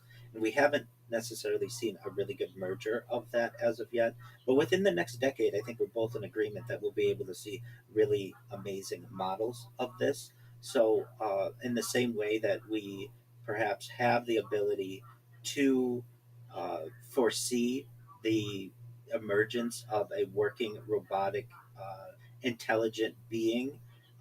We aren't quite there yet, and in the exactly, and there are going to be some challenges. There are going to be some certainly learning lessons that we're going to have, but I think we're both in agreement that several decades from now, we will have some type of being that is able to communicate at a level of artificial general intelligence and perhaps artificial super intelligence, and a conversation with it could be very similar to the one that we're having right now.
Absolutely, absolutely.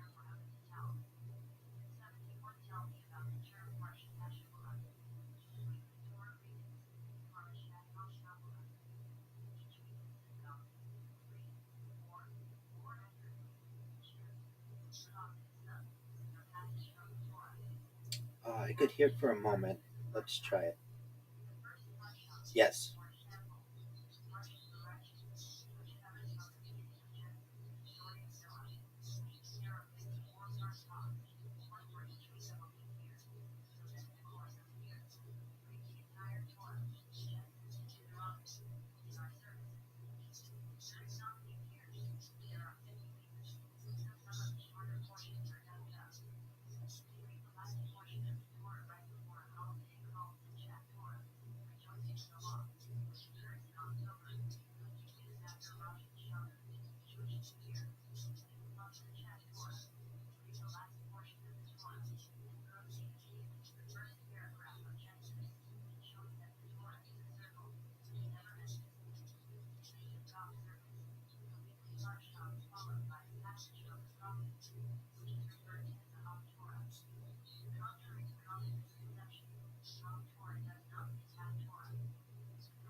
Yes, I can.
Oh yeah, definitely. Cities used to be filled with manure, and imagine that would get on people's shoes and clothes, and it would be tracked into the house, and it would cause disease. Also, it was very smelly. Our early discussions and writings on early 20th century New York City, in particular, show that it was quite a disgusting place in terms of its cleanliness and for from a hygiene point of view.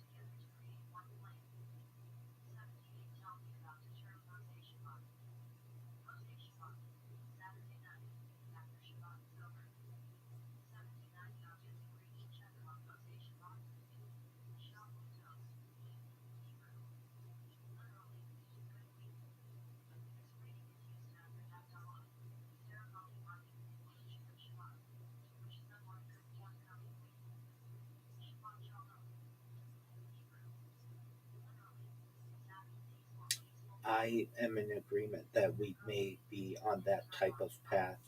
From my own personal standpoint, I've done my best to uh, purchase and just collect different encyclopedias of the world, including Encyclopedia Britannica, Encyclopedia Americana, Encyclopedia Judaica, because I do feel that this type of information will be limited to people perhaps in the future. Certainly, my written versions of the Talmud, I feel, may be of value to me and my family in the future. So I think a physical library is something that was always a status symbol to some extent, but will become much more of one in the future, especially with the lack of books that are being produced and everything going to a screen and behind a paywall. In the same way that we have, and that just society saw a change with uh, the transition between horse to car, we're seeing the same between book and screen. And unfortunately, it is not free to store this information. Although I'm an advocate for the free flow of information, I think in the future there may be times where having a book, uh, just in general, or specifically a library, will be seen as something that is for a limited few individuals. And there are certainly perhaps science fiction novelists or just ideas of there may be purgings of books. Certainly in the book Fahrenheit 451, the theoretical uh, burning point of paper is 451 degrees Fahrenheit. And especially if some type of information purging occurs, the ability to have a physical book will be seen as a unique. Uh, a unique aspect of society, especially hundreds of years into the future.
I absolutely agree.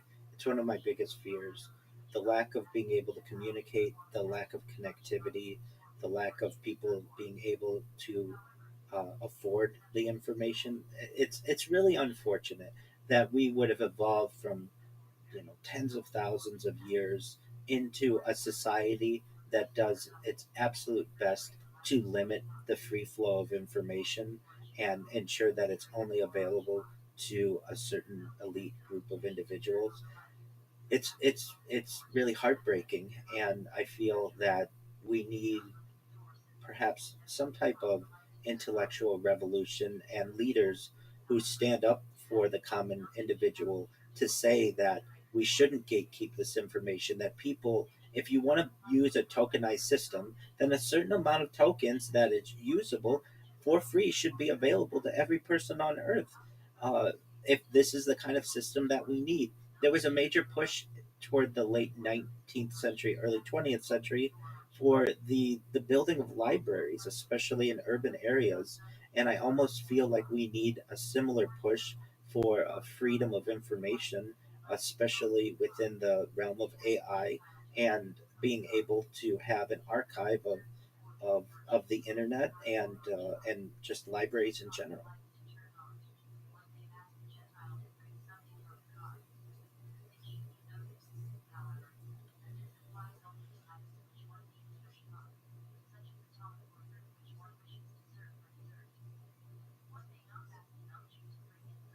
Absolutely. But as we both, I'm sure, are aware, that can be limited. Perhaps you want to do research on a subject that is frowned upon. Do you lose access to it? Does your family lose access to it? Are there? That's absolutely correct as well. Uh, it's really about gatekeeping, which is really unfortunate. And you nor I hold the keys to how that type of information is going to be kept. I know we're probably both advocates for as much free flowing information as possible. That was one of the goals of many libraries. And it's, in my opinion, something, a type of uh, a, a type of goal that we should keep within our society. And we shouldn't, again, sacrifice security for our own freedom, specifically information freedom.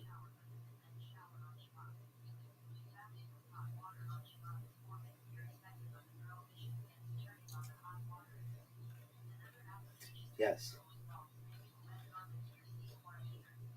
she does, absolutely. So she's been an inspiration to me since even before I started this project. I was someone who always thought it would be interesting to just record the TV when we had VHS recorders in the late 20th century, and as when I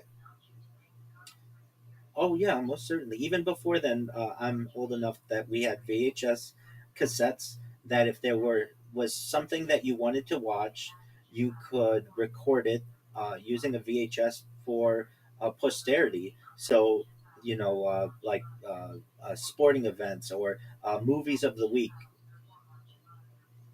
Well, that was absolutely, that was always a concern, and that certainly did occur in many households. Fortunately, it did not happen to anyone I know personally. But yes, this idea of recording for posterity was something that I always thought was a good idea. And then when I learned about Marion Stokes, I was absolutely fascinated by her and her fortitude to for more than 30 years be able exactly to be able to record on these tens of thousands of tapes every major event, every news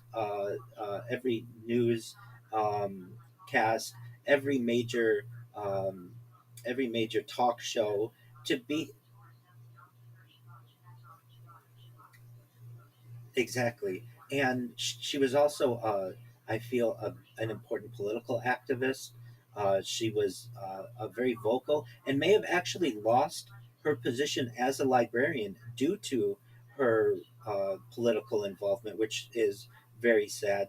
I found it very interesting as well that she was able to fund this major undertaking with Apple stock.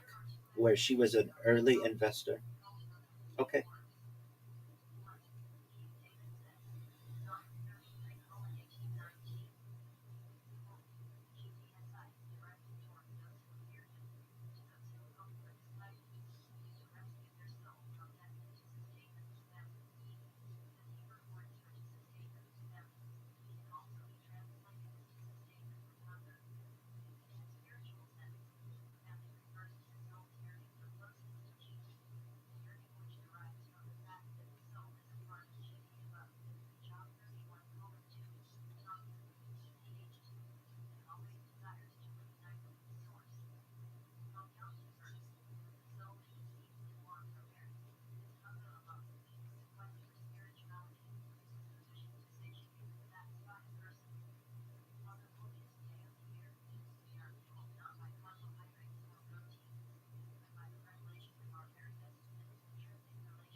Most certainly.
Oh, absolutely. It's one of my favorite websites.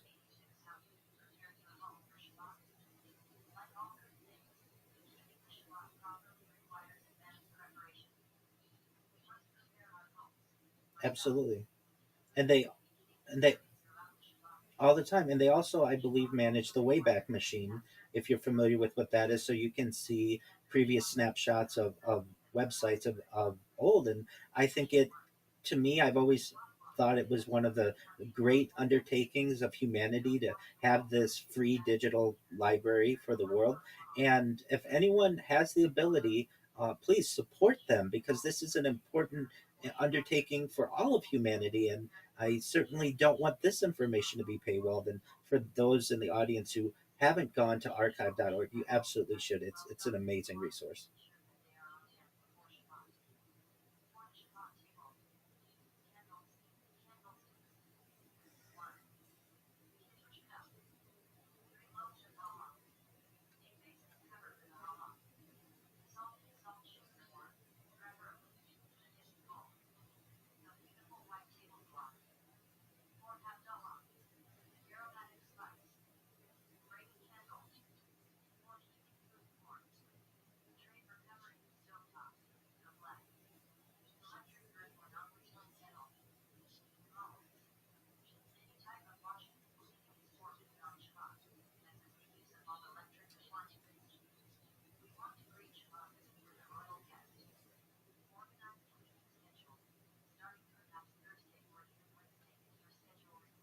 I will do my best to view it as soon as possible.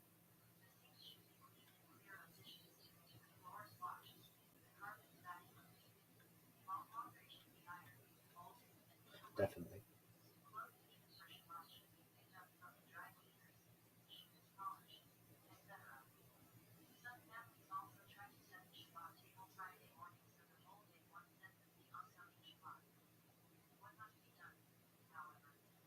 Well, I think one interesting way is to publish the results that we're getting from AI, so that we can see perhaps how it's changing as time moves forward.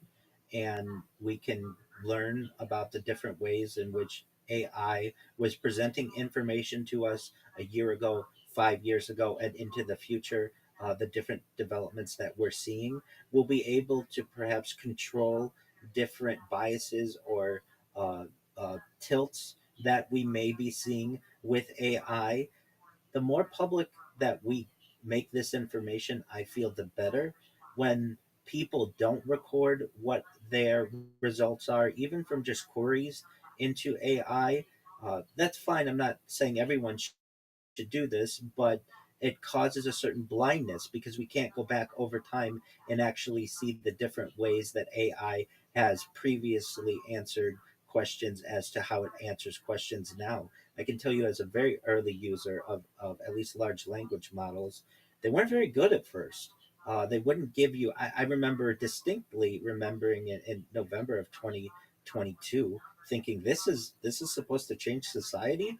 I don't see how this is that great.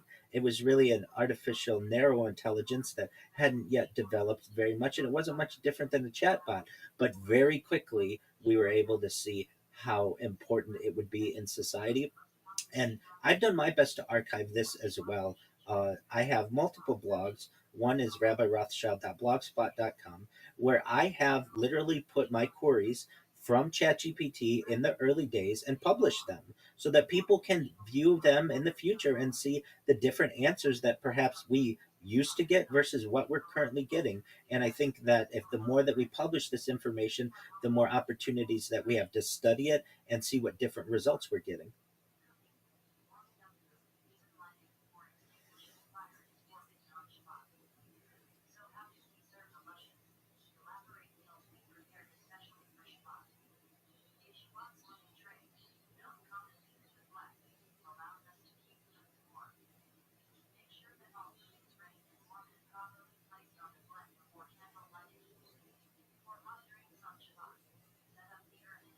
The amount of censorship that I see on some given topics, especially on health information, some historical events, it's it's it hallucinates more, I would say, than it did in its early days. In the early days, many times it would just say, I don't know that information, or it would give you an honest answer. It wouldn't necessarily make up information that it would have. But nevertheless, you would have to correct it even in the early days of the large language model, like you have to do today.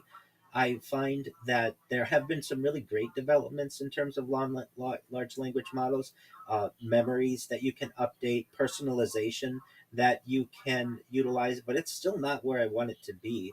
In particular, the way that I use it, many times I will utilize it for writing long form articles. So I'll have an idea, I'll provide it with an outline, I will get some type of information from a large language model, but it still doesn't always remember the way in which I want the information presented. And that's frustrating because at a certain point, I feel that we should be at a that AI should be good enough to be able to give me the results in as an efficient way as I would like, and as I would like my audience to be able to digest. But I'm sure we're getting there. These are just some of the growing pains that occur with any type of new technology. So in general, I've seen the development. I think that we're moving in a positive path, but I do fear the censorship that can occur. Also, even without censorship, you may have issues, or we may experience issues that we've discussed earlier with gatekeeping or tokenization, and that's frustrating to me as well.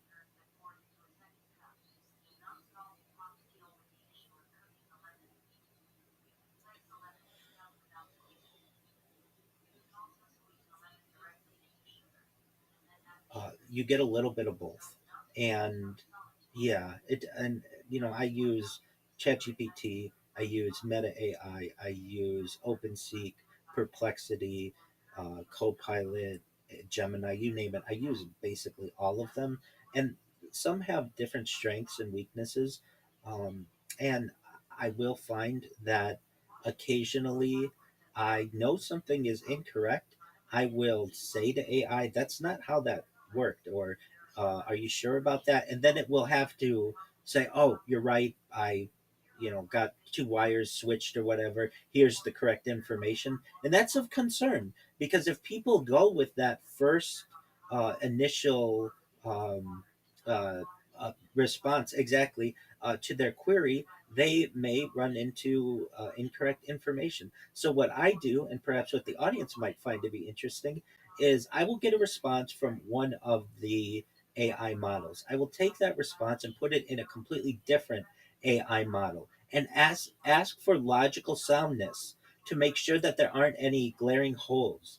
And absolutely. And I do it with all my blog articles because I want to ensure maximum accuracy as best I can. So what I do is I ask I get the response from the first AI model. I put that into the second AI model and I ask on a scale of 0 to 10, please give me the logical soundness of this information. And usually on the first attempt, it will be between a 9.5 and a 10. There may be some type of weakness that AI is able to discern, or perhaps an example that it feels would strengthen the argument. Once the second AI model is able to give me a 10 out of 10, I'll take that and put it back into the first AI model. And the first AI model will say, yes, this is an improvement. Yes, I should have thought of that. It's very understanding of the ways in which that it should have improved. And then I may put it into a third AI model just to ensure as much logical tightness and soundness as possible. Once I get two or three of these models to say this is a 10 out of 10 from a logical soundness point of view, only then will I publish it. And I feel this allows me to best avoid any kind of AI hallucination or incorrect facts, just being able to counter each AI model against itself.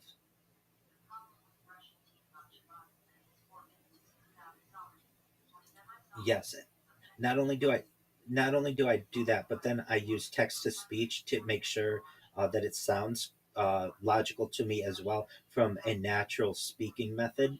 And I will ask exactly what did you change because I want to know, and I want to have control over the AI, the information that's presented to me. I don't want to just assume that one AI model is correct because frankly, if you were to do that, you will make many more mistakes than if you counter these different models against each other.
Yes, she's an inspiration to me, and in the same way that she wanted to document perhaps the spinning of news or information, it has done the same for me. I recognize inconsistencies that we experience on a daily basis. Sometimes the news will report a certain event in one way in the morning, and it's like someone told them don't report it that way in the afternoon, and it will be changed. And I have an archive of this. I feel I'm on a journey very similar to Miriam's. She basically was able to start utilizing this technology in the late 1970s with the advent of the at home VHS system. And she basically had to get into a routine. Every 6 hours or so, she or her husband had to put in a new tape to be able to archive the information. And I do the same every 12 hours. And what I'm doing is a new type of technology as well, which is basically cloud computing and data storage. And so I feel like I'm on a similar journey as she is, and we're able to discover much of the same information changing and the fake news and whatever other type of term is wanting to be used, we're able to archive that in real time. And uh, I can't say that I've been able to learn all that much about myself personally as of yet, but it does occur. I recognize, because I've heard myself speaking so often, different words that I use generally quite often, and I do my best to avoid them, but then I also recognize that there's a reason why I'm using these words. I would like to be able to digest all the information in a better way. I just haven't had the time because the project itself takes up so much time. I know Marion Stokes in her later years was able to have an assistant who would help her to be able to make many of these archives up until 2012, and I've had to utilize AI to do the same for me. So, in many ways, we're walking a very similar path with Marion and VHS, and with my project and cloud data storage, and her utilizing an assistant, and with me utilizing AI systems to automate much of the archiving. And there are very few of us who know what this journey is like. To give the audience an idea of how much data did she actually archive and how much have you archived, Rabbi? So, as you had previously said, she archived from 1977 to 2012, approximately 35. Okay, approximately 30 plus 35. So, she had a total of between 70,000 plus video cassettes or so. The estimated amount of footage she has is 500,000 to 800,000 hours. And as we previously stated, it's being digitized by the Internet Archive. Again, give to them. I'd love to have more of this information available faster. I've always wanted to delve into her complete collection. From my standpoint, and now this is approximate, but at any given time, I'm recording from anywhere between 10 and 30 different devices, and many of them have the same camera angle, but they may be separate streams. So, just for a rough estimate, we'll say 20 different camera angles for 5 years. So, approximately 24 hours a day times 365 days a year times 5 years. Each camera is about 43,800 hours, and 20 different camera angles in total is about 876,000 hours of footage. So I have a similar amount of footage that I've been able to archive over the course of the last 5 years that Marion did over 35 years. Now, it's not nearly as much of a physical task as it is with Marion, where she would actually have to remove the cassette and put in a new cassette, open up new packaging and stuff. All I necessarily have to do is generally hit go live on a different stream. But to give the audience an understanding, what my project has been able to compile is very similar to what she's been able to compile. Essentially, I have the equivalent of about 100 years of continuous viewing time, which is an immense amount of information for a person to be able to archive, and an immense amount of information for people to be able to study into the future. And thus, having archived about as much as she has archived, I feel that I am a modern day Marion Stokes. She's been absolute inspiration to me, and I hope to continue to do this for at least 35 years as she did. I'd like to do it for the rest of my life, God willing.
Well, it's an unfortunate story that you have of that person that you know, and I anticipated that's what you were going to say because they're not the only one.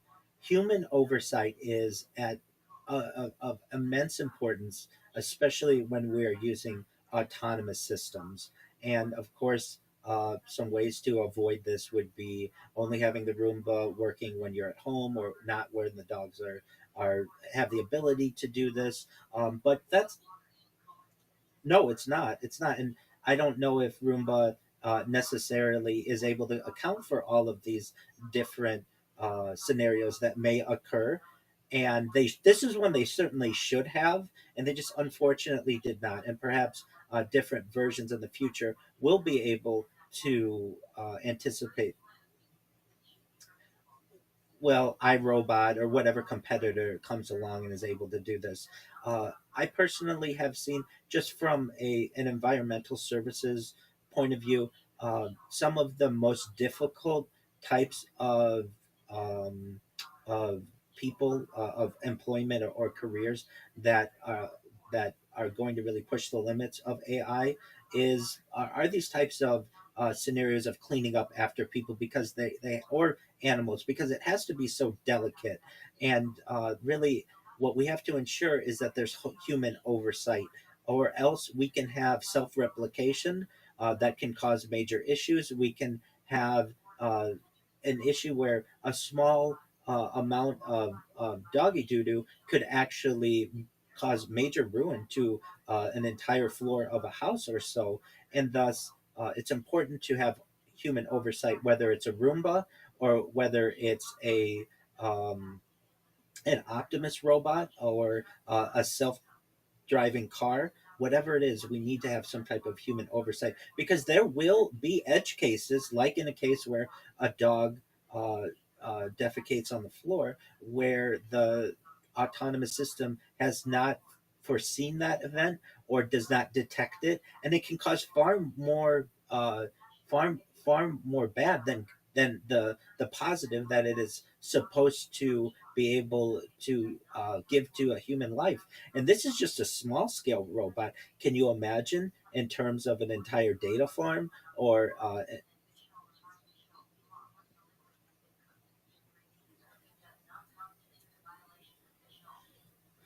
most certainly.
Well, with any emerging technology, there will be circumstances, like in this case, where a challenge may emerge and unfortunate events occur. This is a really sad scenario that I feel is somewhat inevitable in terms of any kind of emerging technology.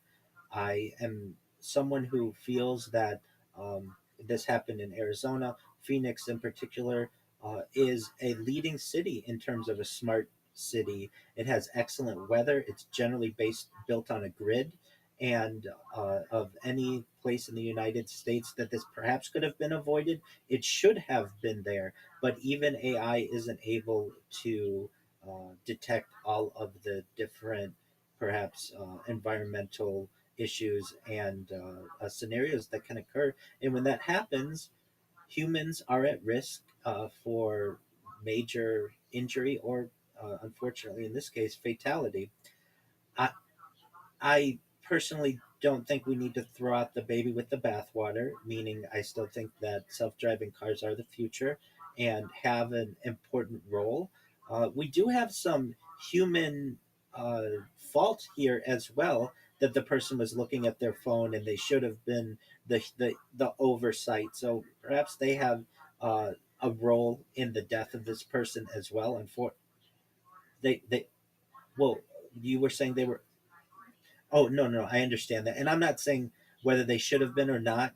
I'm just saying that they did have the opportunity to have human oversight, and that was, they failed at that. Uh, we're at a time when we're not fully autonomous yet.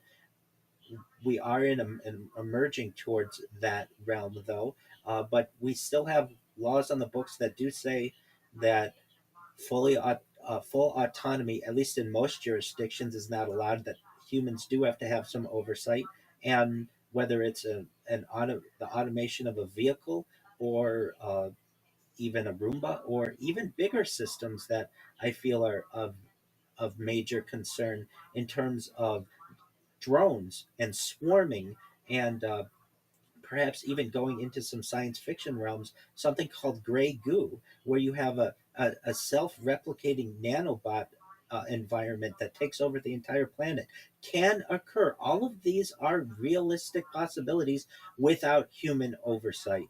And thus, at the end of the day, humans need to have control. We need to be able to unplug the machine. We can never give full autonomy to robots or AI, because if we do, we're in danger of hurting others, and that's something that we should want to avoid.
It's an it's an excellent opinion to have. I think it's a great take. I think it's unfortunate that in today's corporate system, that really the biggest penalties that any leadership will ever have to suffer are civil penalties, and they're not even personal civil penalties. They are civil penalties against a corporation. And as I've heard used previously, if the punishment for a crime is a fine, then it is just a punishment for the poor. And that if we don't have penalties that are criminal penalties against leadership, then there will be and there will continue to be a lack of accountability. If a CEO knew that they could be charged at the same rate, or at the at could be charged criminally uh, for perhaps manslaughter in this case, I'm sure that they would have, or I have much more confidence that they would have had perhaps two drivers or multiple systems or perhaps four people keeping an eye out, or an automatic brake system or an automatic airbag deployment system. Something would most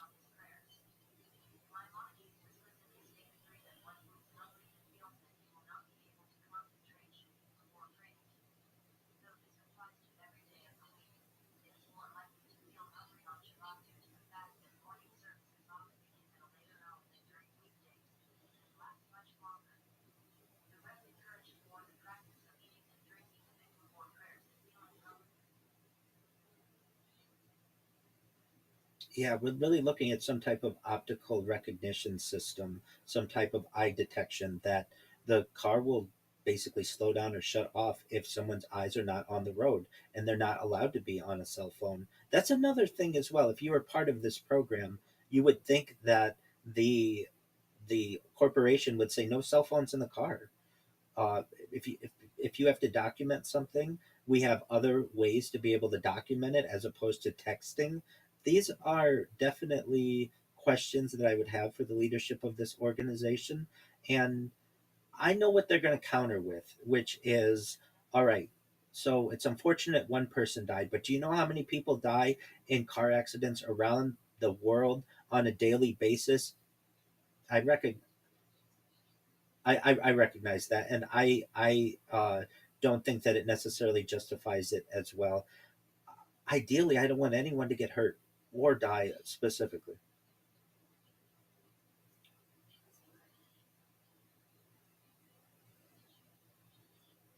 Certainly.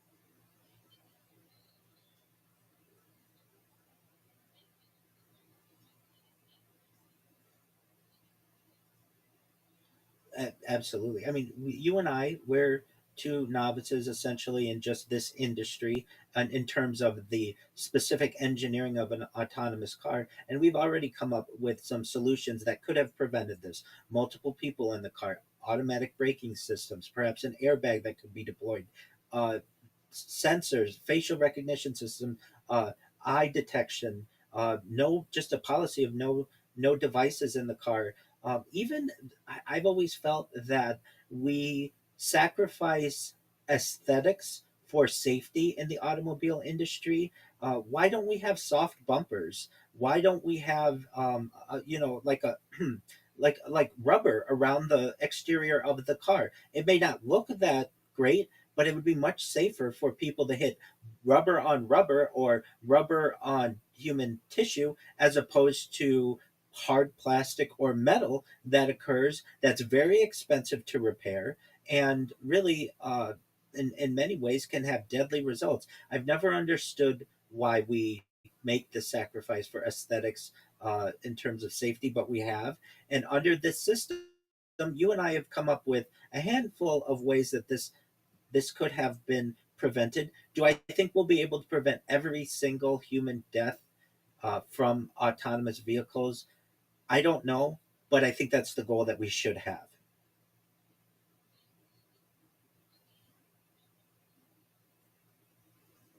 That's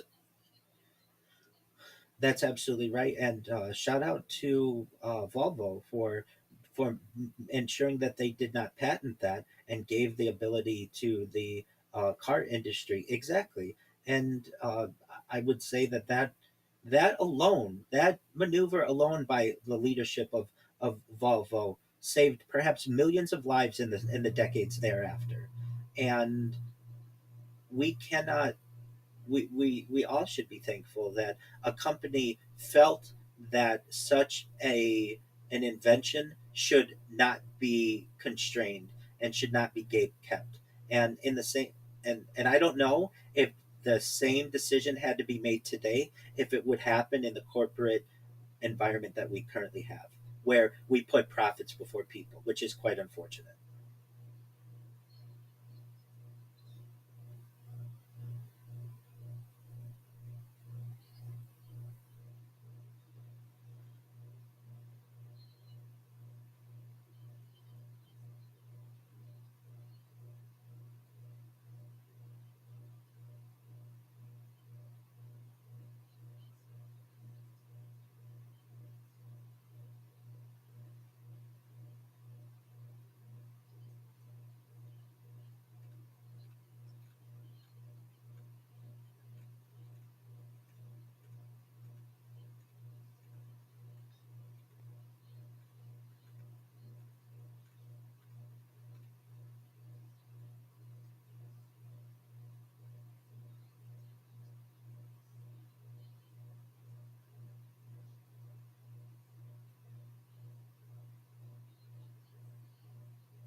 Well, that's shocking. So that three times the queries that are made are for either friendship, relationship, absolutely, as opposed to more what we would traditionally think some this type of tool for which it would be used, which is homework help, research, helping to write a paper, something book report, something along those lines.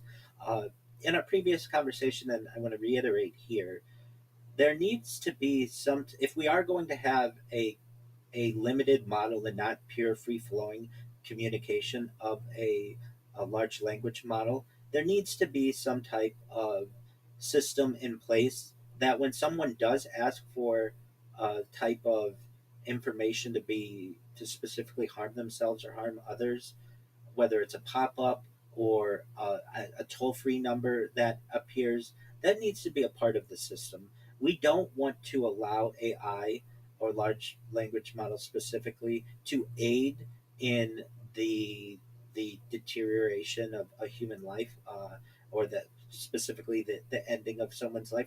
These tools are meant to benefit society, or at least they should be. And if we can preserve a life by having a pop up that comes up that says, not only I can't help with that, but also I can't help with that. Are you in need of speaking with someone? Here is a free toll free number, or here is a chat bot to be able to get the assistance that you need. Do you need further assistance? That would be a great, very easily implemented safeguard to be able to preserve human life. And we certainly don't want to have these tools be used to be able to cause more damage than we already have. If anything, the chatbot could say that you're valued, that people care about you. If you need help, this is where you can seek it. Is there anything else with which you need assistance aside from this topic? Because you're a valued member of society, and we want positive things for you, not necessarily here's a list of 10 ways that you could do this, and oh, would you like me to write this letter for you? That doesn't seem to be very beneficial from a humanistic standpoint. And this is a very early, easily integratable feature that large language models could have had to prevent this.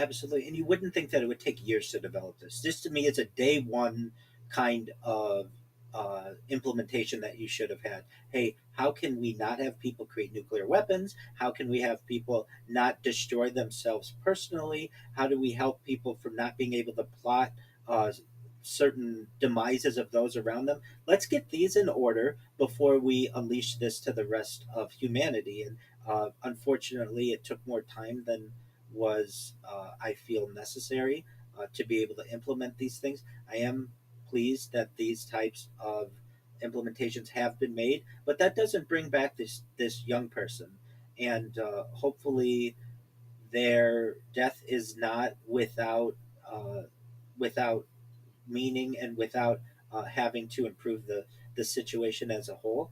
And it's quite an unfortunate situation where we have had in both the autonomous vehicle instance that we've given or this large language model example that we've given, human life that is so precious has been taken away, and at this point in technology can't be brought back.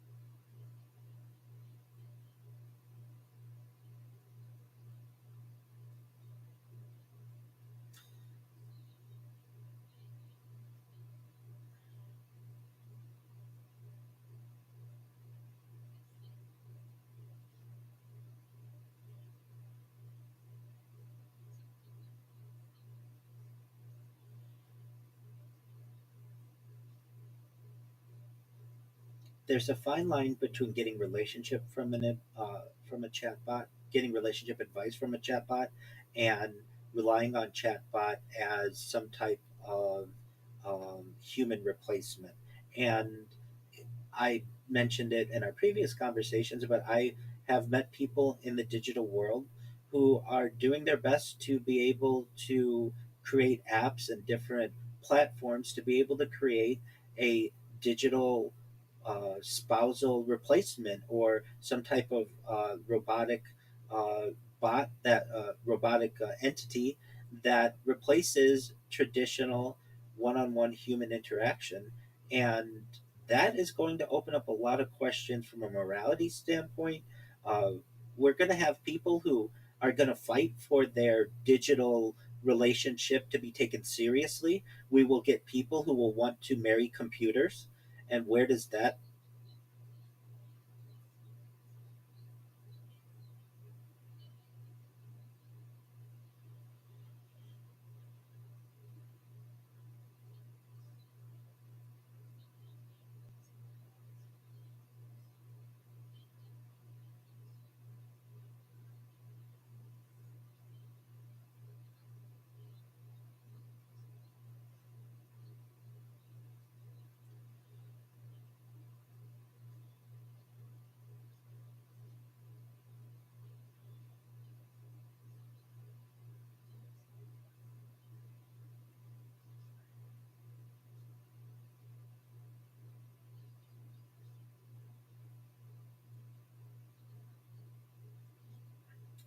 Well, it's these are questions that are arising more and more often within the modern age, but really specifically what you were referencing within the transhumanist movement, the idea and the technology that you referenced is something along the lines of mind uploading technology, where with someone's consent, and that's very important, we scan their brain into a computer like a CAT scan or an MRI, knowing where every atom is in their central nervous system and their peripheral nervous system for later download as an android, an avatar, a cyborg, a cybernetic being, a clone of themselves, a robot, an ethereal being, whatever it is. But at what point does that being no longer at what point are they no longer considered human? At what point are they no have rights?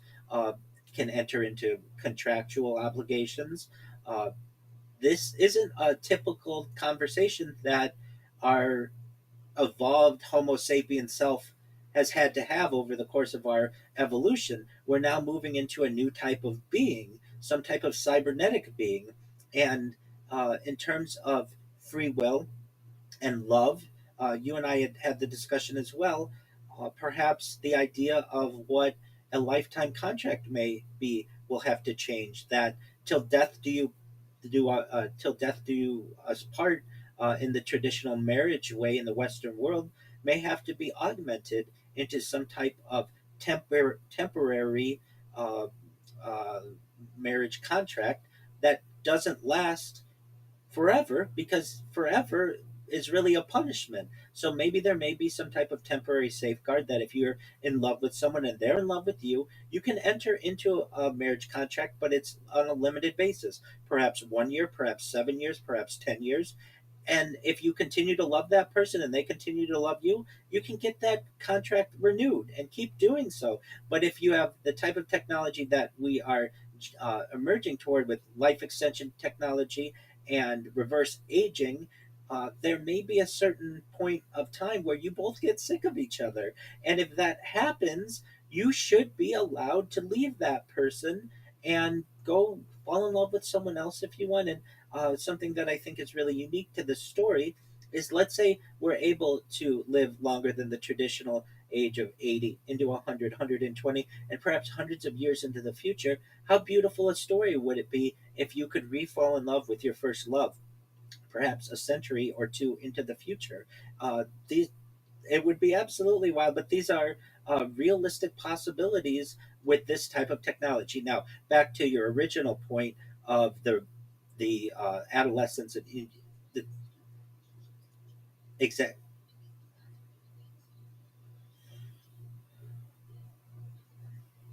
Yes.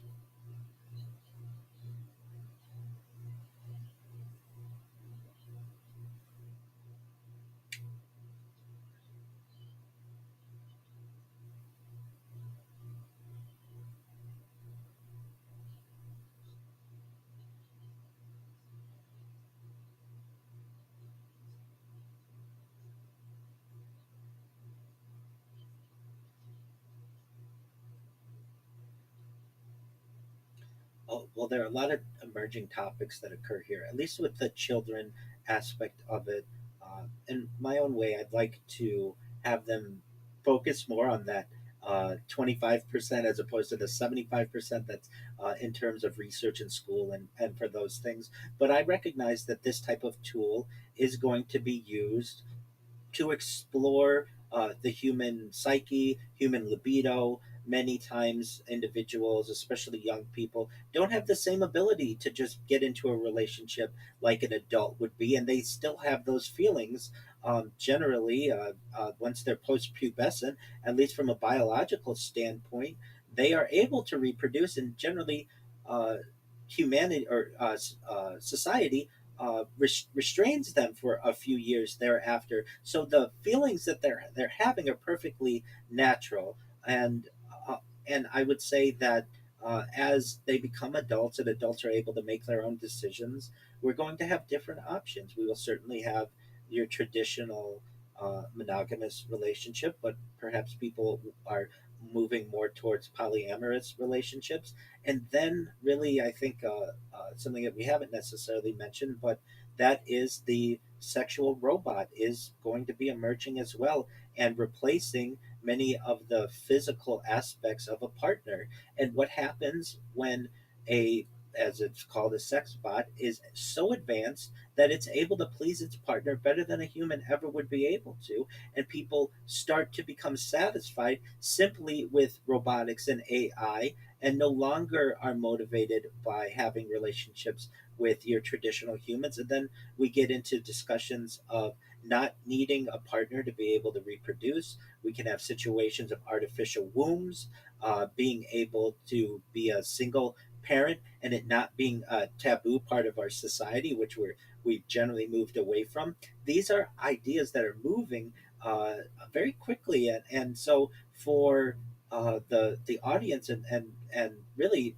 specifically people in 2026, we are at the precipice of a very important age of what love is, of what romance is, of what relationships consist of. And really, traditionally, we haven't thought of someone being able to love a robot in the same way that they love a human as being a reality. But that may change in the future. And if that happens, how will society react and how will we adapt as a species?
It's a tool and it could be used to benefit or to detract. I would say that you could use it to learn more about your partner's psyche, about their needs, about different opportunities for love with them that you would have never previously uh, surmised. But then there's the element of it that if I'm able to get the serotonin uh, uh, injection into my brain through a chatbot, why do I need a person? Uh, if I'm able to replace the physical contact that I normally would experience with a partner with a device or a robot or a tool, what need do I have for someone else? And especially when the technology starts to far exceed what we can do as humans. And I really think, and for the psychiatrists and psychologists of the future, they will have to study this, and sociologists and really just everyone in society will have to study this much more, much deeper than I can currently uh, more than I can currently surmise. But I think that even men and women might be different in how we have these connections. I know many men who have said, and maybe it's just been in joking, but they've said that I'd be absolutely fine with a robot if she did everything that my wife did or a girlfriend did, and she wouldn't argue with me, and we were able to have relationships together and all of that. I could see that being absolutely fine. And many of the women with whom I've had discussions on the same topic, they have said yes, there are tools, and robotics might have a part in this, but I do desire that at least one time physical connection with someone. And I understand that as well, so that they feel that it's organic and not necessarily completely, uh, completely technological, or uh, I would say, um, it's a more traditional sense. Now, there are men who would feel the same way. I don't want to say it's split completely between men and women. I certainly don't want to say that, but I'm saying that there are aspects, and usually I hear this opinion more in women, but not always, that say, I want the organic physical touch of a person. And if they're not there, I can't be with them, and I need to replace that in one way by AI or a robot, I can do that. But I don't want that to be the only replacement, the only option. I do want that organic relationship. Then I've heard that opinion, and I've heard from men that they are, not just from men, but from generally more male perspectives, and it may just be an issue with who I've polled on this topic, but they would be absolutely fine so long as the robot loved them, or they felt that there was love there. And then there's going to be some people in the middle who want the organic connection, and other people who will be fine with just the robotic. So I think probably it will have to just, it differs on the person and what we consider to be love. Right now in 2026, if we heard someone say, I love a computer, or I love a chatbot, that's going to sound quite strange. But in 21, 26, will that sound so strange? That might be the norm. And that's a fascinating century that we will undergo if that becomes the case.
I think it depends a lot on definitions, how we define love, how we define a relationship.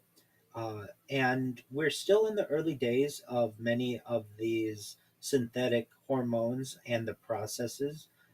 There's a question to be raised that if you can use a synthetic hormone that increases the hormonal levels in your mind, uh, and you could still maintain the naturally occurring hormonal levels, which you can't currently do, would that be considered more love than the complete replacement? It will be, though. It will be, though. Absolutely.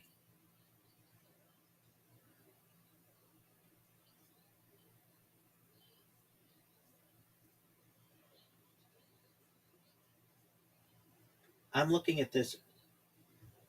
I'm looking at this over the course of a century, perhaps not in the next few years, but given enough time, science will be able to adapt to any need that humans need. It's just a matter of time. And if we were to say, okay,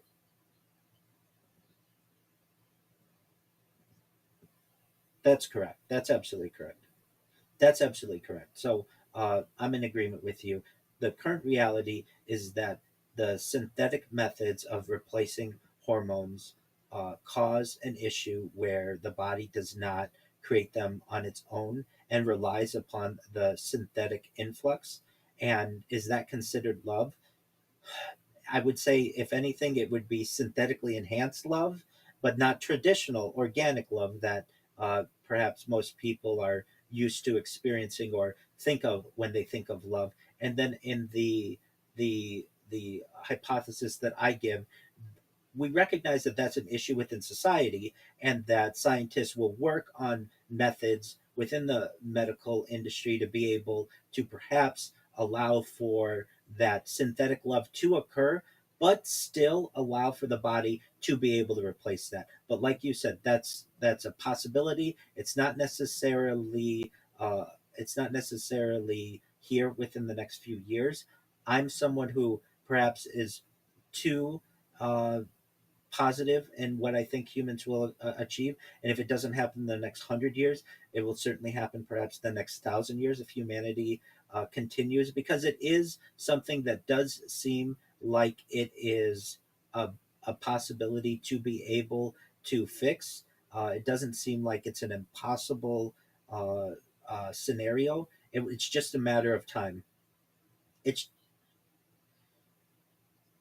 That's correct. So, and specifically with the current reality, would we call traditional love that has no synthetic influence? That's love, right? Would we agree on that? Exactly. Okay. So then, if we have someone who is using synthetic dopamine or endorphins or serotonin to be able to enhance their ability to love with someone else, could we agree that that's synthetically enhanced love?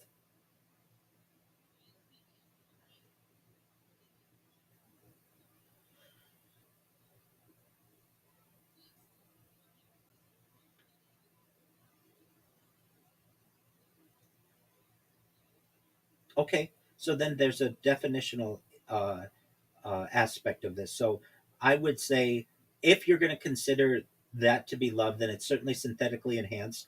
And you're saying I don't consider that to be love. So you would just call that synthetic enhancement for artificial results.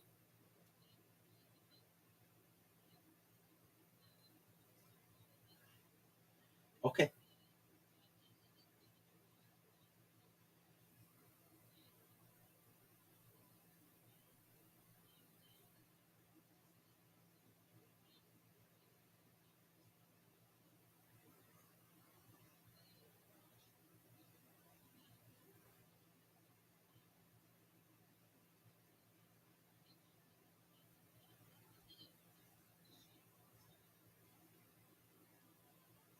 absolutely.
I agree with you in many of the things that you've said.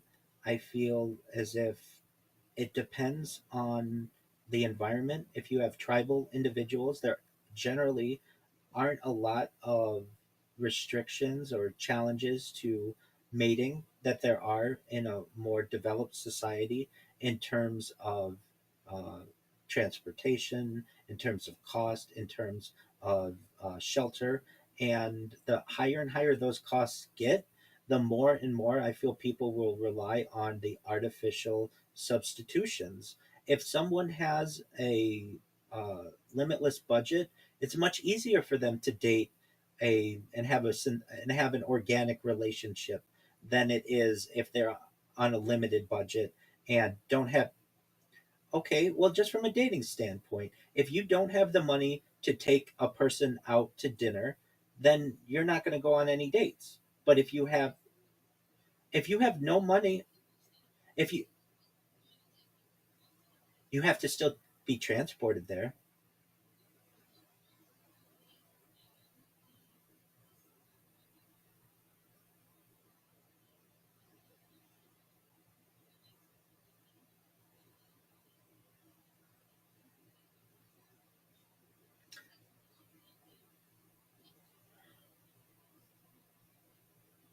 I'm in agreement with you on that, but the sexual relations doesn't necessarily mean a long-term healthy relationship either.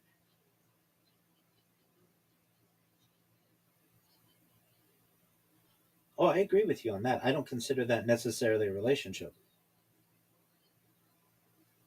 I recognize that, at least from the terms of the budget. If someone doesn't have the funds to be able to go on a date, to be transported, to pay for dinner, or even spend time with the individual, are they really going to be considered a viable mate? Probably not. And thus, that person is going to resort to the chatbot because that's the closest human connection that they may feel they'll be able to get from a realistic standpoint multiple sessions. Sure, they may be able to find someone on Tinder and be able to have a one night stand or just a random fling, but is that really going to be something that is going to give them the type of connection that they feel over a long period of time? Likely no, and that's why they're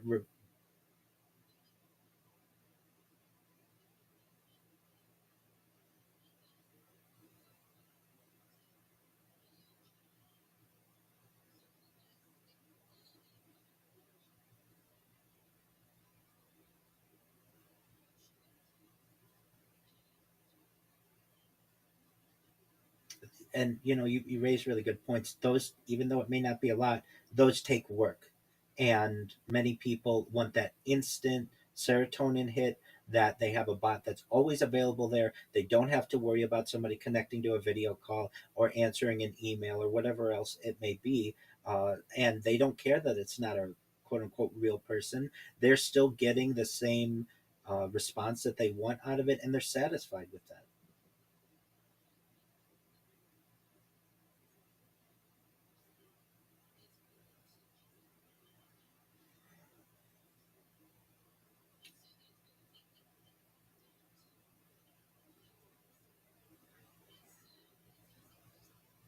I agree with you, and I agree that that is there are some fears of that type of thinking. It's very primitive, unfortunately, but if you look at our primal needs, desires, and instincts, many times people will go to the easiest, will find the easiest route, and with this new emerging technology of a chatbot or a sex robot or something like that available to them, they may not want to put the work in that is necessary for a or traditional organic relationship, and may just default to what's easiest. And is that a fear that I have, that the future of society may be defaulting toward? It is, absolutely.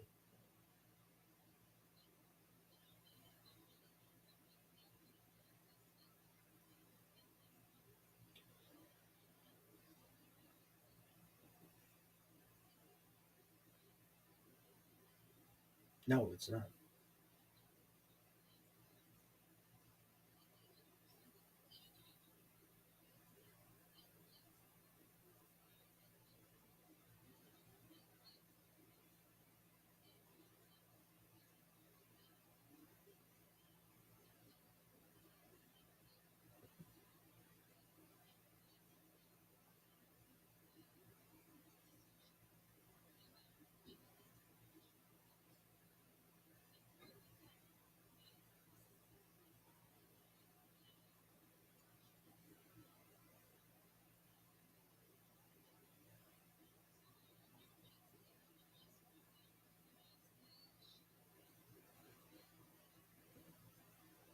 Absolutely. Well, thank you. First and foremost, I want to thank you so much for the opportunity to have these discussions with you. I would find it concerning if we agreed on absolutely everything. This is what's healthy about friendships and about discussions is that you don't always have to agree on everything, and you were able to learn from each other. And I find that to be, in many ways, much more valuable than if I were just speaking to someone who agreed with me, or even just a chat bot that thought everything that I perhaps was saying was correct. So I find this to be of extreme value, and I hope your audience does as well. In terms of what I do, as I previously stated, I stream my life 24 hours a day, 7 days a week, 365 days a year. I have been doing so for nearly 5 years.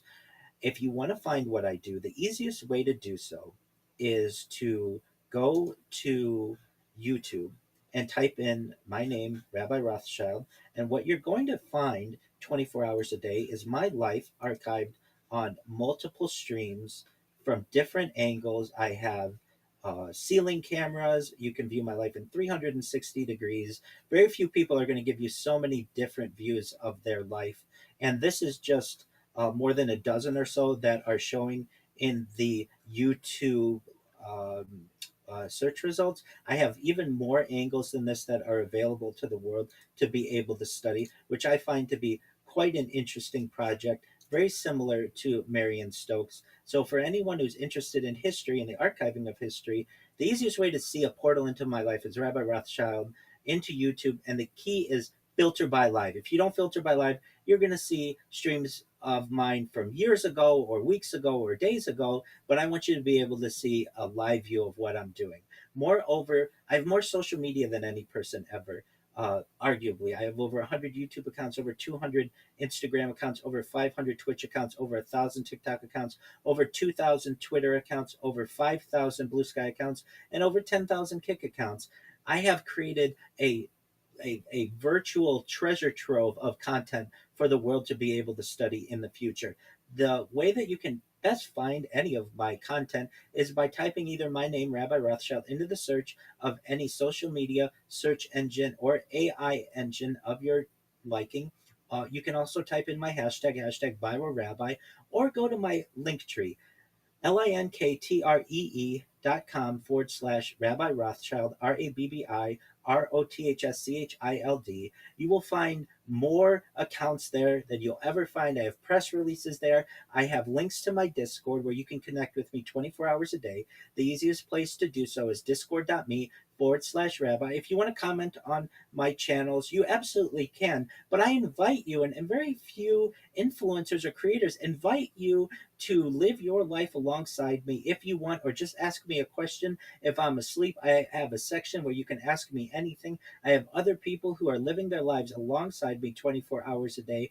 I'm here not just to be an example to the world. I'm here to interact with people as well. So if you have questions on relationships, if you have questions on employment, if you have questions on religion or history, or you just need pastoral support or moral support, you just need to talk to someone, I'm here for you. And that's for people of any background, any religion. You don't have to be Jewish to be a member of my community. I have thousands of people within our Discord community alone. The only thing that I ask is that you're an adult. I think children are our future, but I just want to make sure that my Discord is of people of majority, and you can connect with me whenever you want. Moreover, I am an avid blog writer. I publish about 2 blogs every single day, and those can be found at rabbirothschild.medium.com. And I write at length on AI and technology and communication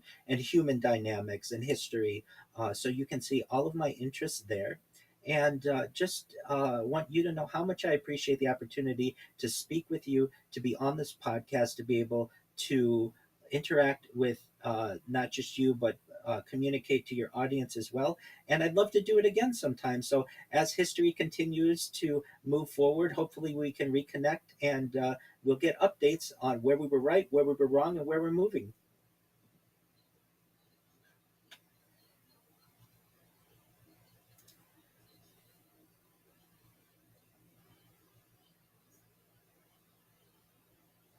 Oh, I do absolutely. Yeah. And I have thousands, and just Gmail alone, I have over 100.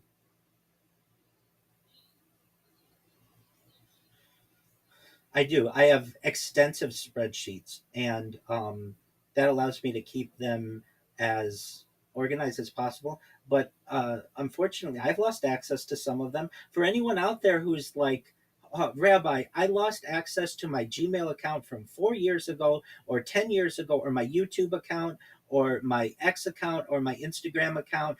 Be patient, because when I go viral, God willing, it will happen. We are going to ask these different platforms to give all of society an opportunity to get our accounts back, hopefully, whether you forgot your password, or you just don't have that two-factor authentication device, or you lost your cell phone, whatever it would be. I'm going to do my best, because I don't want this data to be lost to individuals. Data preservation is very important to me, and I'd like to help to continue to be a leader in it, specifically in requesting that these major corporations allow people access back into their accounts. And even in my accounts, I've lost access to them, but I don't let that get me down. I just create another one and keep on going.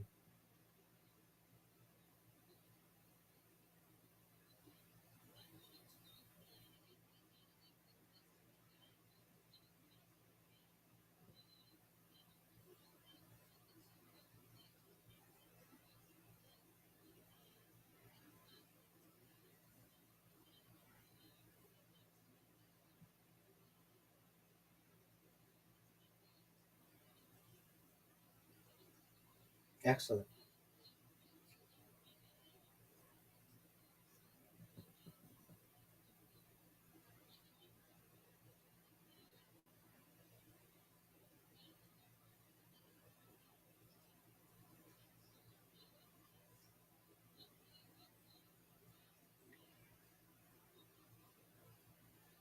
I appreciate that. If I may, I didn't know that you would be giving like an overview of some of the topics that we covered. So that one part where I began reading my notes, if you can remove that and just go into where you start to give the description, I would completely appreciate that, because I just wasn't sure, and I wanted to make sure that I was accurate. Moreover, if it's okay, I'd like to send you my relevant links, perhaps for the description, and if you need a headshot, I can send that along as well. And I look forward to not only reviewing what you've put together. You're really smart. I want you to know, like, you're really smart, and you're a really good historian. Like, I was very impressed with your outline. I'm very impressed that you're in the medical field, yet you're you're an excellent historian. So I think very highly of you. And I say this to just about everyone with whom I do a podcast. If something comes up in the future that we're like, hey, let's discuss this topic, absolutely. But at a minimum, 1 year from today, I want to have another, or not necessarily today, but 1 year from around this time, let's meet again. And every summer, for as long as we continue, you do a podcast and I'm live streaming, which God willing is the rest of my life. I'd like to see where we were right, where we were wrong, see what is emerging. So, if anything, August of 2027, we can plan on reconnecting, and then that's the one really exciting thing of the topics that we mentioned, is they're always emerging, so we can see where we were accurate, maybe where we were off the mark, and where we're going, and then we have like a watermark every single year of what was going on. So if we could do that, I'd really appreciate it.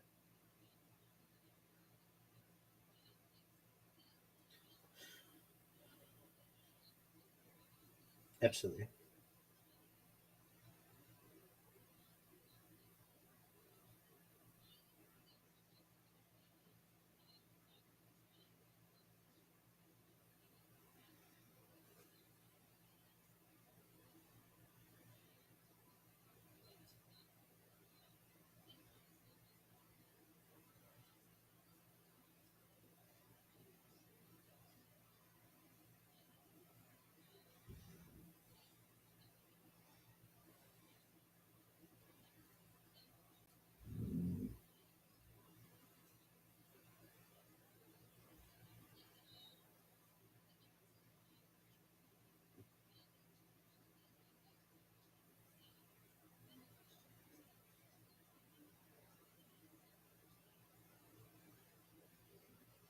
Absolutely.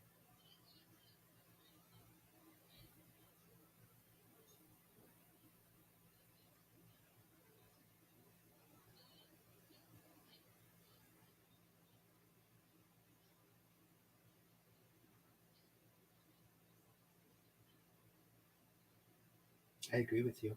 If I may ask, what time period is your book taking place? Okay.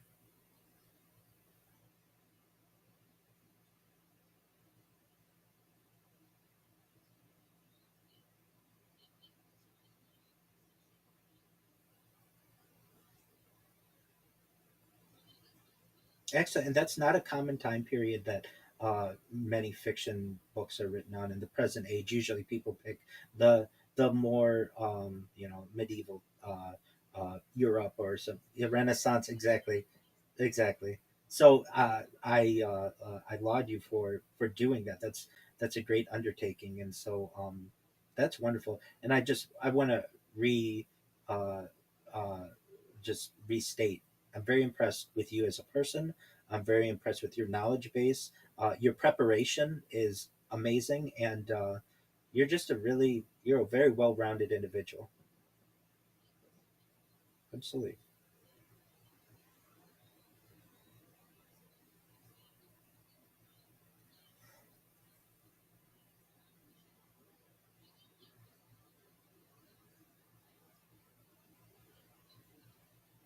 Oh no, most certainly. You're more than just smart. You're well rounded. You're intelligent, and I think I'm to ensure that you know I'm not talking down to you. I learned a lot from you, so thank you.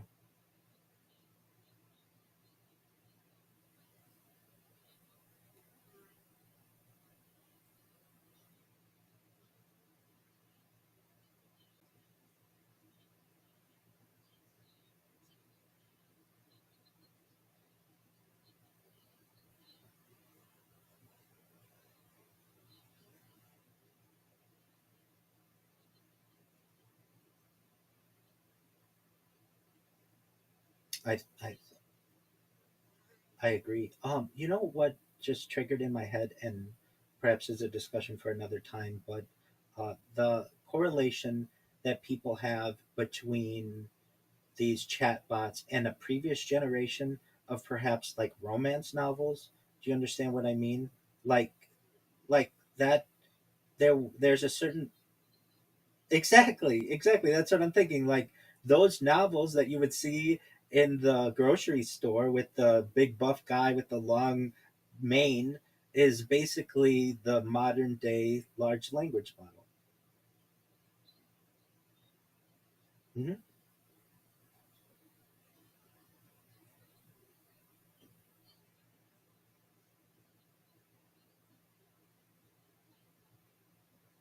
Exactly, and you're on the same track as I.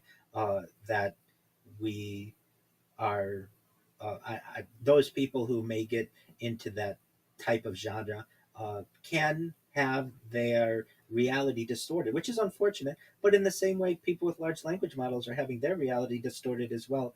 And those books were just a generation or two ago.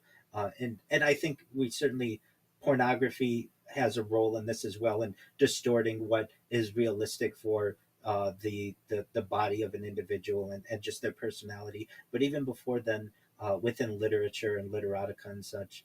Um, we're moving, and we can see its development. But as we were having these conversations, I thought to myself, you know, somehow, some way, people had to have these types of opportunities or um, uh, uh, resources. And what was it? And I guess it would have been like a romantic novel. And as we see that with like the emergence or reemergence of something like 50 Shades of Grey, that still is a popular genre for many individuals as well. And now with the large language model, it kind of becomes more interactive, I feel. But it was just something that came to mind. As I'm sure we could continue talking at length, but uh,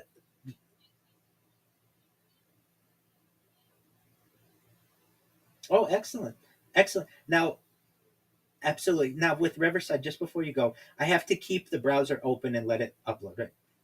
Excellent. Absolutely. Thank you so much, and we'll be in touch. And God willing, 1 year from now, we'll see where we were right, where we were wrong, and where we're going. Excellent. Very well. Thank you so much. You as well.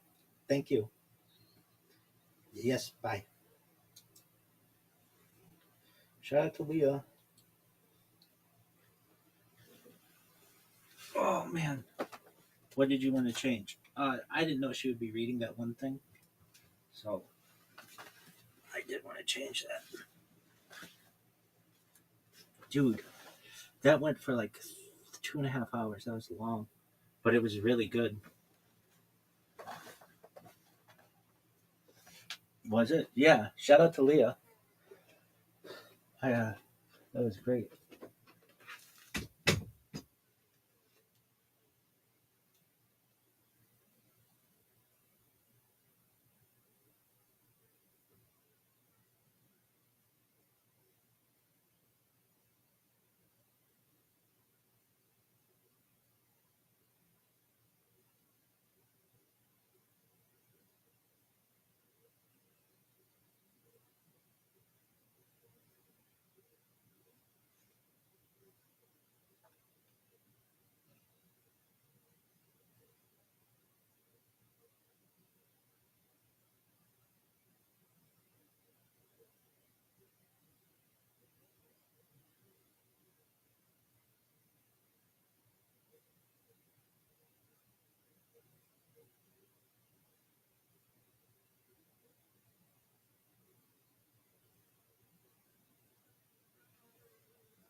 Kid's got mitts and his hips are.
According to him, such passages will become clear with, well, intense devotion to the text, with God literally rewarding the student through divine apperception of the material. He argues that one should begin one's studies. Reverend Andrew, can you hear me? 20. That's the same age that Cordovero himself began to. Reverend Andrew.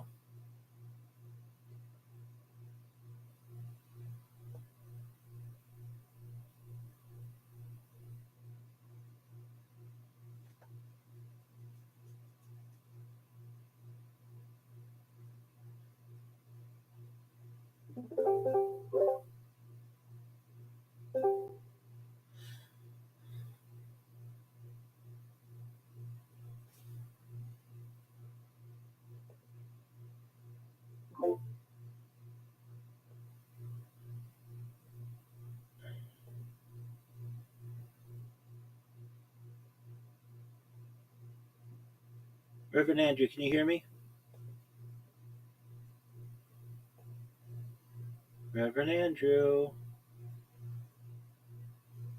Can you hear me? To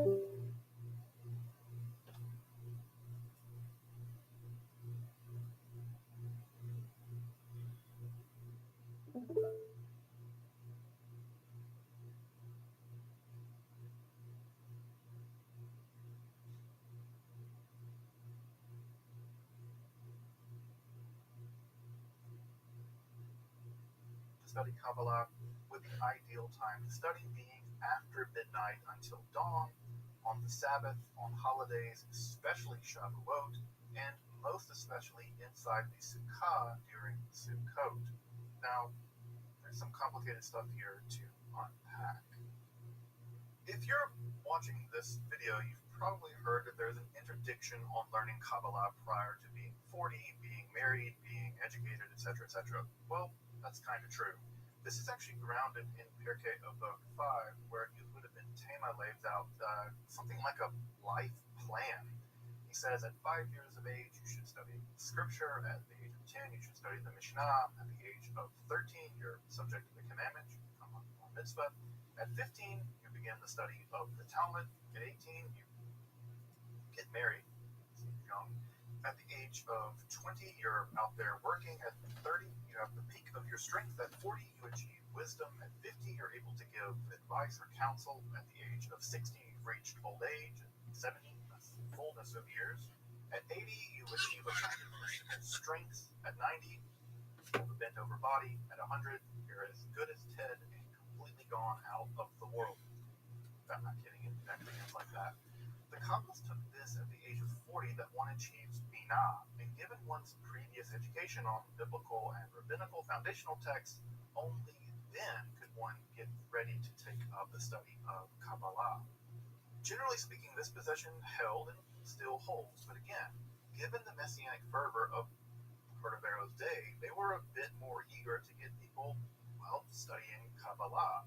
These rules were for the sake of education and not for the sake of making rules, and thus they could be bent a little. Cordovero started at 20, though he does still state that getting married is still a prerequisite for studying Kabbalah. Having a righteous conduit for one's sexual desires was seen as a necessary precondition for focusing one's attention on the sacred marriage of Tiferet and Malchut, the Hyros Gamos of Israel and the divine, the physical and supernal world, rather than thinking about booty.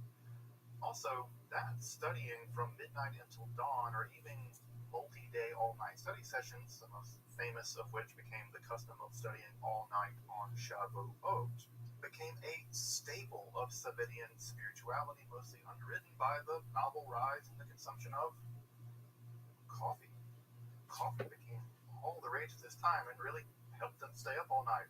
Interestingly enough, a similar trend actually took hold at the exact same time with our Muslim brothers over there, the Sufis, also drinking a lot of coffee, spinning around, staying up. Coffee aside, for Cordovero, the advantages of Kabbalistic study were patently clear. It, well, speeds up the process of redemption. There's always that. It assures one a place in the world to come. It allows one to merit the most glorious death possible, the death by divine kiss. It allows one's soul to cling to the upper world even in this lifetime. You get accompanied by angels and the souls of passed away righteous people. It elevates this generation to the righteousness of the generations past.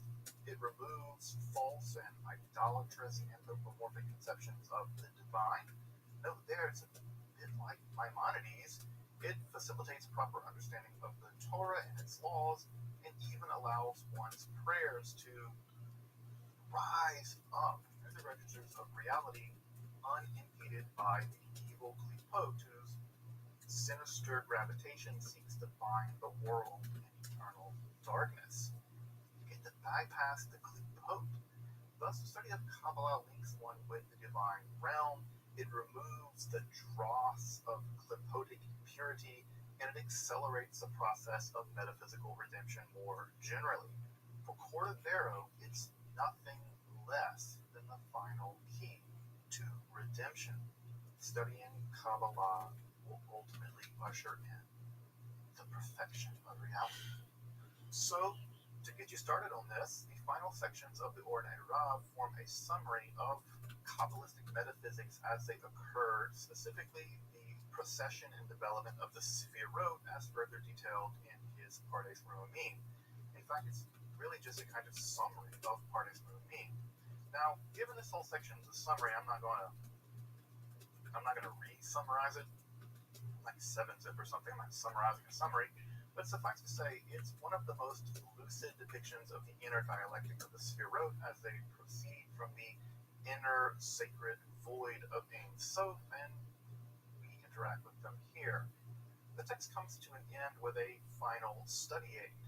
Cordovero actually mines the Sefer Zohar for the many metaphorical and allegorical names for the various Sefirot and other metaphysical entities of Kabbalistic literature, especially the Zohar.